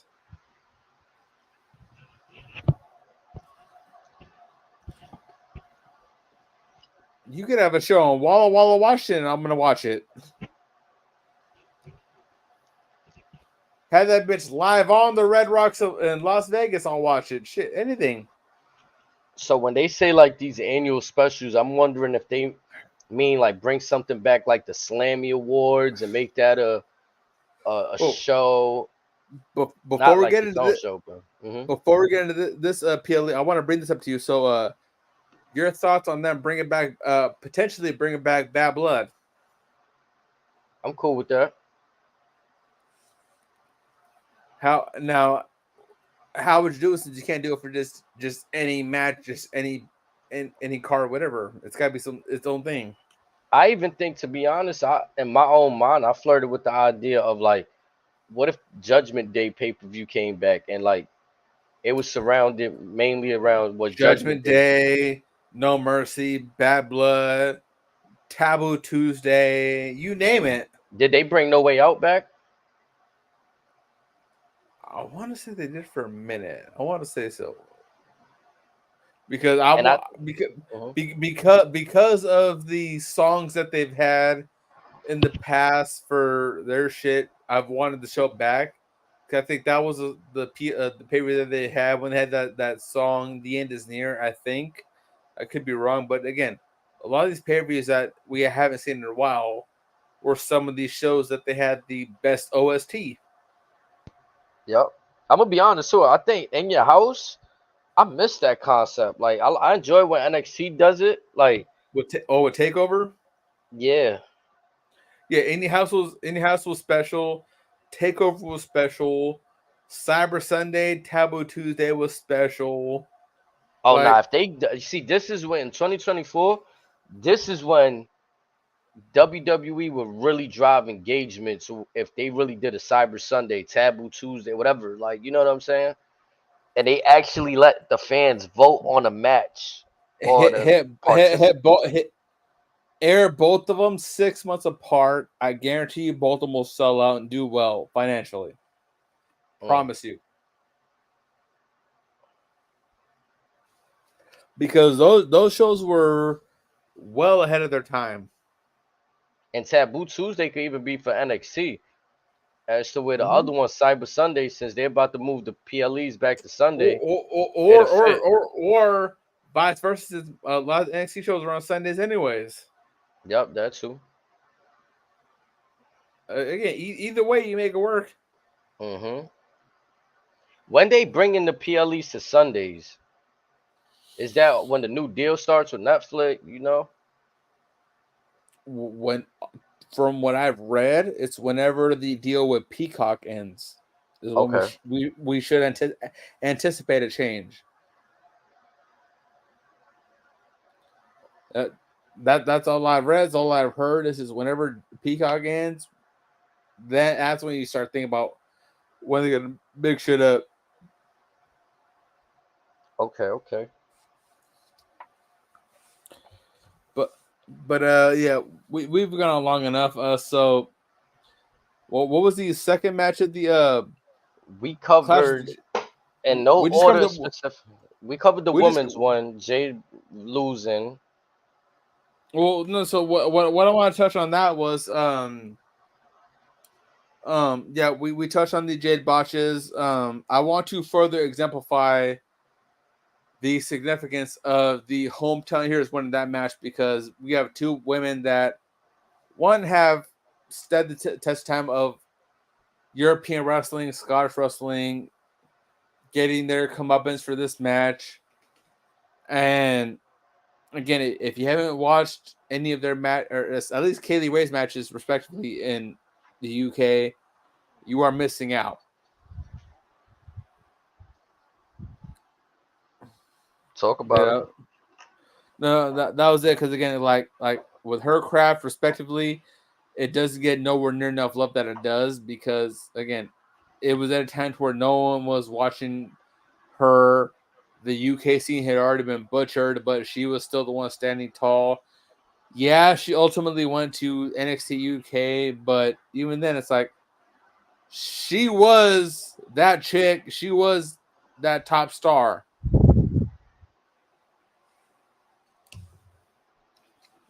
Now, I ain't gonna lie, the rollout of them winning, like, you know, they family giving them flowers at ringside, that shit, it came across better than what I thought. Like, I thought it was just gonna be like this cringy ass moment, you know, crying in the middle of the ring and fans just nah, this shit was like actually dope to see, like them had a moment with their family and it felt genuine. You know what I'm saying? That's the most important part for me. I'm gonna be honest. I'm gonna be honest. Once they got that 1, 2, 3, I teared up for them, because me as a fan have watched how much they have worked for this moment. And again, it is rightfully deserved of them, because both of them are extremely talented. And I don't know exactly what tragedy Alba Fire has, so shout out to her for overcoming, you know, being able to escape reality for a second and entertain all of us and take her mind off of reality in itself and have a moment, you know what I'm saying, a special moment. So definitely W.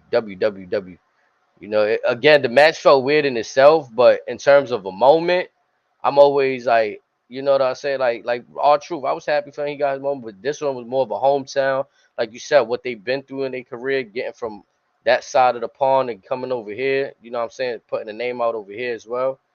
Definitely meant a lot for them. So that's a W for them.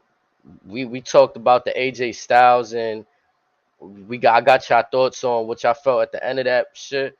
I knew they was gonna weasel in the bloodline. I know you told me that they didn't use them at Saudi, and it made sense. Why for me, I didn't see where they was gonna use them in this PLE, but I was like, bro, what's the chances they don't? You know, I like asking that question with them, like, and they found a way to weasel them into the PLE by hook or by crook. I think you were dead on, bro, because I didn't when you told me, I didn't know what you was talking about. Like, oh, he should have just clapped, and I kind of just seen the point of when they were attacking. Like after Cody won, I kind of started looking away. You know what I'm saying? I didn't anticipate nothing happening, so I would have been cool with Solo just doing a clap and walking off. Yes, so my opinion, what they should have done was again have Solo come out, clap whatever. It takes Cody a minute for him to acknowledge that he's clapping. Solo backs away, clapping away. Cody's looking around, all confused, and then they cut to it or break the cut, and that would have been enough. Yep. And then what else we have for the evening? Did that go into the Bailey and Piper Niven's So match? give me 1 second. Because I know it was So AJ, then so the so triple threat. uh, I might be wrong. It might have been Sami Zayn and Chad Gable. that's what followed after the women's match, and again, that match real quick. Regardless of who won the match, it was very well executed. If it, actually, let me get myself right real quick.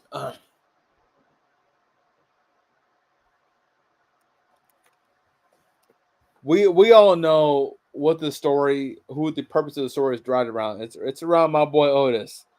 His head right here. The story is derived around Chad Gable versus Otis. What IC title or not, Otis will persevere. He will overcome the story. And again, at the end of the day, it's going to be Otis as the IC champion, and the world will rejoice over it.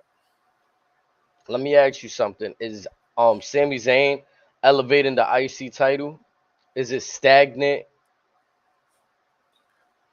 Is it in a purgatory? I would say it's more towards the stagnant section for right now, only because everyone's waiting for the fallout between Gable and Otis. Okay. Again, and also it's unfortunate to have the title belts be subsidiary to the main story. I get that. However, this may be one of these stories that's in that like 1 or 3 percentiles that where it's okay. This story has a mind of its own. It's a beast of its own, and it will ultimately be Otis being the Intercontinental Champion.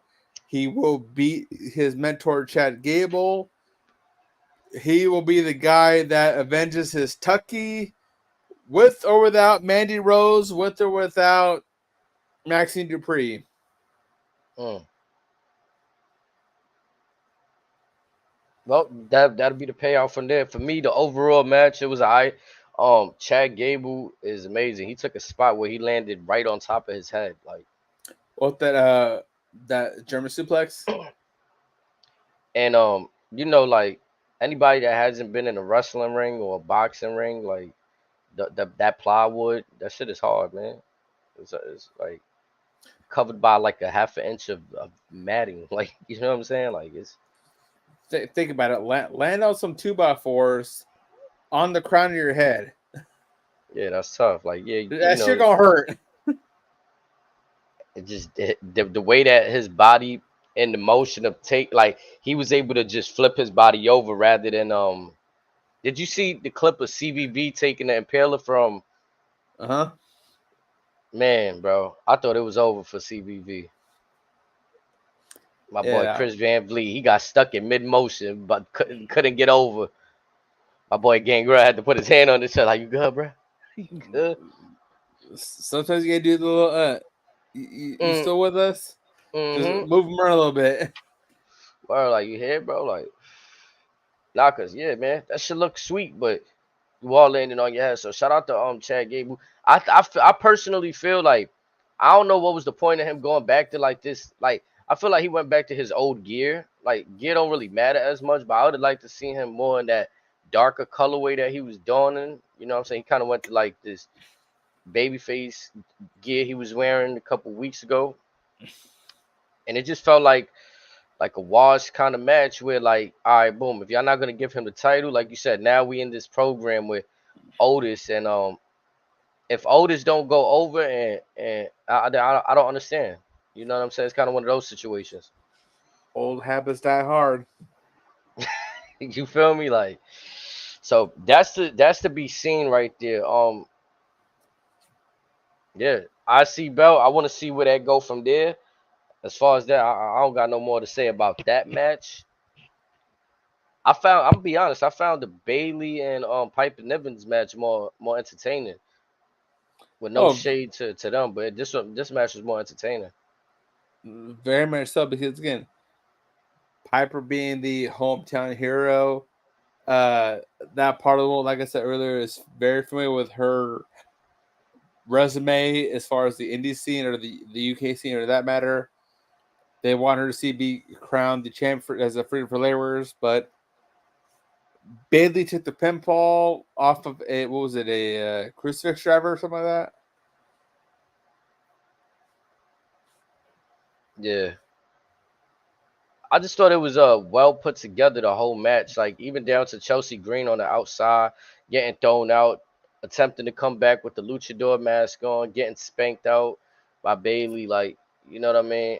Um, the low key distractions, it made it in the way for it was designed for Piper to, like, you know what I'm saying, take that L obviously, but the whole mission was to make her look more of a stronger and believable competitor. But as the match as a whole, I would love to see the rematch. Yeah, a clean joint, no shenanigans. That is a match that, again, could very quite possibly sell out any venue, Again, I especially don't if think.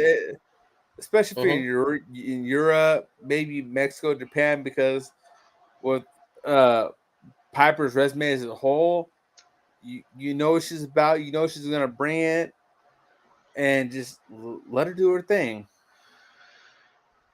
I was about to say that, like, to the newer audience, I haven't seen much of her stuff before WWE, NXT, UK and stuff like that. But to anybody that's seen her as like Dewdrop and stuff, that's probably their more recent memories. So the fact that they're able to re-establish her, I don't want to say rebrand because she's been Piper, but re-establish her as a dominant talent, that's dope. You know what I'm saying? Because now I feel like she's in that bracket. She's there. You know what I mean? Like she's always been there, but this is that step, that match that you needed to. Like, okay, like you said, we want to see a rematch. I wouldn't be mad at that. And we got time. We got time. Nia Jax ain't scheduled to SummerSlam. Presentation equals perception. We got time. Yeah, I was cool with that match too. Like, you know what I'm saying? Not a lot of outside interference aside from her ballet, her tag team partner. You know what I'm saying? Cool shit right there. The last match that after this we go on to the main event, right? Mm-hmm. I know we spoke a little bit about it. We ain't really get to the whole everything. That spot Damian Priest took over the rope. Man, it's crazy too because I've seen him do that move many times.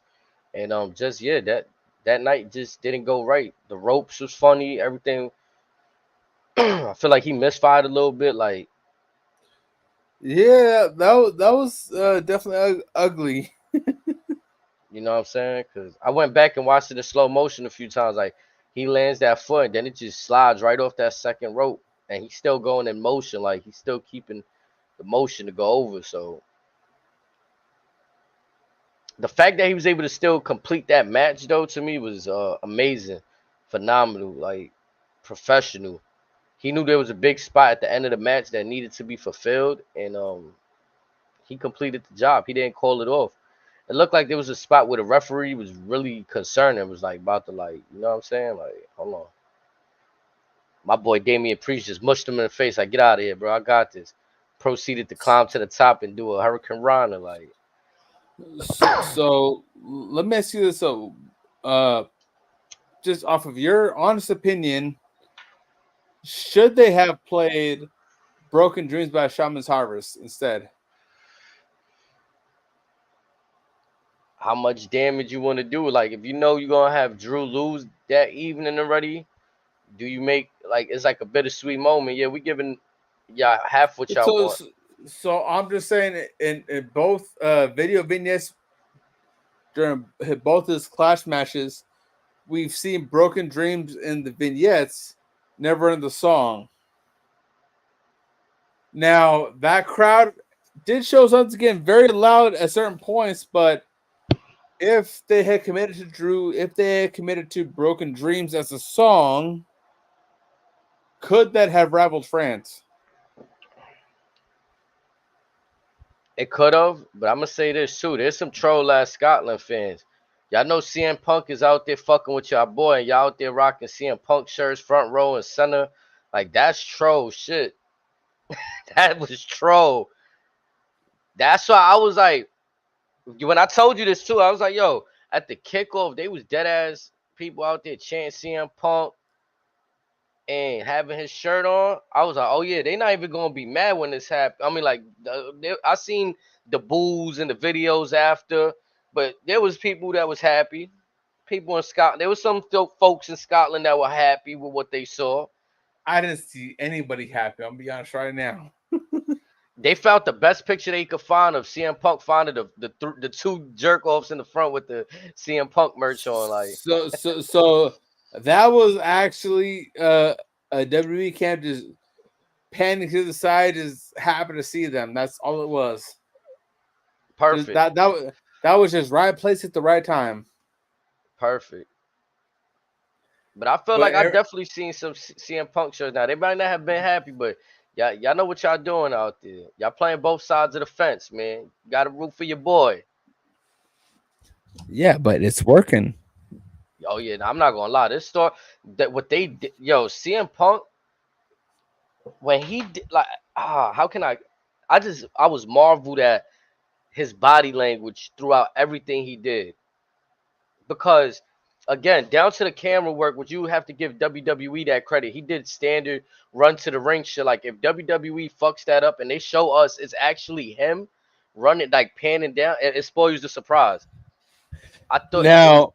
Mhm.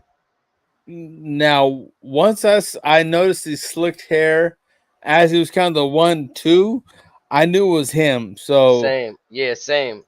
That's what I loved now, about it. honestly, had they panned to where as the referee's rolling, you pan at his face, you might have got a little more mileage out of that, maybe. But again, with the Punk drama in as a whole, there's not a whole lot you can do with it. I'm gonna be honest. Mm-hmm. That would actually generate more revenue for you as a whole, as a business. It's plateaued, but it's not plateaued for the worst part because there's still something you can do with it. But if you want to make more on top of whatever your climax is, it's very slim. But again, I mean, I'm here for it. Then it was like what he did after. Okay, so you see the facial expression from Drew. Then you see CM Punk with the troll ass too. Like, yeah, I fucked you again. I did you in again here. Then twice. Symbolic too, right? And it's ironic Wow. because this is the equivalence to this in the UK. So it's Tough. like, hey, I get you that double whammy. Double entendre type shit. And then right when Drew McIntyre is like walking towards CM Punk, in story, like we don't know if he's clear. He's gonna go see the doctors Monday. All that shit good. Okay, cool. He braces himself. Like, do what you gotta do. I fucked you over. Do what you gotta do. I'm good. Yeah, and I thought that was so like because it's also like CM Punk's a smaller guy compared to Drew McIntyre, right? So what a good way to show like I don't give a fuck about your height, your size, none of that. Put your hands on me. Come on. Or also you could argue that Drew McIntyre didn't want to believe what was acceptable Punk or whatever because he's like, I'm not gonna get caught on some bullshit, whatever. I'm not gonna hit him, and then you tell me, hey, he wasn't clear, whatever. Whereas when Punk comes in, Punk's cleared. Punk tags you. It's all good. Yep. Playing mind games to the fullest with him right there. That's why I was like, them body languages, like, to go ahead, take your shot if you want, because I'm not clear. Like, and then just caught him square in the nuts. Get off me anyway. Like, you put your hands on me still? You trying to yoke me up? You wrinkling the referee shirt? Or if I'm Drew, I'm taking that shot 10 times out of 10 because I'm asserting dominance. At this point in the match, you're gonna get fucked over anyway, right? It's apparent. Like, yeah. You might as well assert dominance. Be like, hey, do all the games you want. I'll still run this shit. now I say this. I'm gonna play devil's advocate. It was a bit cringy and funny and comical how CM Punk got the referee shirt in the first place. Now I said that I would like for them to like justify shit and give us explanations, but I think I take that back sometimes. I don't want to see explanation for everything. Just you can have Corey Graves say it, bro. You saw the video, did you? Yeah, he told the shorty to take her shirt off. I thought that was funny. I'm not gonna lie, but then I thought about it like, damn, he really went wild though. He told her to take his shirt. He asked Jessica Carr for a shirt. Then he said, "You have an extra shirt," and that's how everything came to play. Yep, and then she pulled off to the side like, "Yeah, I got you." Like, you know what I'm saying? Gave him the shirt, but then it was like, "Who made this official?" Like, you could just ask anybody for a referee shirt and it's lit. Oh, okay, so that's what I like in my mind, in my kid mind. That's what I'm going on. Like, I could just put on a referee shirt and I'm a ref. So that falls on, my opinion, the champion, i.e. Drew McIntyre, to solidify his stipulations to avoid such shenanigans. And because again, beforehand, he was calling the shots for the match. They had the match, or whatever. It was what it was, but because he was so hyper focused on Punk showing up, he lost traction of what the match really was about.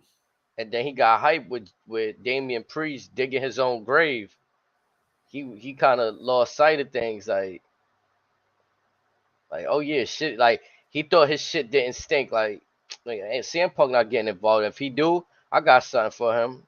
And the curveball, oh man, nah, the fit, like that face. I'm glad he really showed that shit. Like, you motherfucker, you did this. You did this. Like, you was the commentator. And again, though, everything is self-inflicted by Drew. Like, he should have not stood above the table and dangled his nuts over CM Punk's head. And he probably would have not got snatched. And depending on who that promo was stepped upon, you could argue, you woke up who? Who'd you piss? Who? You piss off who? Be careful what you wish for. Poking the bear. Because again, fast forward to the hip hop community, you got M put on your music, you got LL Cool J put on your music, whatever. You got all the OGs coming out of retirement just to assert dominance. You woke up who? I'm gonna be honest too. I'm a big CM Punk fan. It's incredible how he doesn't even need to be like. Yes, they flirt with his name in the championship scene, but we was hyped. That man just walking in, war games after war games. We ain't care what the man was about to do after that. We ain't care. He's in that 1 percentile of not only can do no wrong, but the reputation says enough. The resume says enough. A man that needs no introduction. You want some, come get some. You can go poke the bear if you want, but again, you gonna catch a real one. Yeah, bro. Like sometimes I be trying to explain this to wifey because she kind of don't like CM Punk because what she remembers of CM Punk, like she was a big Cena fan. So, and this is what I try to explain to her, like, yo, if you didn't like CM Punk, it's because he did his job well. He did his job well. That is the beauty of it. And she really like, oh, I don't see what you see in him, and I'm just like, you'll see. And then she started to come around, like, all right, nah, he do make moments and shit. And I'm like, I'm trying to tell you. So I've been fucking with Punk. There's always a plan for the plan. That's the beauty of WWE right there. Like the audible is crazy. Like their fucking game book is wild. Like their playbook is immaculate. Like the audibles that the quarterbacks are calling on the fly, They're impeccable. arguably the only promotion where you can pull up some show, whatever. The event could be like, oh no, that time don't work for us. They'll be like, all right, we'll do this time for this time to where you can do your shit, we do our shit, whatever is good. And the event will be like, how you figure that out? We just nice like that. We nice like that.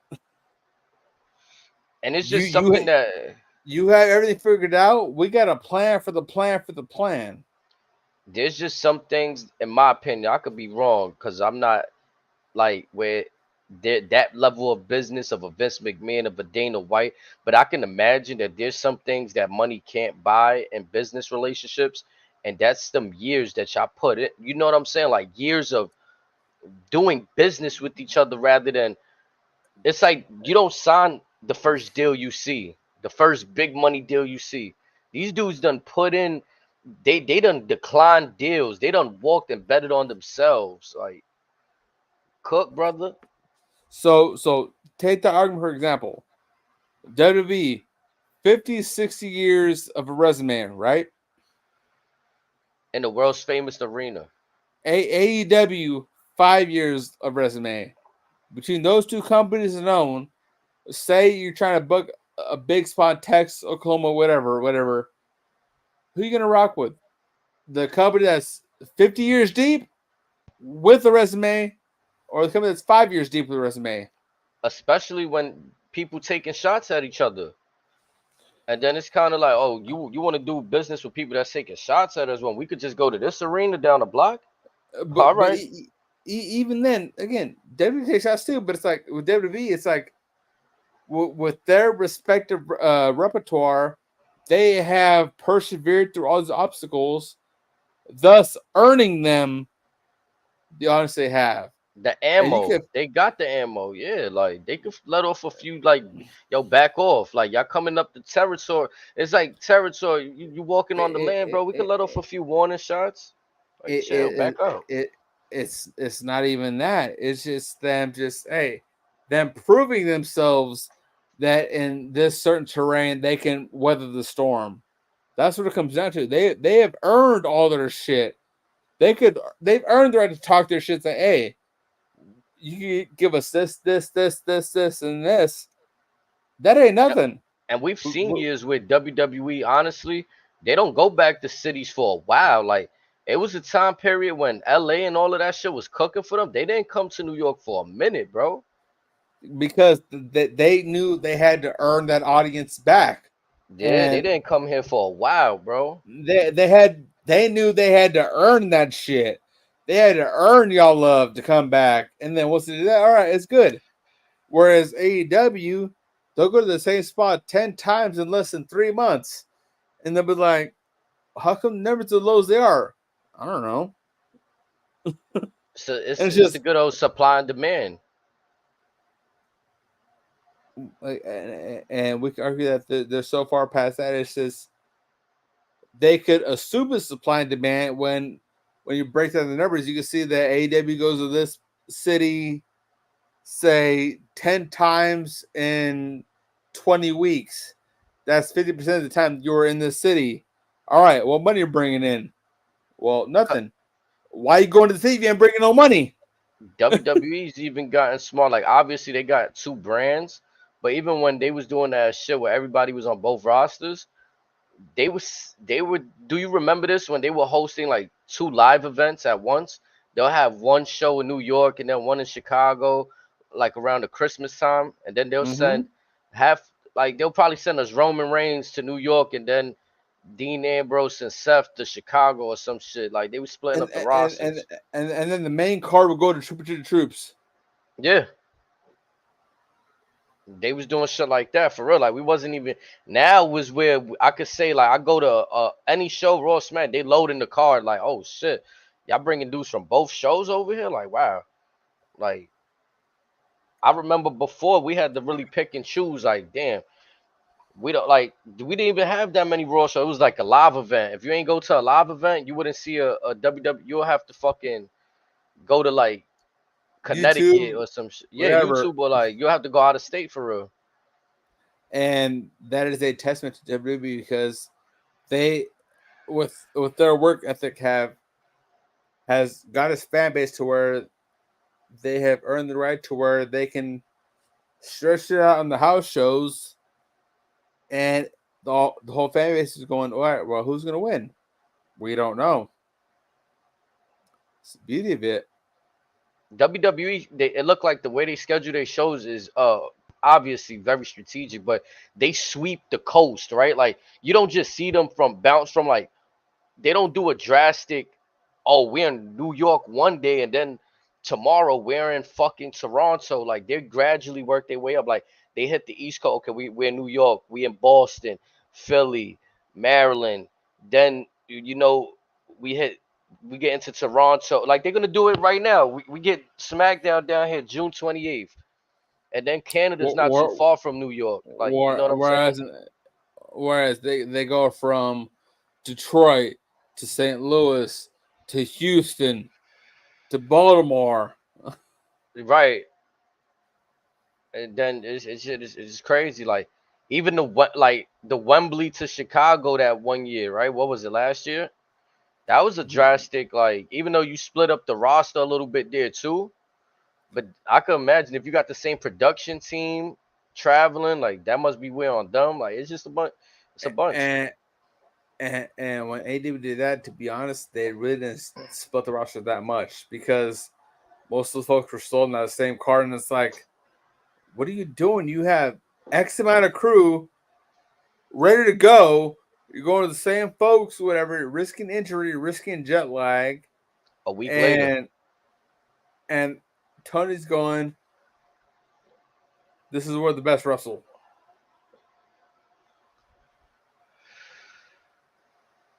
The burnout be real. Cause that's something I always paid attention to too. Like the market for AEW is kind of getting smaller in the sense of like, yeah, they in a big state sometimes, but they're not always in the biggest city arenas unless it's like a Chicago. Then they're gonna go to all state. You know what I'm saying? All right. So hear me out. So last year, this time NBA Finals, right? AEW was averaging just under 900K fans. This year, they're struggling to keep 700K. What's the problem? The jig for me is the jig is up. Like the excuse always been, like you said, this is where the best wrestling. Let's get away from Vince McMahon. Vince McMahon's no longer there, so the only incentive right now is to what, wrestle Will Ospreay. That's what I feel like is the call. That's all I hear now. Oh yeah, go to AEW, put on the best matches with Will Ospreay. Now that's not a bad head nod to him, but I'm like that. All right. So say you beat Will Ospreay, then what? Danny Bryan, like it's just a slow, like you said, insert wrestler dream match. Bryan Danielson is supposed to retire this summer. Hopefully, make his way back to WWE. I'll be honest. Supposedly he gonna retire and just be an AEW advisor or whatever till Tony Khan just hangs it up. That's whatever. But again, you have one match with two guys. Then what? Get tangled up into the elite bullshit. No. That's it. It's you get the then what, and then you get everyone getting lost in the shuffle with the EVPs versus Team AW bullshit if you're lucky enough, or you get lost in the shuffle, or you're like Rusev, which you're on the shelf for 6 months out of the year to begin with, doing nothing.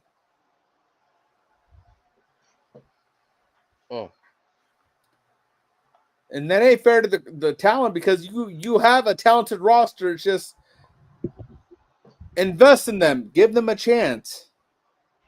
You have guys that could very well give you 1 million viewership, or you have guys that could honestly, very quite probably Sell out a fucking venue, which you haven't done in damn near a year and a half.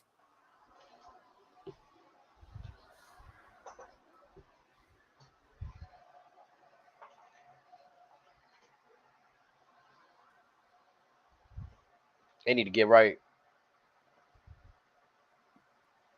I mean, I personally, I stopped investing my time into, like, it's too many moving parts for me in terms of, like, I don't know what to invest in. Like, just when I'm invested to somebody, they getting overburnt, which leads to them getting an injury. Now they're taking off television, so I got to get reintroduced to somebody that should have already arguably been in position with a different championship, so I don't have to get reintroduced. And that's one of the problems. They have all the tools, they have all the entities to establish the next generation. They have all the tools to establish the evolution of said brand. I'll be honest, it's not hard to see potential like Jade Cargill. Like, we see she's money, but what they doing is holding some people hostage. That's the problem. Like, they're not, like, for me, a Wardlow, like, his best moments was when he had his long. Ever since he cut his hair, I ain't gonna lie, I don't look at Wardlow the same. Like, it's just like it's not the same for me. And then on top of that, you shove him back into a group. Just keep that man on his own, bro. To me, it comes down to this. It comes down to who they're invested in, who they see value in, but more importantly, if push comes to shove, who can they see standing toe to toe with them if a fight broke out?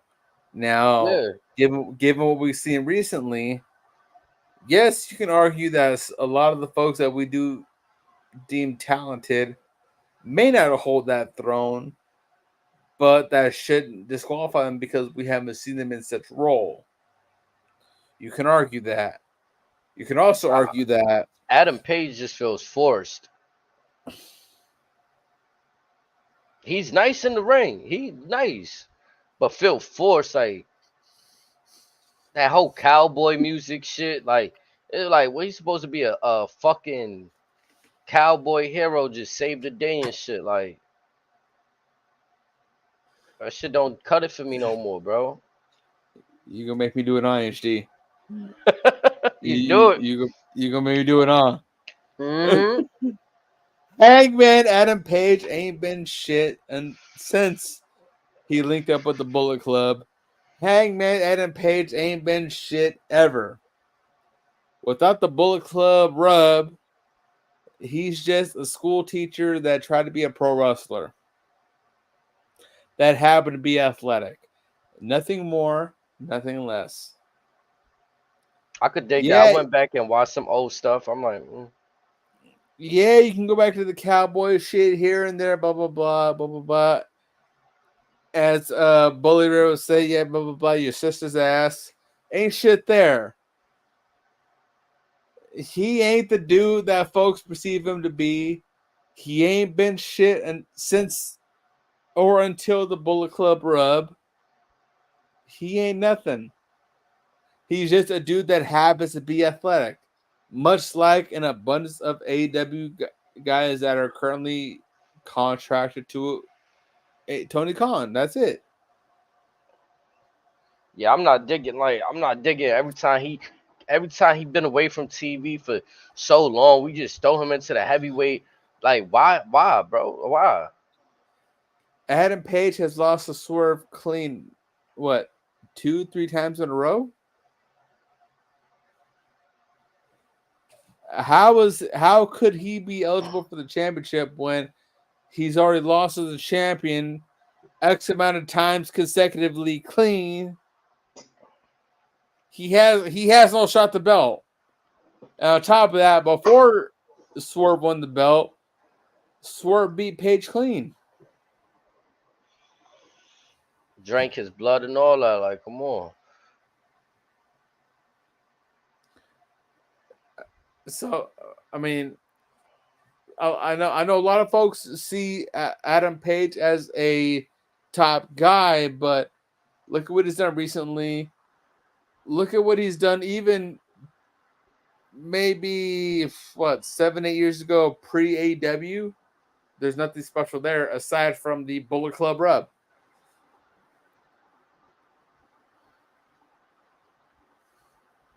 Yeah, I don't know. Like I said, for me, that dude feel forced, and that's part of the reason why I'm not invested into how they just insert certain people. Even like Adam Cole feel forced in AEW. Like I feel like in NXT, like he kind of earned his way through everything he was doing over there. In AEW, it's kind of like, oh yeah, we just gonna like put you in this spot because of who you are, kind of shit. But like initially, a lot of people don't really earn shit. They just get in the moment because of what they did elsewhere, which that's cool to some degree. But I'm also like, I like how WWE check people like, bro, honestly, like, yeah, you did what you did, bro. But you gotta work our style, bro. Our style. Like, we Now, good. You did all that. had AEW never announced who was the devil, had that always been unknown to this day, you could have got away with some of this shit. You honestly could have. The minute you announced as Adam Cole as the devil, and because you chose to do little to nothing after that, you fucked yourselves. Right, because you pissing on long term storytelling with nothing, with a whack payoff. So why should I get invested into your next long term? Like I What's the said incentive?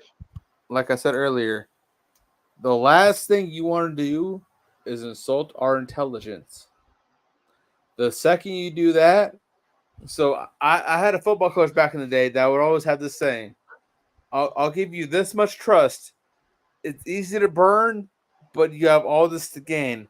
But the minute you lose my trust, you'll never get it back. So you have guys that on the AWS that are still triggered between this amount of percentage, whatever, and you have guys that are past this portion to where the trust is. There's no trust there, but Tony Khan being the boss saying, hey, they got to be on the show.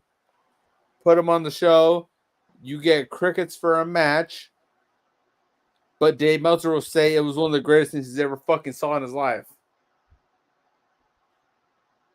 What if Dave Mouse over there doing a backwards sabotage? Like he know this shit ain't working for them, so he just keeps saying shit to make them do stupid shit.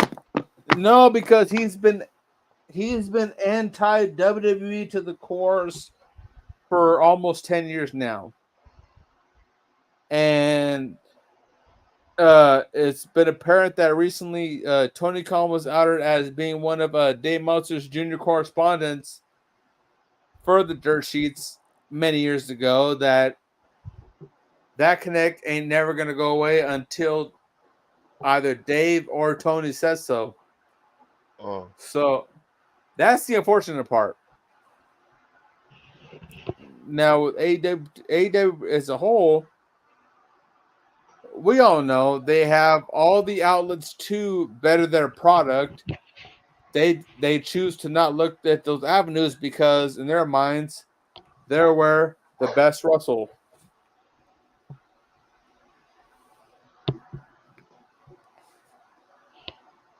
This is where the best get hurt.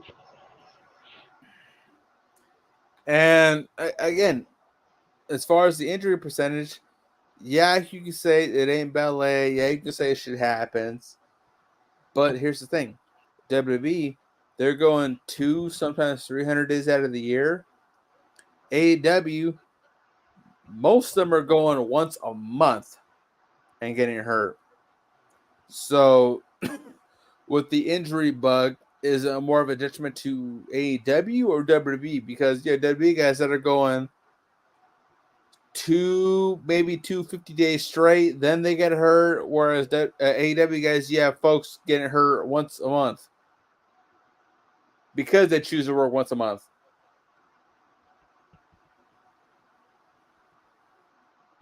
And I think it's the style too. Like you said, along with not getting the reps into just going to intense style. of a rapid pace style in some cases. Okay, so all right. On that topic, look at Ricochet, Andrade, Phantasma, Rey Mysterio, Austin Theory, Grayson Waller, Jey Uso, Sami Zayn, Kevin Owens. They could all do that style, no problem. Yep. And again, maybe once a year they're out for a couple weeks, maybe. Whereas AEW, you have Darby Allin,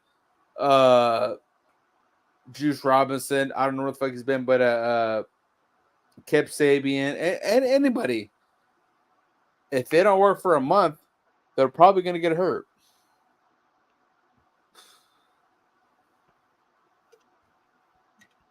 Be them reps, like you said, building that callus. Also, just knowing the like just being familiar with the just more reps in, you're gonna be more familiar with the four squares, the four corners. So I'm glad you mentioned that. So WWE is a 20x20 ring.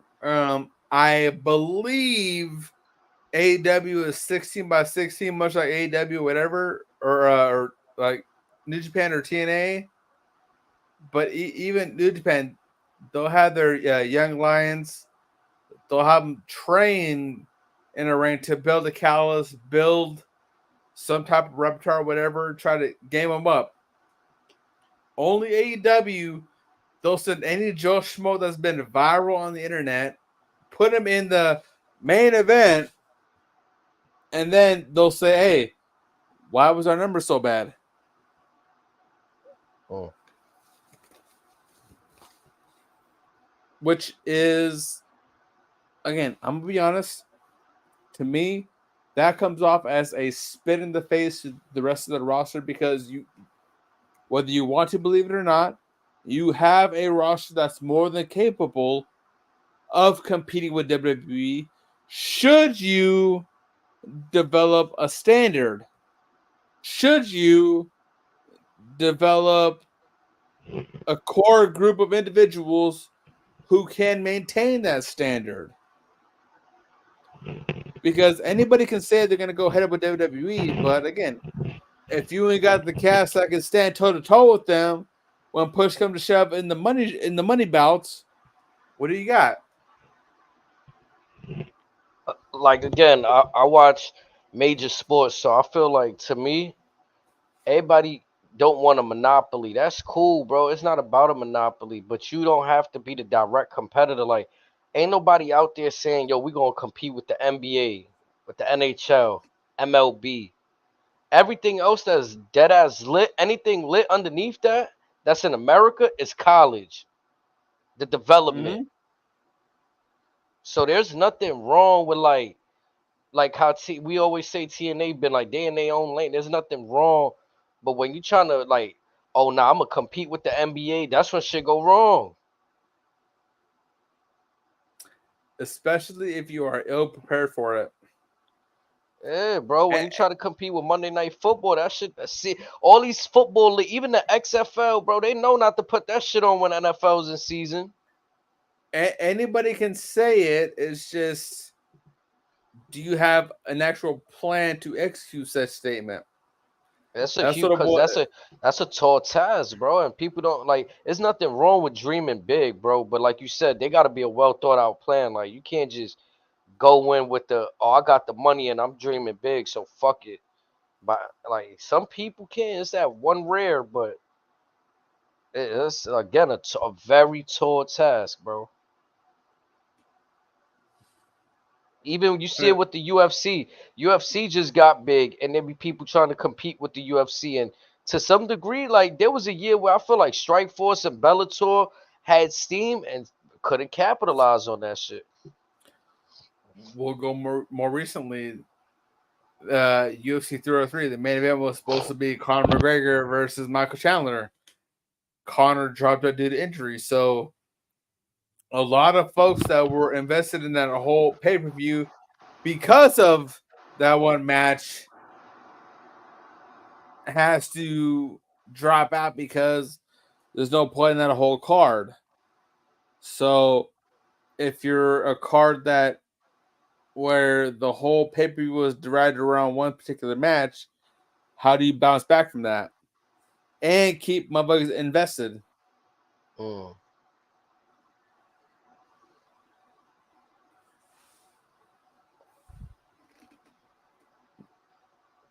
They got, like you said, they got the well of knowledge. They just haven't fucking sent the barrel to the fucking bottom of the well.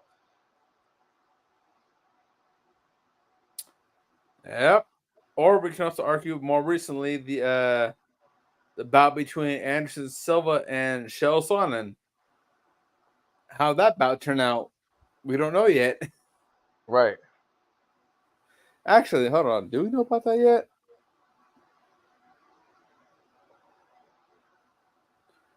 Let's see. Let's see.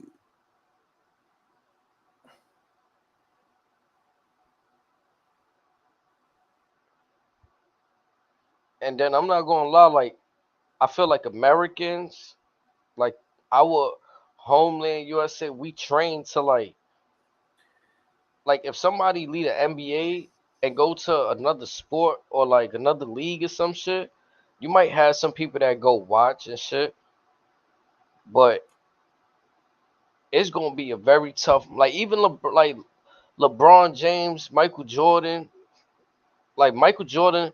There's rumors when he left basketball to go to baseball, right? Like there was like a rumor that David Stern had kind of banned him for like a half a year silently and shit like that. So I don't know if Jordan's the best example, but most of these guys knew it was beneficial to just play in the NBA. Not everybody did what Stephon Marbury did. Went to China and became a Chinese legend. Like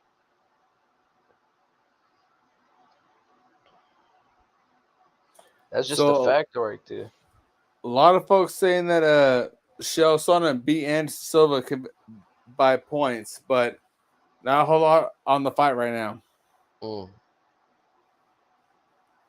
But again, you look at Stephen Marbury. You look at my boy personally, Boogie Cousins, trying to make it back to the NBA, playing in China. You look at who, just about anybody if you think about it. Yeah, that's another thing. If those places are around so you can make your way back to WWE, that's cool.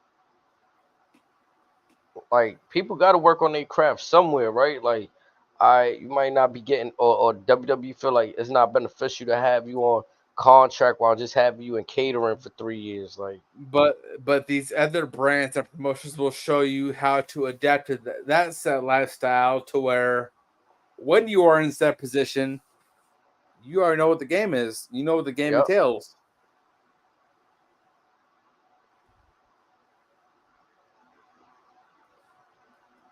Yeah, bro, because some people are just caught in the WWE style. Like if they born and bred WWE, then it might be beneficial for them to hit the scenes real quick, the indies or wherever they need to go to get that wrestler feel in them. Like, and then back under the WWE storyline, it'll be magnificent. And some are just like Braun Breaker. He's gifted enough to pick up the story and the athletic, the in ring. Or look at a guy like Super Crazy. Look at a guy like maybe Hurricane Shane Helms. Look at a guy like Billy Kidman, to where they're on the indies, just grind shit, whatever, try to help the young cats, all that shit. Mm-hmm.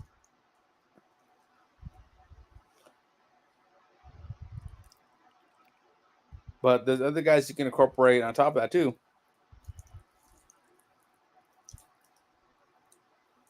How'd you feel about the overall PLE that we seen this weekend from Clash at the Castle? Within certain stories, I thought it did what it needed to do. However, there was one particular story where I felt that they kind of did everything at the service. And which one was that? And that one story was the women's triple threat, because I felt that the right people won the match, but they could have incorporated to where it was more definitive.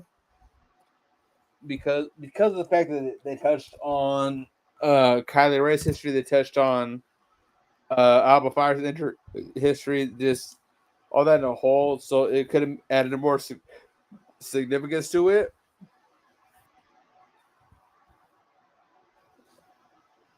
Was But this paper? no, but just how all that happened as a whole kind of felt a little bit too basic. Felt a little bit too cookie cutter, in my opinion. They could have done a lot more with it. Was King of the Ring, King and Queen of the Ring better than this?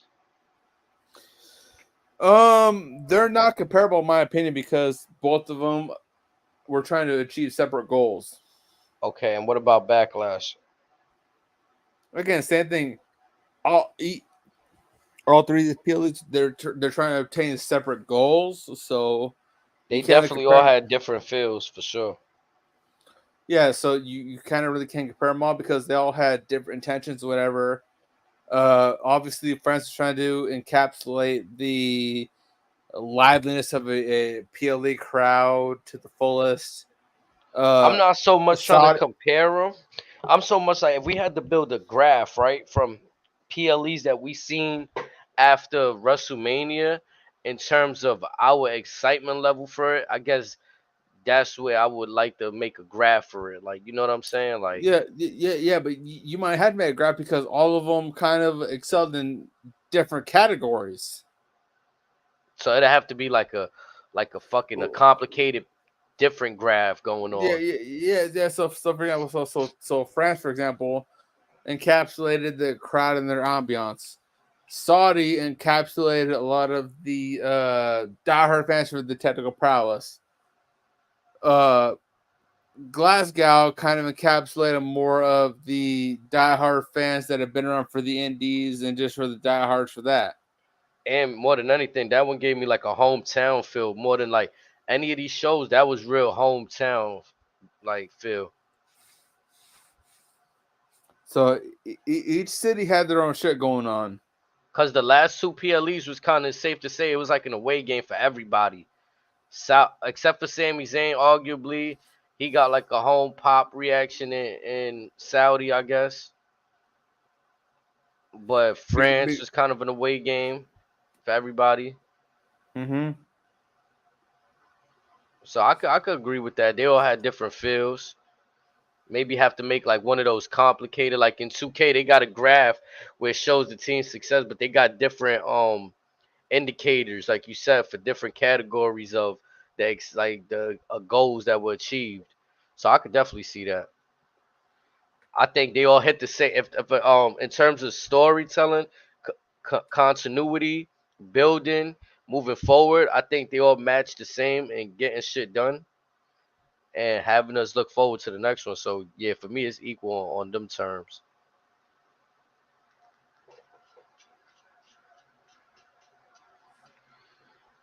Anything else you want to add on before we wrap up? Cause like you said, we've been out here for a minute, man. We've been out here giving the folks what they want. We got Razor getting fucking lit, man. We got this man like he out here sipping the good stuff for 5 hours straight. Chat like, yo, y'all better send this man something on Cash App, bro. Like, send this man a bottle or something, man. Like, what's up, chat? Like, you know what I'm saying? We gonna have to Hey, this man I know right. how I know how to preserve myself, but also to those around us in chat, I will say this: do your research. Do your research. I will test you on it. You Because again, much like everybody, I'm not perfect, but also I'm also in the lab. I'm studying my shit. There you go. There's stuff that I forget all the time. But again, that's the beauty of it. Like I love researching the history of certain matches, history of certain stipulations, whatever. It's not just WWE, AEW, whatever. Like I'm watching everything New Japan. I'm watching everything Pro Wrestling Noah, everything AAA, everything CMLL. I'm watching everything just It's good to because be of the history. educated. Yeah, the rich history. I actually on some weird shit. I like to stand corrected. Like when I have my opinions and shit, I stand on my shit. But I don't like to always be right. When I feel like I'm always right, it kind of get a little boring. So I do enjoy the twisted turns and people like when we got difference of opinions and shit. I love like how you stand in your opinions. We stand on our opinions, and I'm just open to all this shit going on. I just don't want to be right. Like being right this weekend kind of pissed me off. Dead ass being right this. Oh, if I see CM Punk, I called that the triple threat women's match. Get the belt off of them. The other matches, I thought I called them like either way, like Bailey. I thought the only definitive one that I got wrong was Chad Gable. So they got me there, but I think we all thought he was gonna win that one. To be honest, yeah, so they kind of threw a wrench right there. Miss Baby Cakes, but I appreciate that support. even then, whether I'm right or I'm dead wrong, me as a fan of wrestling, I'm more enthralled in the history of how we got here. That's all I give a shit about. Because again, if I have a chance to learn the history of it, again, that makes my knowledge that much richer, and that's all I care about. If I'm wrong, That's whatever. no, I I don't mean care. to the credit of what you're saying, that's what made me fall in love with what Bloodline was doing. For a majority of time, I felt like they was dead ass trying to hide the fact that Roman was related to the Usos. Like we got little nugs here during Usos coming up in NXT. We got the history of who was their father, but it never like this the way it gelled now. That history, that stuff that you're talking about, that we can go like, bro. I went back and I went back and listened to a promo that The Rock and Rikishi had. You feel me? And I'm seeing like, damn, they was I fake might on know some the one. bloodline. Yeah, like they was on some fake bloodline shit back then for real. Like if you listening to what Rikishi is saying, bro, like he's saying I did it for our boom, like it's crazy, bro. Like and to see that in this world that we living in now, they can honor it the right way, go back to shit make sense. Like you said, that's the part I'm enthralled about for real. Like when it's kind of other stuff going on that was kind of like cheesy way to get, but I get pissed off with that. But the more history, like okay. Also knowing shit like you saying, that's why I want to watch NXT more. I don't want to just see somebody got drafted on Raw, SmackDown, and be like, who the fuck is this person? And I, even if we're wrong, it makes my brain do this, which means I'm not much more invested. yeah, that's what I'm saying. I love being wrong. I love standing corrected. That part be getting me right there. But it's fucking beautiful because again, you're allowing yourself to learn more about everything that you missed, and also have a greater appreciation of what you were wrong about at the same time. So it's like it's a double entendre. Mm-hmm. And then like for me, I always told people this, right? Like some people, obviously people that are tuned in right now, we all love professional wrestling, but the people that don't get us and they like, they watch other things, they watch movies, they watch TV shows. This is a long life storyline. Like this is like a lifelong storyline. We're giving you reason to treat certain storylines as movies. Because And think I'm gonna about it. be honest, what movies are really going back like this? Like you just now seeing this in movies where they going back and making prequels and like origin stories and shit. Like I challenge anyone to research the full history of the Bloodline, match setup with anything Marvel related up until Avengers Endgame, match both the motherfuckers up, tell me which one was better. And if you can convince me otherwise, me personally, Razor Core at Razor underscore Core, I will Venmo you $100 if you can convince me otherwise. But if I can convince you on top of that, it's no thing. But if you can convince me, y'all get $100. and Convince then me. both do the same shit because in that Marvel time period we was getting a lot of fillers. Like each of these superheroes would get their own movies, right? Which were fire movies and shit, but we really had to wait till a cut scene to see what was going to happen with the Avengers type shit for most of these movies. Like Everybody waited for the the Easter post, eggs, but yes, again, like if anyone watching this can convince me otherwise, as far as the Bloodline stuff, as he to want how, bullet points. Like he want bring that argument, make a convincing case. because again, I know most of my history. I'm confident in my history. Convince me. I want to give you $100. I want to give you that money. Mm. A wise man once told me, I'm from that show me era. Show I mean, me. again though, the thing that captivated me with the bloodlines that they actually family. So it's like for me leaning on just if we talking about you telling me two stories, a bunch of superheroes and a bunch of guys that wrestle, but they actually family and they've had a hand in the business for so many years and impacted the way that wrestling has moved. One wrestler that's even in the Samoan dynasty has grown to be one of Hollywood's biggest actors. Like if we're talking about add all of this in, like you gotta really like we telling the whole story. Yeah, I think like that wrestling. It got me, bro. Wrestling got me.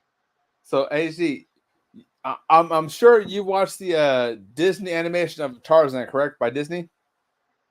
Is it a new one or you talk about the old No, joint? the old Oh joint yeah, that had yeah, yeah. Yup, that had Rosie O'Donnell as one of the orangutans or whatever. You saw that, right? yup. So look at the boy as in general. In the words of Phil Collins, I'm gonna try to do this justice. With the bloodline in general, you have two worlds, one family. Mm. Nah, that's really how it is though. And again, that's what's amazing about it because again, just when we as fans think we have everything figured out, they do one of this real quick, and suddenly we're like, oh fuck, what else did we miss? And then and, it's so relatable too though. Like it's not and far fetched. and then that's how we fall right back in love with the story. It's amazing. Like how do you like? I mean, I don't know how they feel, right? But if I'm like John Jones, and obviously he got other brothers. I think two of them played in the NFL. One of them might One of have them. been a champion, right? One of them played in the NFL. Mm-hmm. You know what I'm saying? I think he was a champion in the NFL. And I won't oh, go he at that least far, played but for the Patriots at one point or the Falcons, something like he that. played for the Raiders. Raiders. So like you could say I'm the tribal chief in the family. Like, you know what I'm saying? Like that could be so relatable to so many other like I held athletic gold. I am that dude. I'm the top dog over here. Peyton Manning, Eli Manning. Like, you know what I'm saying? Like, I'm the tribal chief. I'm the, you know, Or like, yeah, again, Eli could argue, hey, I beat Tom Brady twice. Hey, you lost to him all the time. I'm head of table. if you if you like them, if you like the Manning brothers, they had like a little funny tidbit on that show I was telling y'all to watch of the collectors that I found interesting. I was like, wow.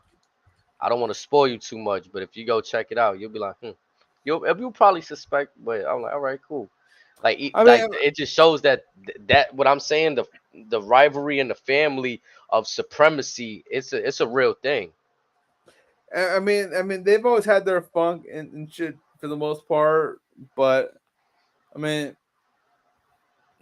everyone knows that as far as between the two of them, Eli is the top dog because he beat the GOAT twice convincingly with all the marbles on the table for the whole kit caboodle.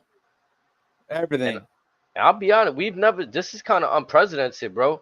We've never really seen generations, boatloads of talent for years on end in anything. Like maybe you'll see somebody's kid play a sport like Ken Griffey Jr. Like, but I'm talking about like these are like third generation, fourth generation. Like this has been going on for decades. Like, like entertainment value. Like, you know what I'm saying? It's Well, I crazy. mean, well, I believe Frank Gore Jr., the son of Frank Gore, is a free agent in the NFL draft right now. That's fire. Um, I could be wrong on this. I believe one of Chris Henry who passed away a while ago. Pac-Man Jones is kind of like take care of his kids. His eldest kid was in the NFL draft this year, who's quite a specimen himself. Like even that though, right? Like the Samoans, they got hands in playing college football. Like, you know what I'm saying? like they had that option of like, yeah, I could go to NFL, make couple 100,000 million, or go to WWE. In the Rock's case, he got injured. I think Roman too, right? Like, there's options. Like that shit is So crazy. That's deep. here's the crazy part. When The Rock gets injured, I'm gonna ask you and ask Kat. I'll give you guys 30 seconds. Who took The Rock's spot when he got injured And the U in the NFL? shit, I Yeah, don't know. I'm gonna be or honest. even in the U, I'll give you 30 seconds. Who took his spot?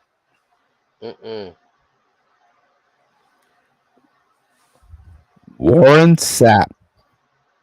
Crazy. And That's a again, hell of a replacement right there. So now, did he transfer after The Rock got injured, or was it more like he was backing up for they was Dwayne to be paid? teammates. I mean, I could see that though. Remember, They Cam were Newton. They were teammates. Rock had his injuries or whatever, but he was still balling.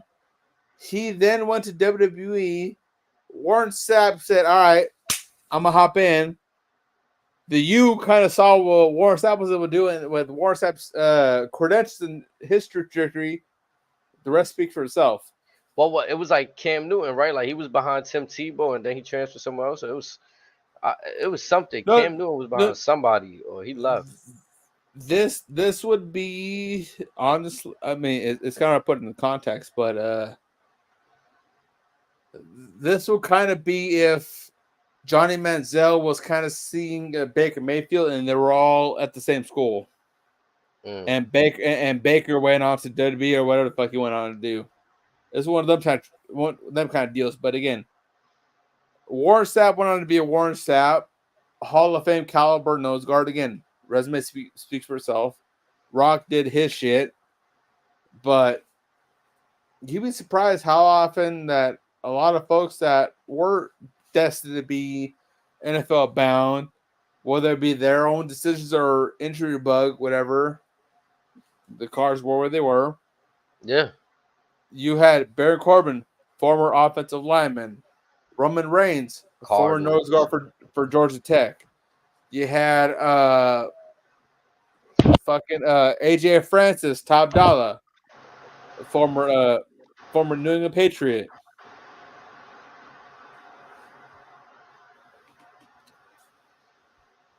Like you said, if it's in the cards for you, I mean, you could get it done. But that, And also, like, are wrestling you is willing special. Are you willing to put the work in? Is the other question.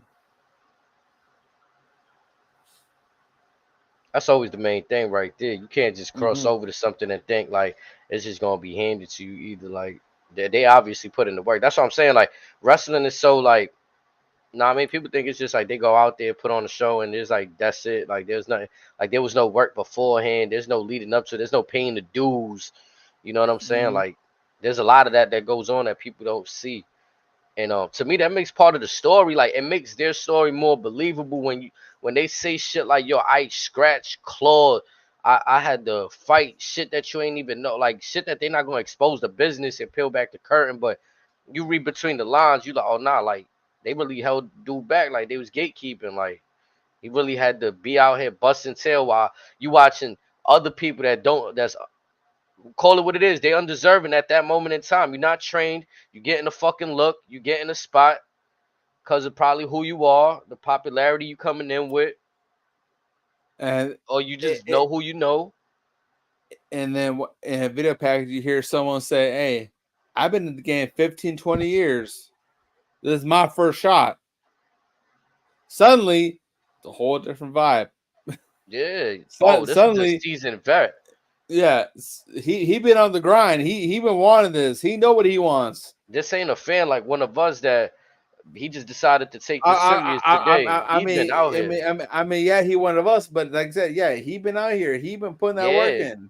Yeah, that's what I'm saying. Like he could be a fan, but he ain't just start yesterday. Like oh shit, he been around the world actually, traveling, passport stamped. Oh wow, certified. Yeah, like okay, certified. Right, and people want to sneeze because they don't know the resume. Like Who this guy over here like scoff? You know, that's the unfortunate part about it. But for me, I think it's like again, WWE is the best place to I don't know how now things are gonna go for the up and coming indie guys, how they gonna get looks in WWE. It seems like WWE's pretty set with what they're doing, grabbing former athletes. And unfortunately, I'm gonna be honest, unless somebody wows me on the indie scene, I'm kind of past that. Given the like, unless they really hot and they like all that, cause you put in work, shit, like that's cool. Like, but WWE's a formula. I'm not gonna lie, like you can't just put people in front of a formulated product on camera. Like this is a product we're selling to this universe. Like they already branded. Like this is a universe. This is our community. They calling their community a universe that's really globally expanded. So with that being said, they're looking for like what we talked about at nauseam for a while now. What separates you from the pack? 'Cause we got everybody that can do everything in the game. We got motherfuckers that are strong, man. We got folks that can do every flip known to mankind, whatever. What makes you different from them? And now it's that more like it seems like with what I see in NXT, they guarantee it's real backgrounds, right? Like if wherever this person came from, they playing into that. Like, oh nah, she came from the MMA. Oh, she was a cheerleader. Oh, this dude was a bodybuilder. Oh, he was like the son of a he's a second generation superstar. They're dialed into the personality. Mm-hmm. So, you know what I'm saying? Like you said, to look like for some people at work, oh, I've been on the indies for 15 years. But damn, bro, everybody could sing that song. To be honest, everybody in the indies could sing that song. Yo, I've been grinding for the last 15. And it's unfortunate because there was a time where it felt like yeah, like they really gatekeeping y'all. Like y'all really but then it's become like that same swan song, like the same go-to. What's the extra layers? That's the unfortunate part. Cause I do believe like people that really been on the road, cutting their teeth, getting their shit right, honing in on their crap, they do deserve a spot in the look. But what do we always say? Some people are not meant for WWE. If you're not meant, it's not meant. And it's not to say you're not meant to. Might have a production role. You might be like Adam Pearce and be general manager. But that's if you want to fall in line with their ways and be contracted with WWE. It's a Or formula. like a best and be a producer for a match. Yeah. You know what I'm saying? Like, and that can open up doors too, though. Like, how many times have we seen a Drake Maverick producing backstage segments and now he's on television again, Not everybody, participating as talent? not everybody could be a main event guy for 20 years. Not everybody could be Ric Flair. Not everybody could be Randy Savage. Not everybody could be Hulk Hogan. Sometimes you get it where you fit in. Michael Hayes could produce his own segment at any given moment and go on television and execute. Now his case is different because he's like Godfather then did, Bob. Like I said, my point is though, you can But still work the but, company. but again, he's earned that spot because of his resume. Yeah. Mad work that if people don't know, they got do the history. If you like the New Day so much, Free Bird Rule, like hello, you know what I'm saying?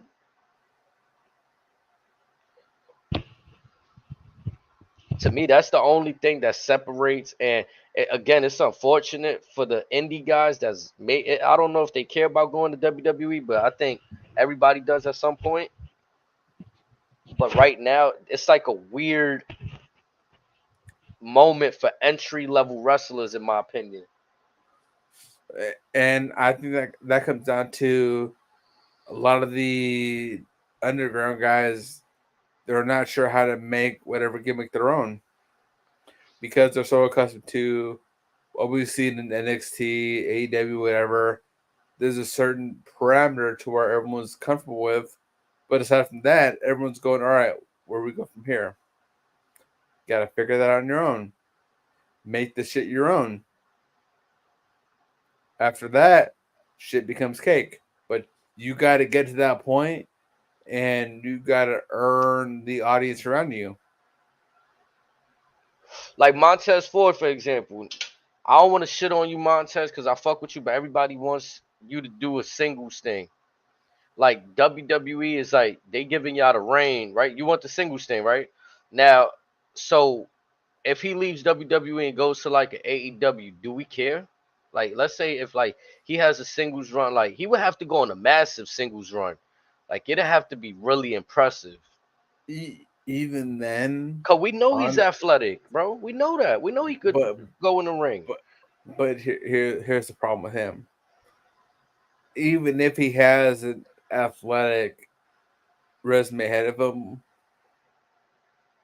because he's formerly WWE, they're gonna hold that against him. And again, unless he's World Heavyweight Champion, they're gonna hold that against him. And he hasn't been there for 20 years like a Nick Nemeth to actually. That part is irrelevant. But again, It is. I just wanted to throw that in there. You know, add that in there.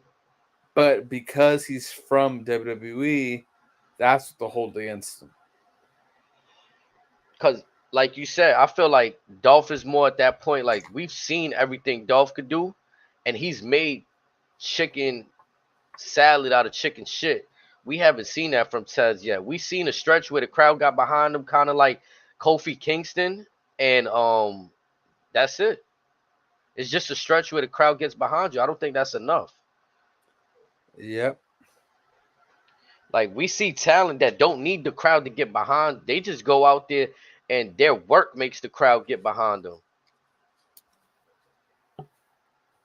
Like the Street Profits, their best shit is like them coming out with the party cups and you know they cooking, having fun.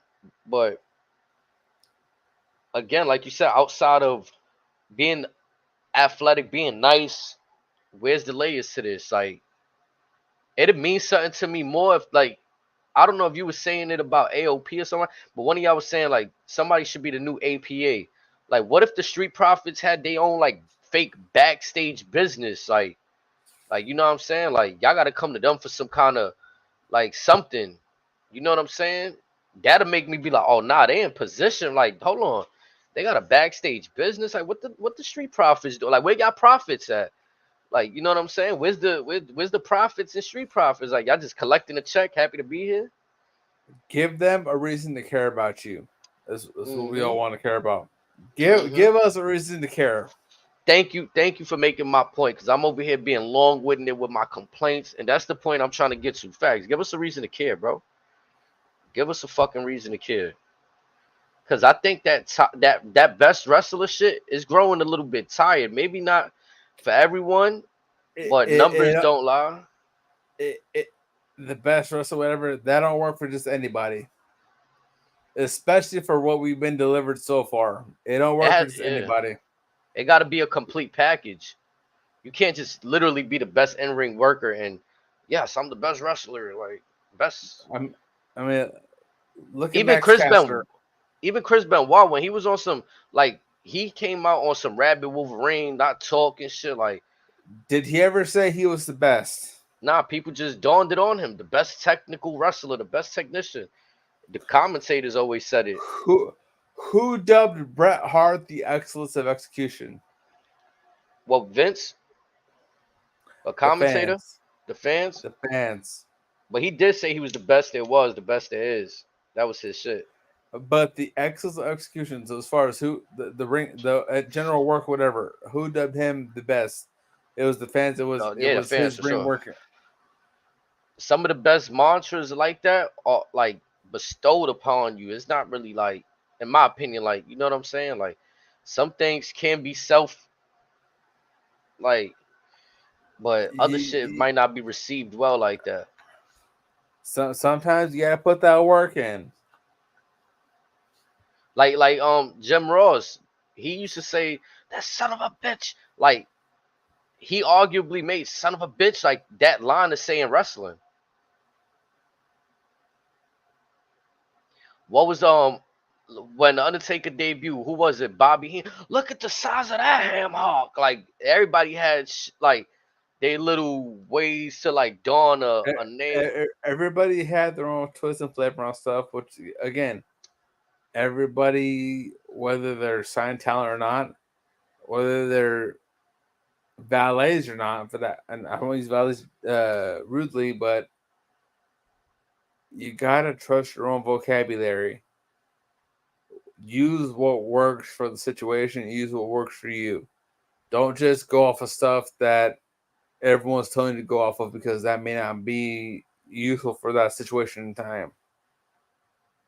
Yeah, like for me, for example, when Chris Jericho used to say the best in the world, it felt troll. Like it was part of me that felt like, oh yeah, he putting in work, but it felt troll. Like, and then when CM Punk did it, he put more like, I'm the best in this mic.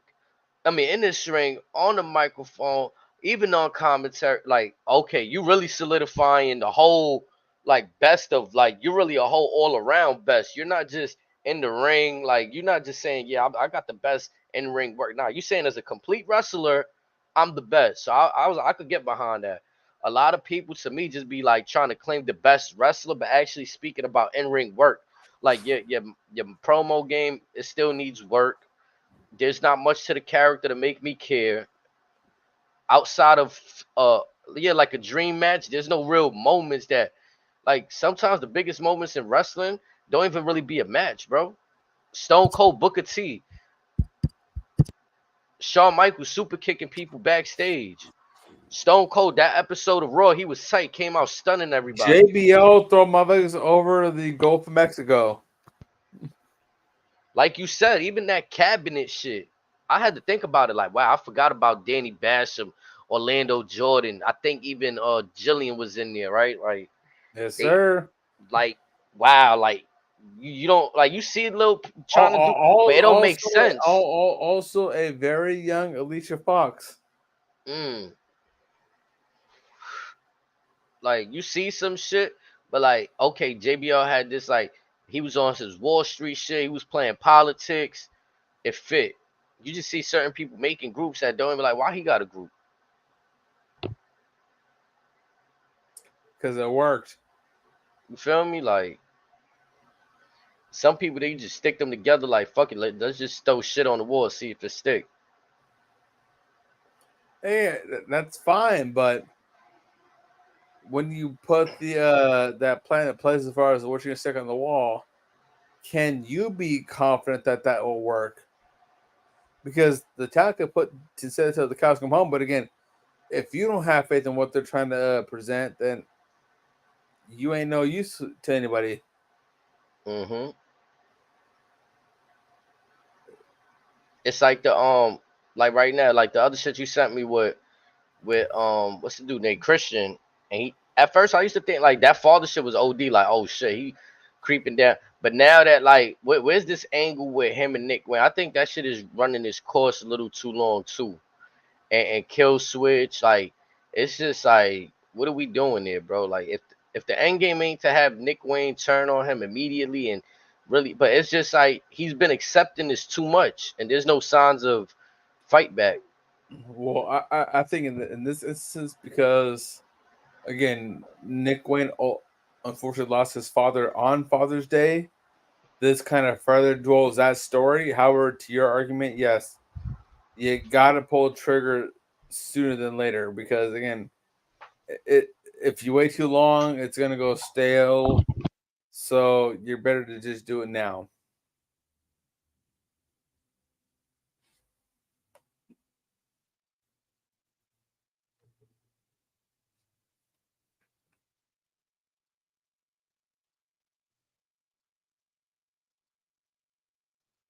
I think not taking kill Luchasaurus away from Jungle Boy wasn't the wrong move, but to still have or to rebrand Luchasaurus as Kill Switch, but basically have the same aura.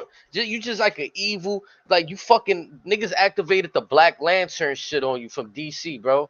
Like you just a fucking evil Luchasaurus with a different name, bro. Like you just went black on us. You walked into shit, said you had a plan, and then when they asked you about your plan, you did your shit and you said, "All right." And then that was the plan. Correct. And then there's times where they kind of tease like Kill Switch is gonna like I'm tired of the in that situation. You don't need to tease so much. Just get to the like. We don't need to see Christian right. Like okay, so my point is this: you got moments where Nick Wayne should be showing resistance, or for the very moment at least Kill Switch. You got no resistance. We get a fucking Christian Cage versus Swerve match, which wasn't a bad match, but what are we doing here? Are we enhancing Kill Switch and Nick Wayne? Is this their learning tree moment?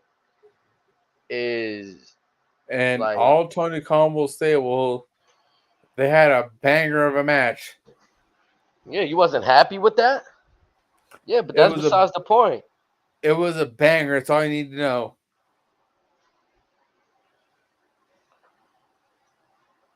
Like it was a banger. Man.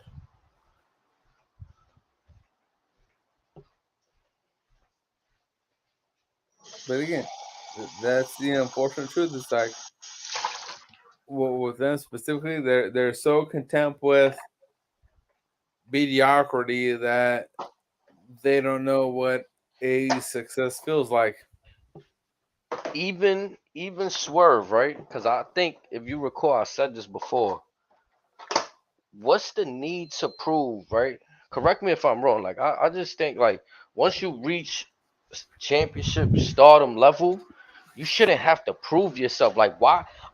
Aside from defending the belt, though, I'm talking about just being put in regular matches on a regular middle of a weekend or the like. Why all that? Like Well, why?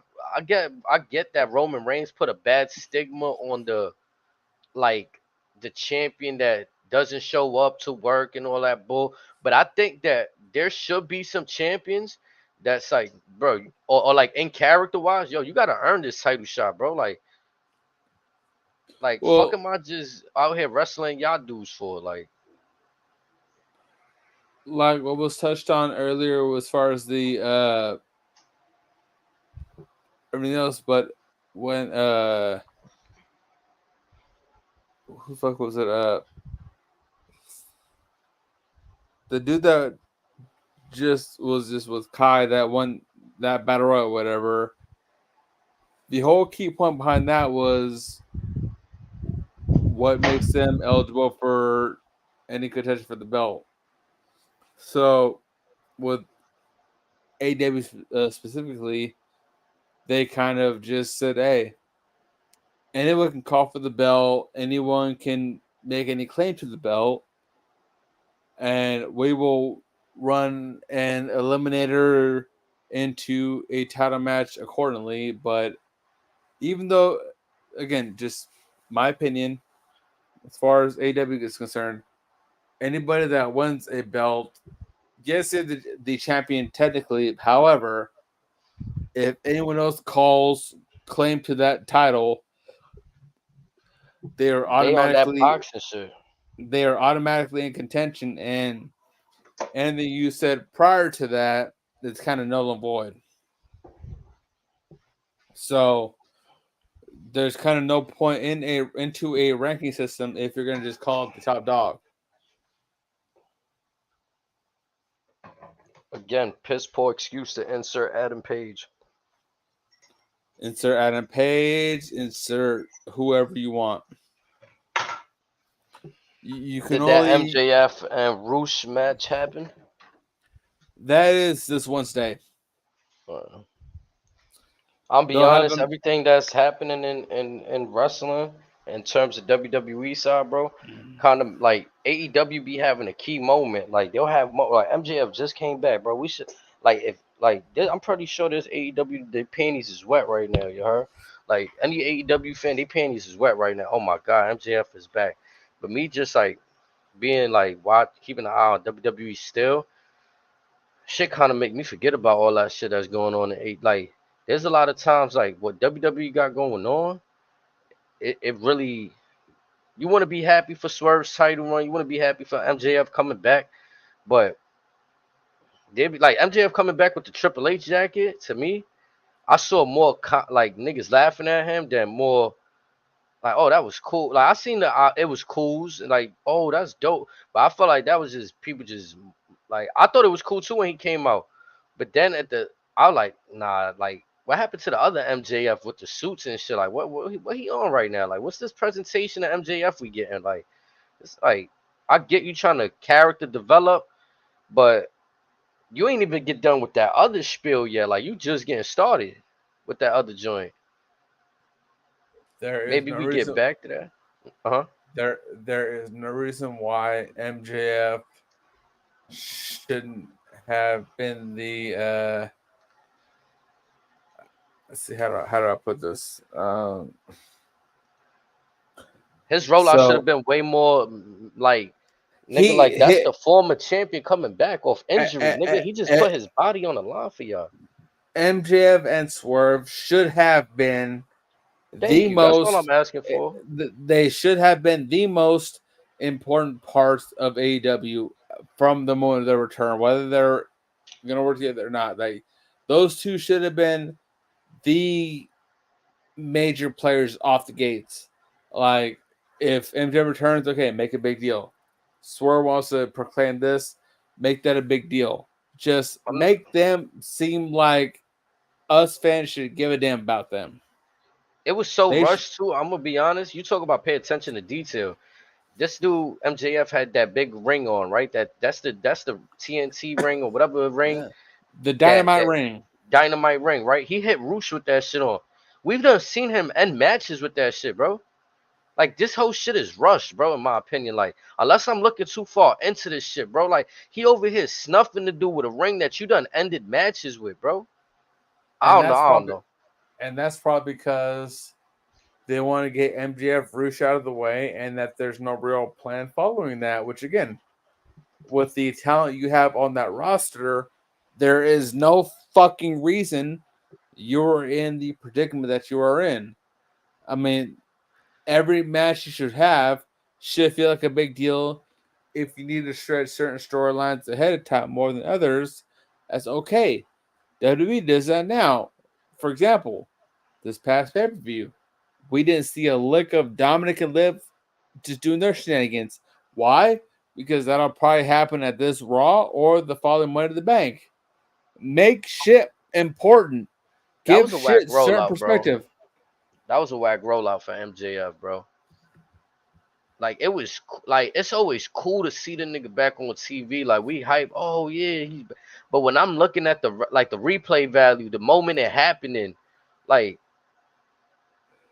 nah, bro. Triple H just bust his ass for the company tears, his ACL, MCL, whatever the case is. Nigga, his return was immaculate. Nigga, John Cena return at the Garden was immaculate. Like again, moments, nigga, like months ahead of time.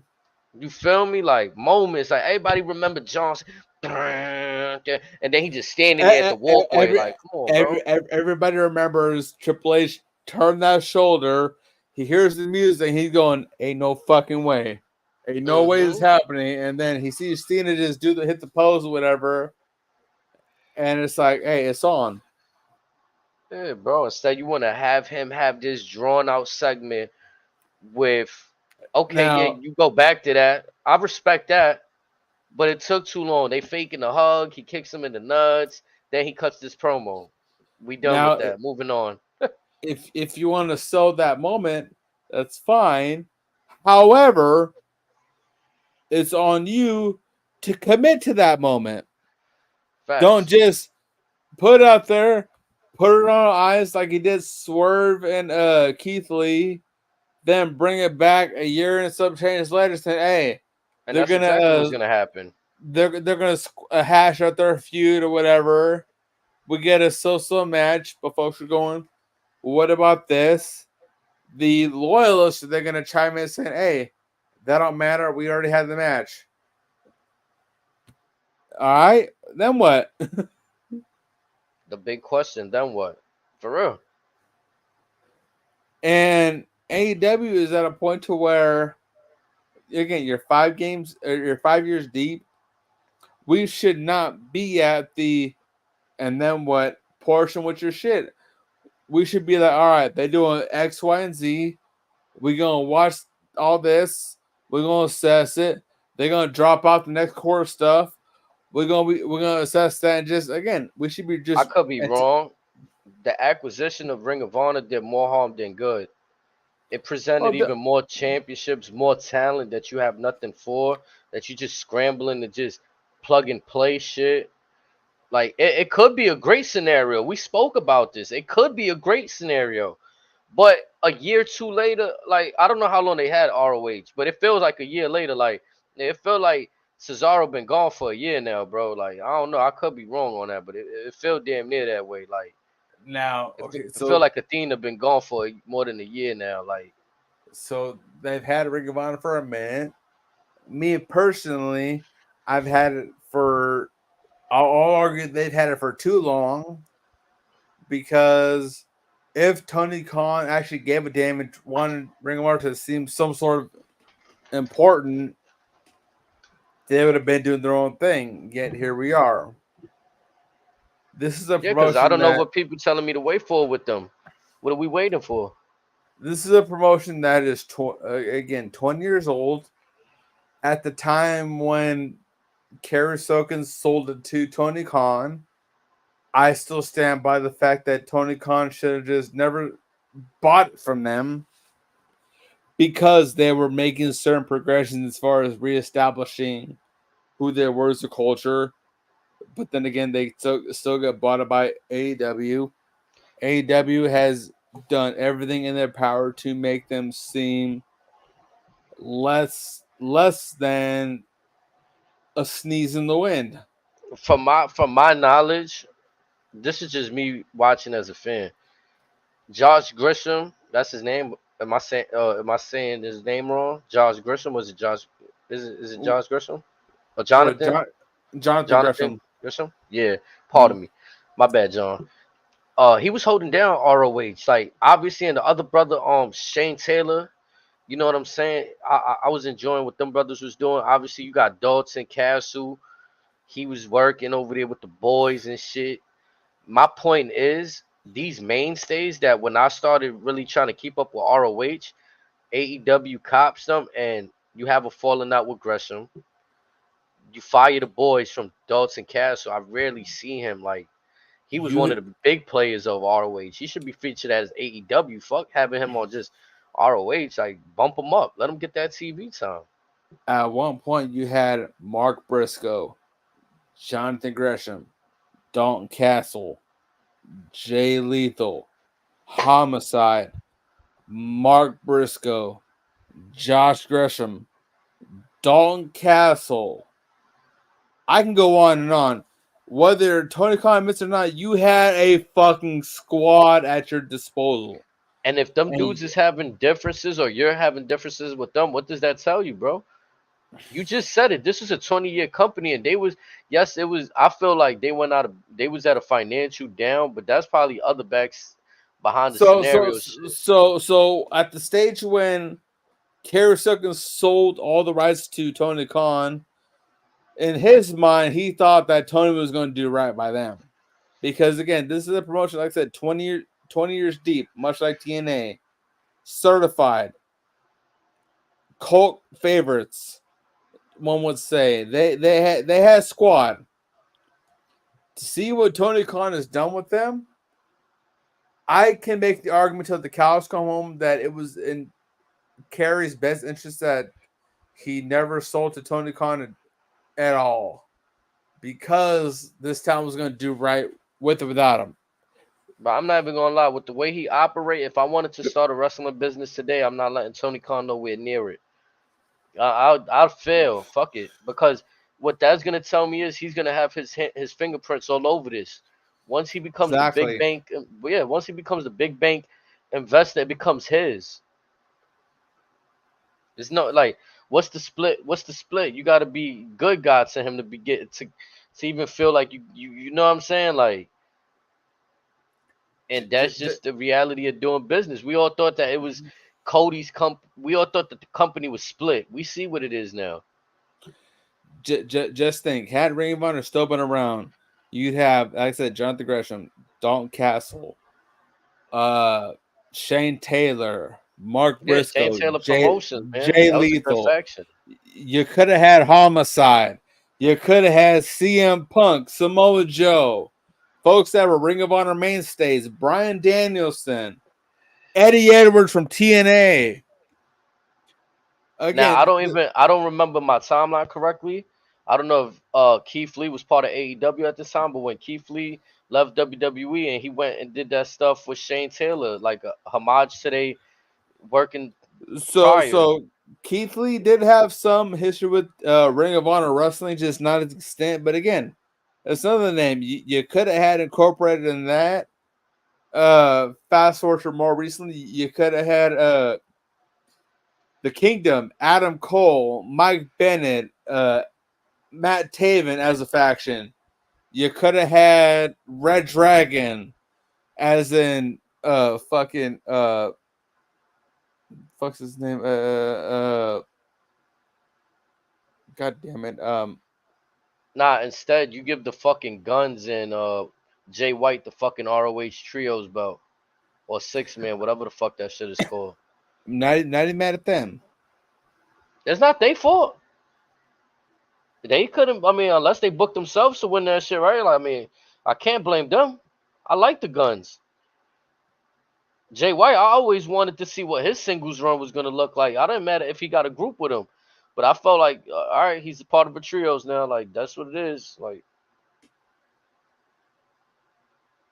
Yeah, so again, like I said, that's what I'm telling you. You could have had a Red Dragon, which would have been Kyle O'Reilly and Bobby Fish. You could have had again Young Bucks. again, Bobby Fish was an unhappy camper over there in AEW. He went over there for a split second. There's folks you could have had that could have benefited your product. Bobby That Fish would know what have, it was. He like, man, this WWE shit was way better than this. Fuck, we would come over here for. and folks forget Bobby Fish, another cat, 20+ years in the game. So I'm saying he was having the time of his life in NXT, bro. Like he already up there in age, bro. Like Snakes was saying, you want to move back. Sometimes it's about you can help the talent in WWE, bro. What you think is happening? There's times where Undisputed Era was putting other teams over. It's not like they just ran over everybody, like run shot through everybody. Like for the most part, yeah. But it was a couple of times where like we knew Adam Cole was the main dude, bro. Like, and then the other dudes had credibility, for sure. But in terms of presentation, they was pushing Adam Cole like the real leader of the group. Like it wasn't to me like, oh, this is a 4-man leadership. Like, bro, when he came, Adam Cole, baby, even they were saying it with him. Like, come on. I mean, and again, that followed him from Ring of Honor, all that shit. But again, just say Cole goes to NXT, Bobby Fish and Colorado stay with Ring of Honor, whatever. There's no shit. You could have them as a top tier team. Could have Shane Taylor as their own team. Maybe Cesaro jumps ship back to Ring of Honor. Maybe him and Eddie Kingston squash out their beef. A lot could have happened back then. I think Undisputed Era leaving was, I understand the time period. They was gonna use Adam Cole as a manager, do that LA Knight shit that basically did, switch his whole shit up. Like we knew, what I'm saying, the sabotage. I know, all right. But this is again signing, like me personally, bro, I could speak from experience where I was making music and somebody offered me a deal, right? But the deal ain't have no time period on it. So I said no, bro.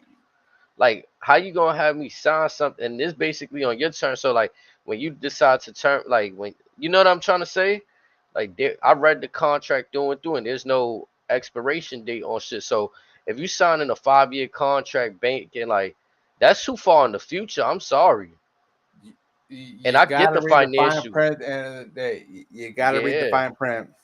you might be seeing the big number. Oh, I'm getting 5 M's through the course of you thinking like that shit's sweet, but how are these At, 5 years really at gonna go? I would say at what cost? Yeah, bro. Like that's why like I see some players like in sports again, it's different, right? Like wrestling business, and I'm assuming you as good as your last run in the business, just like you are on sports, but you can negotiate more your years, and like you got agents, right? And in professional It's, sports. especially when most sports here in the States had become a "what have you done for me lately" type of scene. Yeah, bro. It's really that. Like why you think I say that's probably the smartest shit Danny Bryan ever said, tongue in cheek. Fickle. You fans are fickle. You fickle. Fickle, bro. Like, I'm gonna be honest, bro. My favorite look, I didn't have a favorite team because growing up, it was like I'm from New York. In case the chat don't know. I know you know Razor, but the chat don't know. I'm from New York City.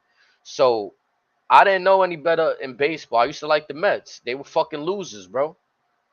In my lifetime, the Mets wasn't sniffing shit, but the Yankees coattails. Right now, the Jets, dirtbags, Giants, shit. Only until they won that one Super Bowl. But I'm talking about a majority of my life, the Giants were shit before and after that moment. The Knicks, atrocious.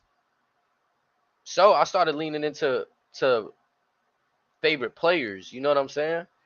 Along like my whole point of that is in wrestling, when I like somebody, I'm looking at the grand scale of things. Like I'm not just flip flopping on them because creative is bad for them. You know what I'm saying? Like people really be mad at certain people and be giving them that go away heat when in reality I think they just good at what they doing. Like Jinder Mahal, great champion to me. I don't care what nobody tells me. Fucking y'all could assassinate me in the chat. Jinder Mahal to me, the modern day Maharaja, he was getting people tight. And it brings some like creative moments out of that. We got to see a great Khali. You got to see the Bollywood boys insert like they found a place for them on TV. It gave you that real throwback. Like remember in the '90s when Hulk Hogan had like that, either like a what's we the dude damn near name? got we damn near got in the Punjabi prison match. Yeah, Randy and Mahal in the Punjabi prison match. Like they even bring that like you don't do that match without an Indian wrestler. It'll look crazy. It'll look ridiculous. Like why are y'all doing this? It'd be like a Hell in a Cell or cage match without a hardcore wrestler. It's like, why are you doing it? Yeah, it became cringy. I'm gonna be honest. When they start putting anybody in the Hell in a Cell, I hated Or that shit, bro. just they just say the main event of a pay per view is gonna be a submission match. You have one dude that can do like a SCR figure four. The other dude don't know a single submission to his name. Right, you We got know even who's two gonna people with win. no submission. Yeah, or even two people with no submissions. You like, you know what are they doing? Like you said, one-sided match, just a submission match. This dude don't even got a lick of like a submission in his arsenal. I think they did that to Miz one time, right? They tried teasing that with Cody and AJ recently, but folks forgot that yes, AJ knows the calf crusher, but Cody also knows very well how to apply a figure four. So again, And he took the Kimura from Brock. but again, kudos to Cole, Graves, and everyone else. Like they touched on the fact that yes, Cody may not have a submission directly applied to him, but he knows some shit from other folks. Yeah.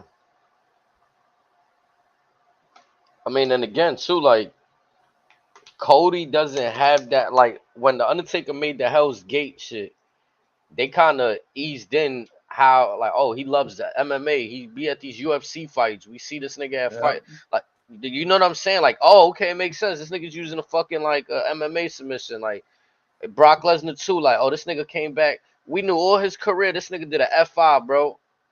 That was his finisher, bro. We ain't never see this man do a fucking.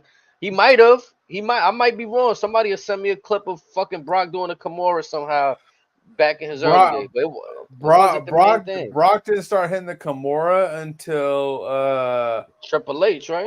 no, I want to say after he put it in Shawn the first time, then Triple H chimed in. They have to start doing it more often. But yeah.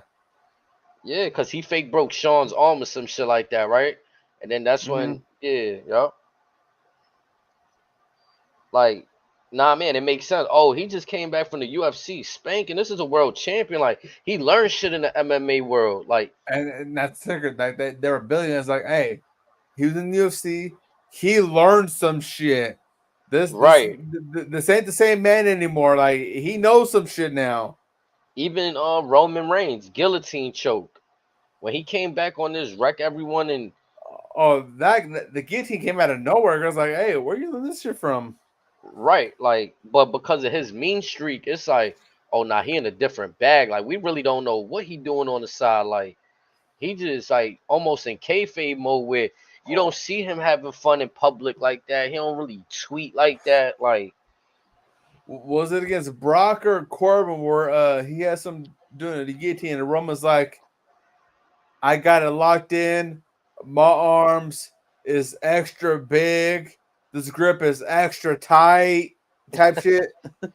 Yeah, he was jaw jacking, talking his shit.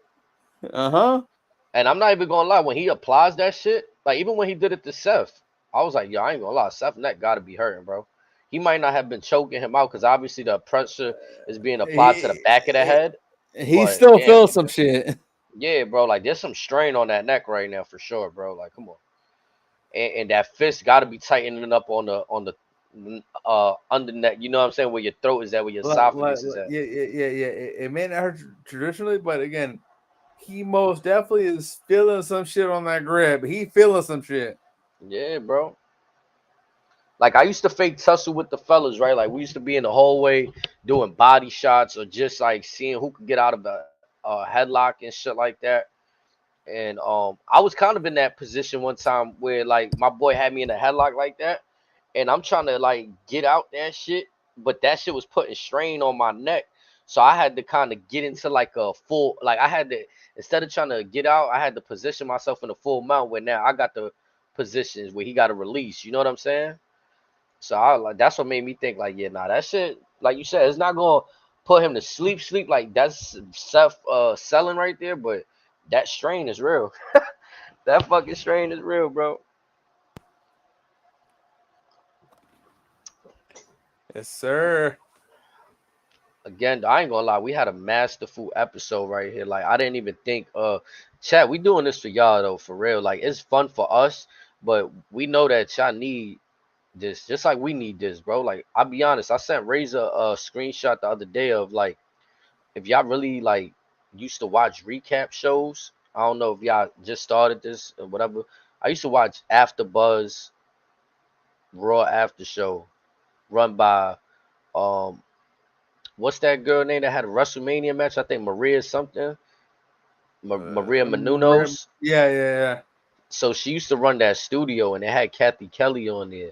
So that's how I really know about Kathy Kelly. And when I seen her get that look on WWE, I was really like happy for her. Like, cause you know, they was like kind of like streamers. Like they was like the real first YouTube after show streamers. Like, you know what I'm saying? Before all the people that I see now, Solid Monster, JD, Wrestle Inc., Wrestle this, Wrestle that.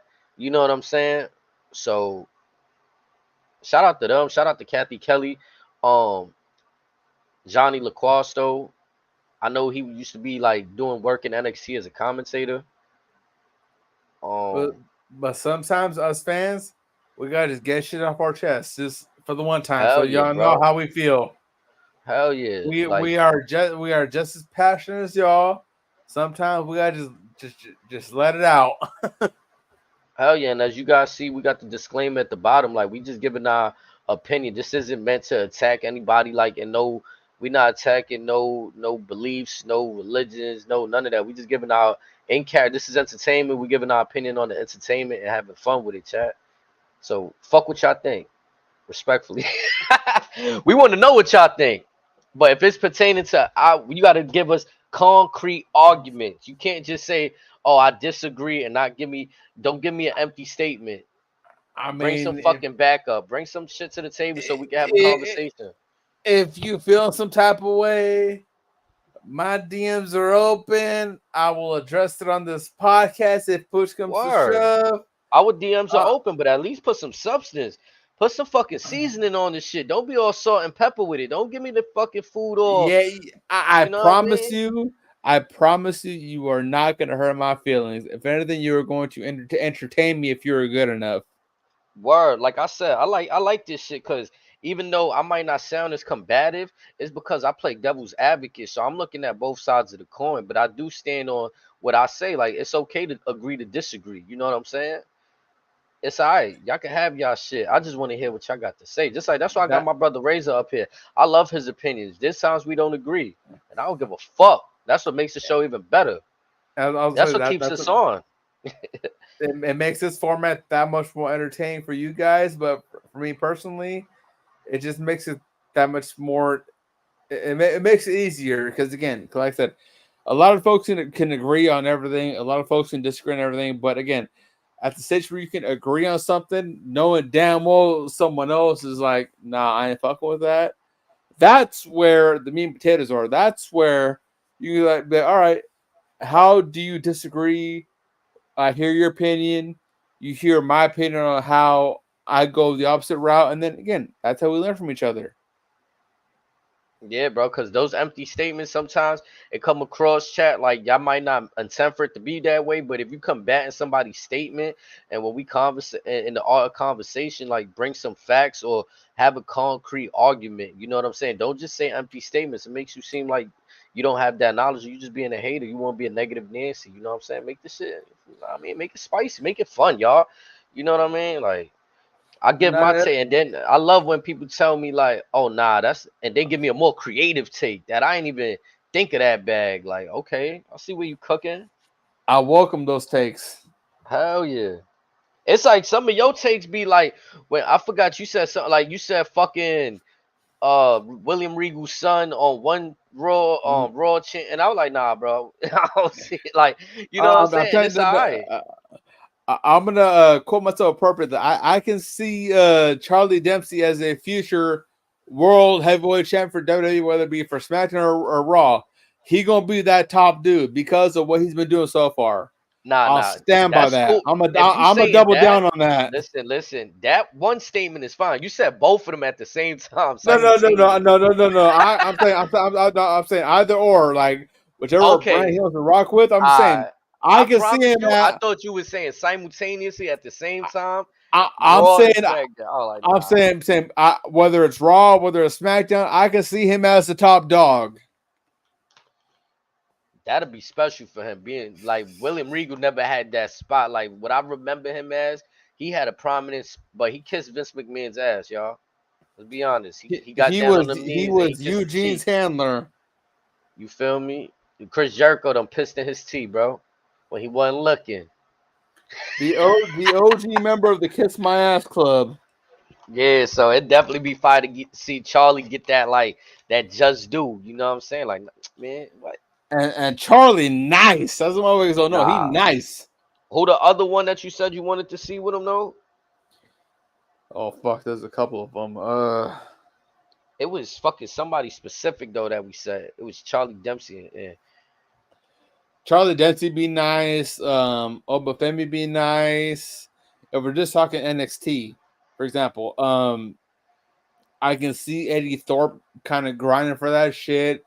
Again, I've seen what he can do with New Japan. He could definitely put some work in. I can see Brutus Creed putting some work in. There's a lot of cats I can see going for Yo, that throne. is this a time where remember when we was talking about North American Championship, how Dominic Mysterio had it, but they dropped the ball with Solo Sikoa when he had it on the main roster? Is this a chance to right the wrongs and let Hikuleo go to NXT, get that North American Championship for somebody like Obafemi that arguably he not in a program right now that I know of?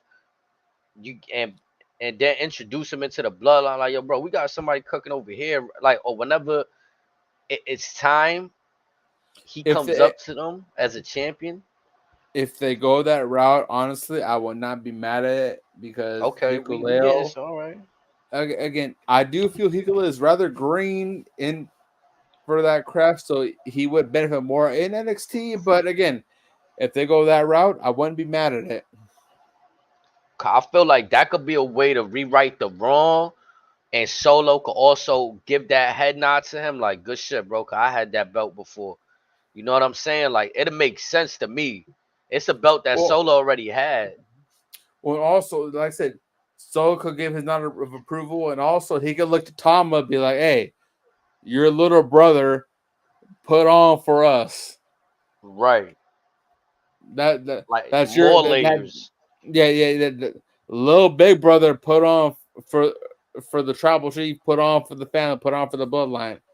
Again, like I said, more layers to everything. So again, there's a lot they can do with it. Cause I think we all want the like, or I can't say we all. I don't want to speak for everybody, but the majority consensus have him jump right into the bloodline storyline. I wouldn't be opposed to this little like, again, that Solo route. Like y'all kind of do what y'all did with Solo, throw him down there for a few months, maybe like enough to where that shit is cooking again, that storyline. Then y'all pull him up. Like, oh, y'all thought we were gonna bring him up right now? What? I want to ask you a predicament that was presented on Cornette's recent podcast, and that's what if the head of the table, what if the tribal chief is Jacob Fatu? Bro, this is what I'm saying. The head of the table at this point could be anybody. Because earlier when I asked the question, my original thing was, since The Rock is no longer in the company, right? I'm the main event guy. I'm the tribal chief. I've held the belt for the last year, and I'm now working on unifying all this good shit, right? Once that goes away, like Snake Eyes was kind of saying, so The Rock becomes the default tribal chief again, or is this now a title that we could kind of now? I don't want to say Well, the name is diminished, but y'all playing around with it a little bit. Like anybody could just be the tribal chief. Like I'm just saying, as far as us fans know, from Roman Reigns, quote unquote, until he is back, Solo's in charge. So Solo sits at the head of the table. Now, as far as we know, that's what the fact of the narrative is. My question is, say that's the fact or whatever, and if that's what the move is, where would Jacob Fatu fall in those reigns? Because again, he gonna be no soldier for nobody. Fatu. So he's more related to like, cause obviously like we got The Rock where he's like kind of like Regardless, distant colors. You regardless of don't who think he's that related matters? to, Okay. regardless who he's related to, it's just when he comes in, he ain't gonna be a soldier to just nobody. Again, this is why what you're saying makes sense. He's gonna be the one to come through and nullify Solo. Solo is gonna get like exiled from the group by default of you've been doing too much.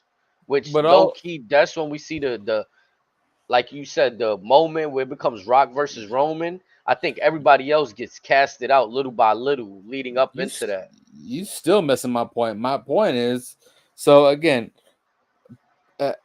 as quoted per the Jim Cornette experience, per Brian Last, what if Jacob Fatu says he's the head of the table? Then he got an argument there, but then that draws a. I Who feel like who's gonna Roman. contest? Who's gonna contest it? So you think he just gonna come in and dominate? Like, nah, I'm the head of the table, and nobody gonna say nothing. My question is, who legitimately is gonna contest him?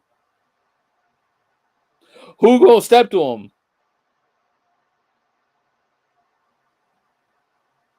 I mean, again, if what the title means, tribal chief, head of the table, is it something you say, or is it done by championship? Like Roman could be on something. Yeah, you can say what you want, bro, but I'm holding this until you beat me for this. Say what you want. All I'm saying is that your indecisiveness says a lot to that possible theory. Like I said, I asked who's gonna Cause step I to could see, him. I could no. Cause the thing is, there is realistically like all these dudes be needing help. Like the Usos ain't gonna step to him. The fuck Roman, he needs help. That's why he recruited everybody. The Rock And just like Roma could be the one recruiting them for all we know. But also on the flip side, so say Roman recruits him, and then Roman and we don't know that he's on Roman's side until Roman comes back, whatever. So say Jacob steps in. Jacob says, "Nah, I run this bitch. This shit's all me. This is all my family." Who is gonna step to him? It has to be Roman. No, it's got to be Rock. Because, But like I why said, the Rock? The Rock is already at his old. Like, I understand he's still entertaining and all that, but what are we building the Roman to come back and be favorable, or we just we building to have we the best Rock we moment ever? we are building to who within that family's respective lineage is the cream of the crop. Who is the dude? At the moment, it's kind of torn between Roman and Rock. That's all we know for the time being. Now, for all we know, when Jay comes in, he could be representing the Rock or Roman, whatever. Rock could step in, say, no. I say what happens in this family, and then Rock could say, I say Solo is next, not you. I You, could definitely Jacob. see that bullshit. Jacob, you tarnished our family long ago. Therefore, you are not eligible. So when Roman could come in and be like, hey, don't shame my bloodline like that. That's on me. And that creates that allegiance right there for them. See, if you painting that picture, I definitely see the Rock coming in, stepping in, like. But the main matchup to me is always when he says, "Oh, head of the table for him and Roman." Like, I don't really think he looking at these dudes yet. Like, y'all put in that history and work that Roman put in. But I can see why, like, in your theory, he gotta check them. But to me, the Roman been going around saying he was the tribal chief for 3 years before the Rock even entertained this shit. Like, so they gonna just come around for a few weeks and say this shit, and his. I mean, it could be because of the short amount of time. But again, like I said, Roman was going around saying this shit, and in story, it took the Rock 3 years to come out. Like, Who in those 3 years actually had the balls to check him man to man? to check Nobody. Roman. Nobody Facts. had the Jimmy nobody. tried, and then he fell in line. Yeah, Jay but tried, again, and he fell in line. But nah, I know what you mean. Realistically, no nobody one could come. had Yeah. the balls to check him man to man. Saying, "Hey, I'm the dude that's putting this family on top." And now it could have been Jacob, it could have been whoever down the road or whatever. But for continuity purposes, nobody had the nerve or the nuts to check Roman man to man. Now, with that being said, Roman has never been able to control Solo when Solo kind of goes off the hinge. So, with that being said, how do you control a monster? You get a monster of your own that's even bigger and badder. Solo is not gonna step to Jacob the way he steps to everybody else. He gonna see who Big Dog is. OG gonna put him in his place. Jacob gonna be like, "Hey, you don't want this. You know what's good."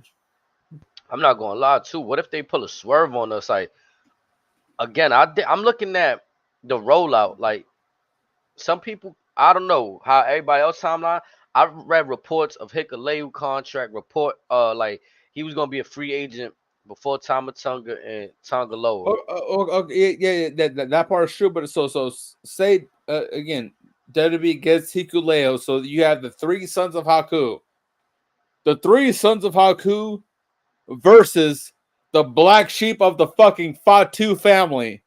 The one Mm-hmm. motherfucker that is certified.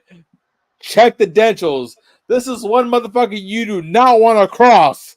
This is the motherfucker that everyone warned you about to not cross.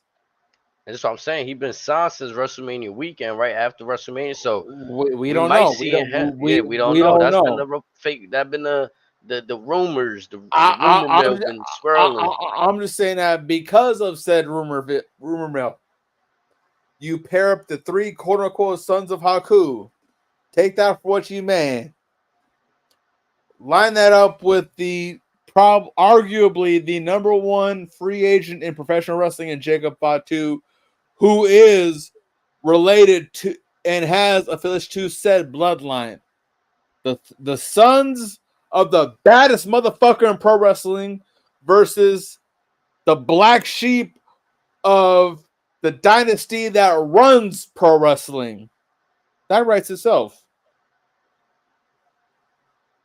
Because again, like I said, Roman couldn't control Solo. So again, how do you put a monster in check?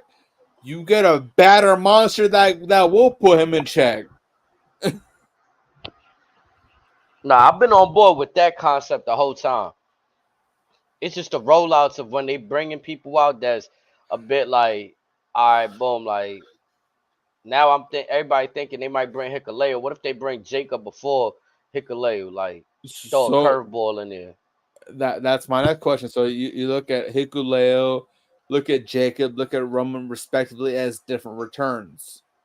At which point on a calendar year, so between now and the end of the year, how long is it too long before you reintroduce Roman Reigns?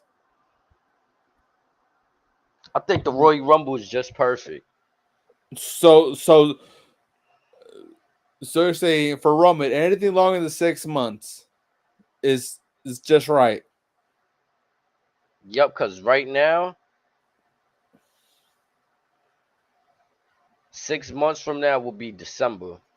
So Royal Rumble January, so that'll be 7 months, right? Usually mid January, yeah. But so all right, so Roman, okay, so mid December, early January. All right, we'll call it for Roman. So all right, so for everybody else, you have say between now and Survivor Series per se. How long is too long of a time? Let me see. You said between now and Survivor Series. Survivor Series be November. Yeah, basically around 5 Thanksgiving. months. Yeah, like 5 months. I mean,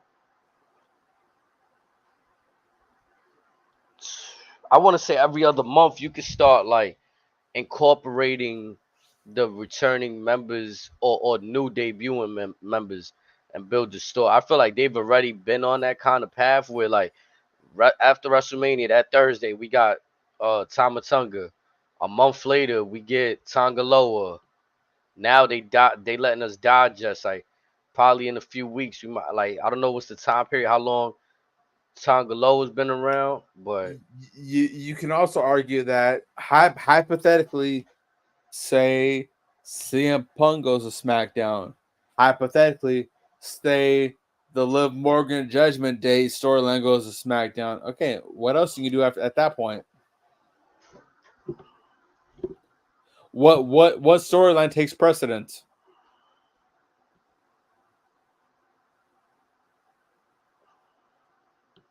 I mean, I think just the whole storyline that we got to get over to get a real I'm gonna be honest, to get a real fresh new WWE, we need to get past this Rock Roman bloodline Cody Or shit. Once we get so past that, and I'm not trying to rush it. I don't know though. I'm not trying to rush it. I just think when you clear that up, we can hit the factory reset and other things can freely take place. Like right now, when I say free, we're Cody. They put in Cody in positions to kind of still hold that belt to be, with this storyline. So that's being held up. While we know these guys are gone, they got other obligations. They not even again. So say that still stays the course of Cody defending the title on SmackDown regularly. But we know that's a fluff. Like we know that those shits is fluff. But again, what if the Liv and Dominic storyline bleeds over to SmackDown and then it stays over there permanently? Then they just took the hottest shit Raw has, and now Raw got other shit going on, but now Raw got to find what they doing, which shouldn't be hard, but they got to now put emphasis on other things. No. Take Raw out of the equation. Say the number one story that's been overshadowing all of WWE, the Liv and Dominic story with Judgment Day. Say that bleeds over to SmackDown, that stays on SmackDown. I'm gonna be honest, I got a hot take for that. While you have Cody figure out his next opponent, while you have who's truly running the bloodline, between all those three stories, which one takes precedent? I don't care about Dom and Liv no more at this moment because it didn't. We all thought something was gonna happen at Oh, Clash, and hold on. Pause. So whatever happens between Dom and Liv with Judgment Day is now subsidiary to what happens with everything else on SmackDown. no. But I personally didn't get what I thought we was gonna get. Like they put all this emphasis around like making it seem like something was gonna happen, some dissension. Nah, Drew had a clean match. In fact, I don't even remember seeing Judgment Day at all. So No. now, So in that match, Judgment Day was barred from ringside. But what I'm saying is, say that respective story is now a SmackDown exclusive story. That is now taking why a would they back. do that? Oh no, hold on. I'm saying again, if they want to mix shit up or whatever in their best intentions, say Judgment Day, Liv, Dom, whatever goes to SmackDown, whatever. That now is taking a backseat to everything on SmackDown. No, it's gonna be the most entertaining thing on SmackDown. But why would you do that? Liv got the belt right now, so you're gonna have Bailey and Liv on the same show. Because whoever is running SmackDown, if they say, "Hey, we want the best storylines, we want the best shit, whatever," we gonna give you WX amount of money. This is what we want to see. My question to you is, I'm gonna be honest though. After that fizzles out, that's gonna fizzle out though. Once Rhea come back and she get like what else we got with that program? Like yeah, it's that's like a flavor of the month shit to me. Like that shit picked up steam because you know Liv is fire. She look good and she doing this little sexy shit with Dom. But after that, once she defends or loses or wins against Rhea, they don't really got nothing there. Lot of folks thought Cody and the story was a flavor of the month too. I'm just saying. It could have been too though. Like it really could have been. I'll be honest, the whole Cody shit, in my opinion, for real, the first year he lost, that was the year I wanted him to win. The second year he won, which was this year, I said, bro, you might as well just let Roman break everybody record at this point, bro. Like Roman, I was calling that he should have retired with the belt. Like nobody should have been able to beat Roman. He should have did something different. You know how everybody retires because of injury? I was calling for Roman to retire because he beat everybody. I'm just saying, I could very, especially with WWE operates, I can see a world in which the Judgment Day story consisting of JD, Liv, Dom, whatever, could swap out with the Bloodline story and say a portion of the Bloodline story could bleed over to Raw. At that point, so say you have for second conversation, the Gorillas on Raw and then the whole Bloodline shit on SmackDown. Which I could see story? more of that happening because they don't got no belts. No, so say God goes to Raw, the whole Liv and Bloodline story bleeds over to SmackDown without Rhea Ripley, without Rhea Ripley, and it just spills over, boils over, just to further entice the Rhea Liv story. I If think that it'll become happened, Dolph Ziggler and AJ Lee. It'll look cute for a few months, see them together. you think it's gonna get that bad? Yeah, I mean, what substance do they really got? Like everybody's already talking about how Dominic is really married and shit. Like I'm on the topic of you want to maximize the revenue to build a certain fight. So say if you bleed Liv over to SmackDown, keep Rhea on Raw, keep them separated, keep that a big money bout, versus say you take a chunk of the Bloodline, which has been the hottest thing on SmackDown for the better part of 4 years, send a chunk of that over to Raw. If you send that chunk over to Raw, it's going to just get lost in the shuffle. what the Bloodline stuff? Yeah. I felt like Bloodline shit always looked better on SmackDown because That's where it's been. That's where it's been for the last 4 years. Yeah, That's when its it's home. put on Raw, it don't look like it belong. Like it looked like Roman is visiting Raw. Like that's not his home. That's not like you know what I'm saying. Like that's when he was on Raw, he was getting dog food put on him on Raw and shit like that. Like Baron Corbin and them was wilding on him. And that's what I'm saying. So say if they do some type of like superstar shakeup, if you have the Bloodline story and the Judgment Day story on SmackDown, Raw will not have a single chance to win. Whereas if you send, say, an abundance of the Blood story to kind of reestablish themselves on Raw and keep Liv and JD on SmackDown, you might have a better chance. However, That's the cost of doing business, though. Raw knew they always made Raw look like the A show, and SmackDown was never really respected, especially when they was a taped show and Monday nights was live. SmackDown positioned themselves really well when they started going live, and WWE really started treating them like nigga they could fuck with Raw even though they 2 hours. That was yeah, huge, bro. That yeah, was but huge. even though the Blood stuff is established, no one fucking expected the stuff with Liv to take off like this. No one thought that. With Liv And Morgan, right? Yeah, that's what I'm saying. yeah, I ain't gonna lie. Like facts. Like the only thing they had to go back off, and I'm gonna be honest, I forgot that Liv Morgan got hurt in the match with Rhea Ripley. Like Rhea Ripley's storyline been so dominant. Like she done ran through, hurt so many chicks. Like she be folding these chicks like beach chairs, bro. Like folks forget Liv was in a match with Ronda Rousey. She tapped out while she was laughing and smiling while tapping out. like you She feel she tapped me? out be like, hey, chains and whips excite me. I love this shit. This shit's kind of making me wet. Nah, yeah, like that's sadistic. I like pain. I'm a that's cool for Liv. I like that for her. Like she's really getting in her comfortability zone. Like she's more than just a Harley Quinn lookalike. You know what I'm saying? From the Riot Squad and all this shit. Mm-hmm. That's cool. That's fire. I like that. But when I look at the rest of the roster and you looking at Charlotte Flair, Rhea Ripley, you looking at a Bianca Belair, a Jade, a Nia Jax, you know what I'm saying? Even the like Piper Niven is coming into her own right. Like I don't know. You cannot sleep on Liv anymore. I'm sorry.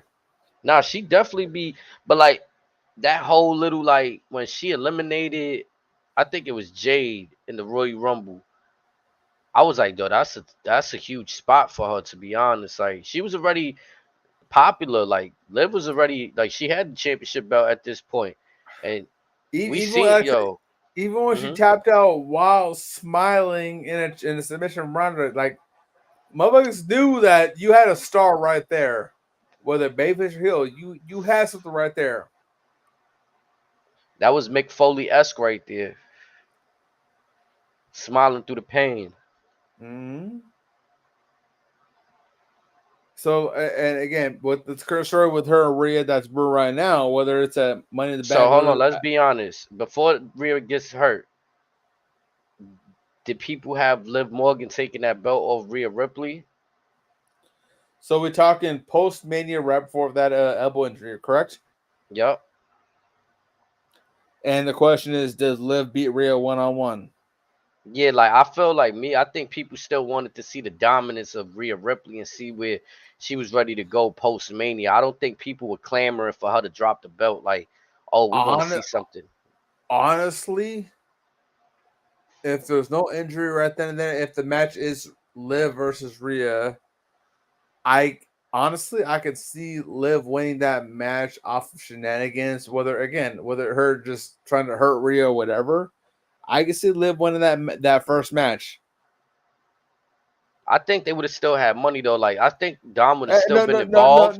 No. So Dom wouldn't have been in the mix just yet, but folks. So it would have been a clean victory. There could be shenanigans from maybe like JD or Finn, whatever. Dom comes out. Liv gets Dom some little googly eyes, and that kind of sets the table to what we get today. Again, like Liv is just holding the belt right now for Rhea to get back, and they into their store. You don't really hear nothing about we're gonna have a #1 contenders match for the But here's Raw the thing. Women's So Championship, right? when Liv comes back, or when Rhea comes back, Rhea. I can see Liv winning that match. I mean, at this point, yeah, like I could see make her look, make unless y'all just want to have Rhea come back, but Rhea already don't got the belt, so her losing really don't. Especially like with this whole storyline, I could see a way, like you said, shenanigans at play. But again, like I either way, whether even have it earlier without all the injuries and shenanigans, I can see Liv beating Rhea clean. I legit see a role with that because of the fact that Clean. clean. because of the fact of what Liv can do with that belt as a heel, i.e., what we've been seeing now.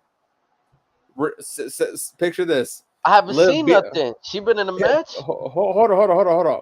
Picture I just this. see her with Dom. Hold on. That's my point. Picture this: say Liv beats Rhea clean. Liv's rolling out the ring. She gives Dom the googly eyes, like that, just kind of addressing with her eyes. Walks away, and Dom thinks something of it. Fast forward a couple weeks later, Liv's cutting a promo on Rhea, whatever, saying run it back. Rhea and Dom come out. Rhea and Liv kind of trade jabs, but the whole time Liv's clapping back. She's looking at Dom, not Rhea, much like what we've been seeing it right now. She dumping Dom once she beats Rhea Ripley. Dom Yes, think he got that. She's dumping him for Finn Balor. but again, we think that. However, we could think that she's going for Dom. Rhea trying to being well invested in that character, trying to tell Dom, hey, are you with Judgment Day? Are you with that bitch over there? Mm-hmm. Tell me now before I whip your ass. Dom is gonna pick wrong. Now He again, gonna get himself kicked out of Judgment Day. which is what we could be seeing very soon, as early as 12 hours from now, or less than 24 hours from now. Is there any more layers for like as a serious competitor? Is there any more layers for Dom in the Judgment Day, or is it like, can we say it's time to like kind of separate him? Like they be having him tag team with JD and stuff. Like, you know what I mean? Like he used to be out there at least getting a North American championship. Now he's out there with JD. JD be losing the match, though, getting the pinfall, so they don't really be having Dom get what, but like they be losing though as a tag team. Now, are they losing, or is he taking the fall? JD definitely be taking the fall. Exactly. So again, whether folks want to believe it or not, Dom has already made his bed. We could be seeing Mommy come back as early as tomorrow, definitely before Money in the Bank. But very, very, very, very soon, Dirty Dom will be answering for his sins. And whenever we as fans hear "This is my brutality" on the speakers, Dominic gonna be shitting his pants because Yo, he you been in the knows. arena? You been in the arena to hear that song? Not yet. Yo, that shit rips. I'm not gonna lie. Like that pop, whew. Like you said, Dom's expression is gonna sell it. The whole crowd's gonna erupt. It's gonna be wild, bro. Dom might shit himself legitimately on camera because he gonna be like, "Oh yeah, I fucked up big. I fucked up big." Yep. and again, it's obvious the SummerSlam match is gonna be between Rhea and Liv, but Dominic's actions are selling the story, which is what's been beautiful about his work, which is why he's come a long ways since last year's WrestleMania.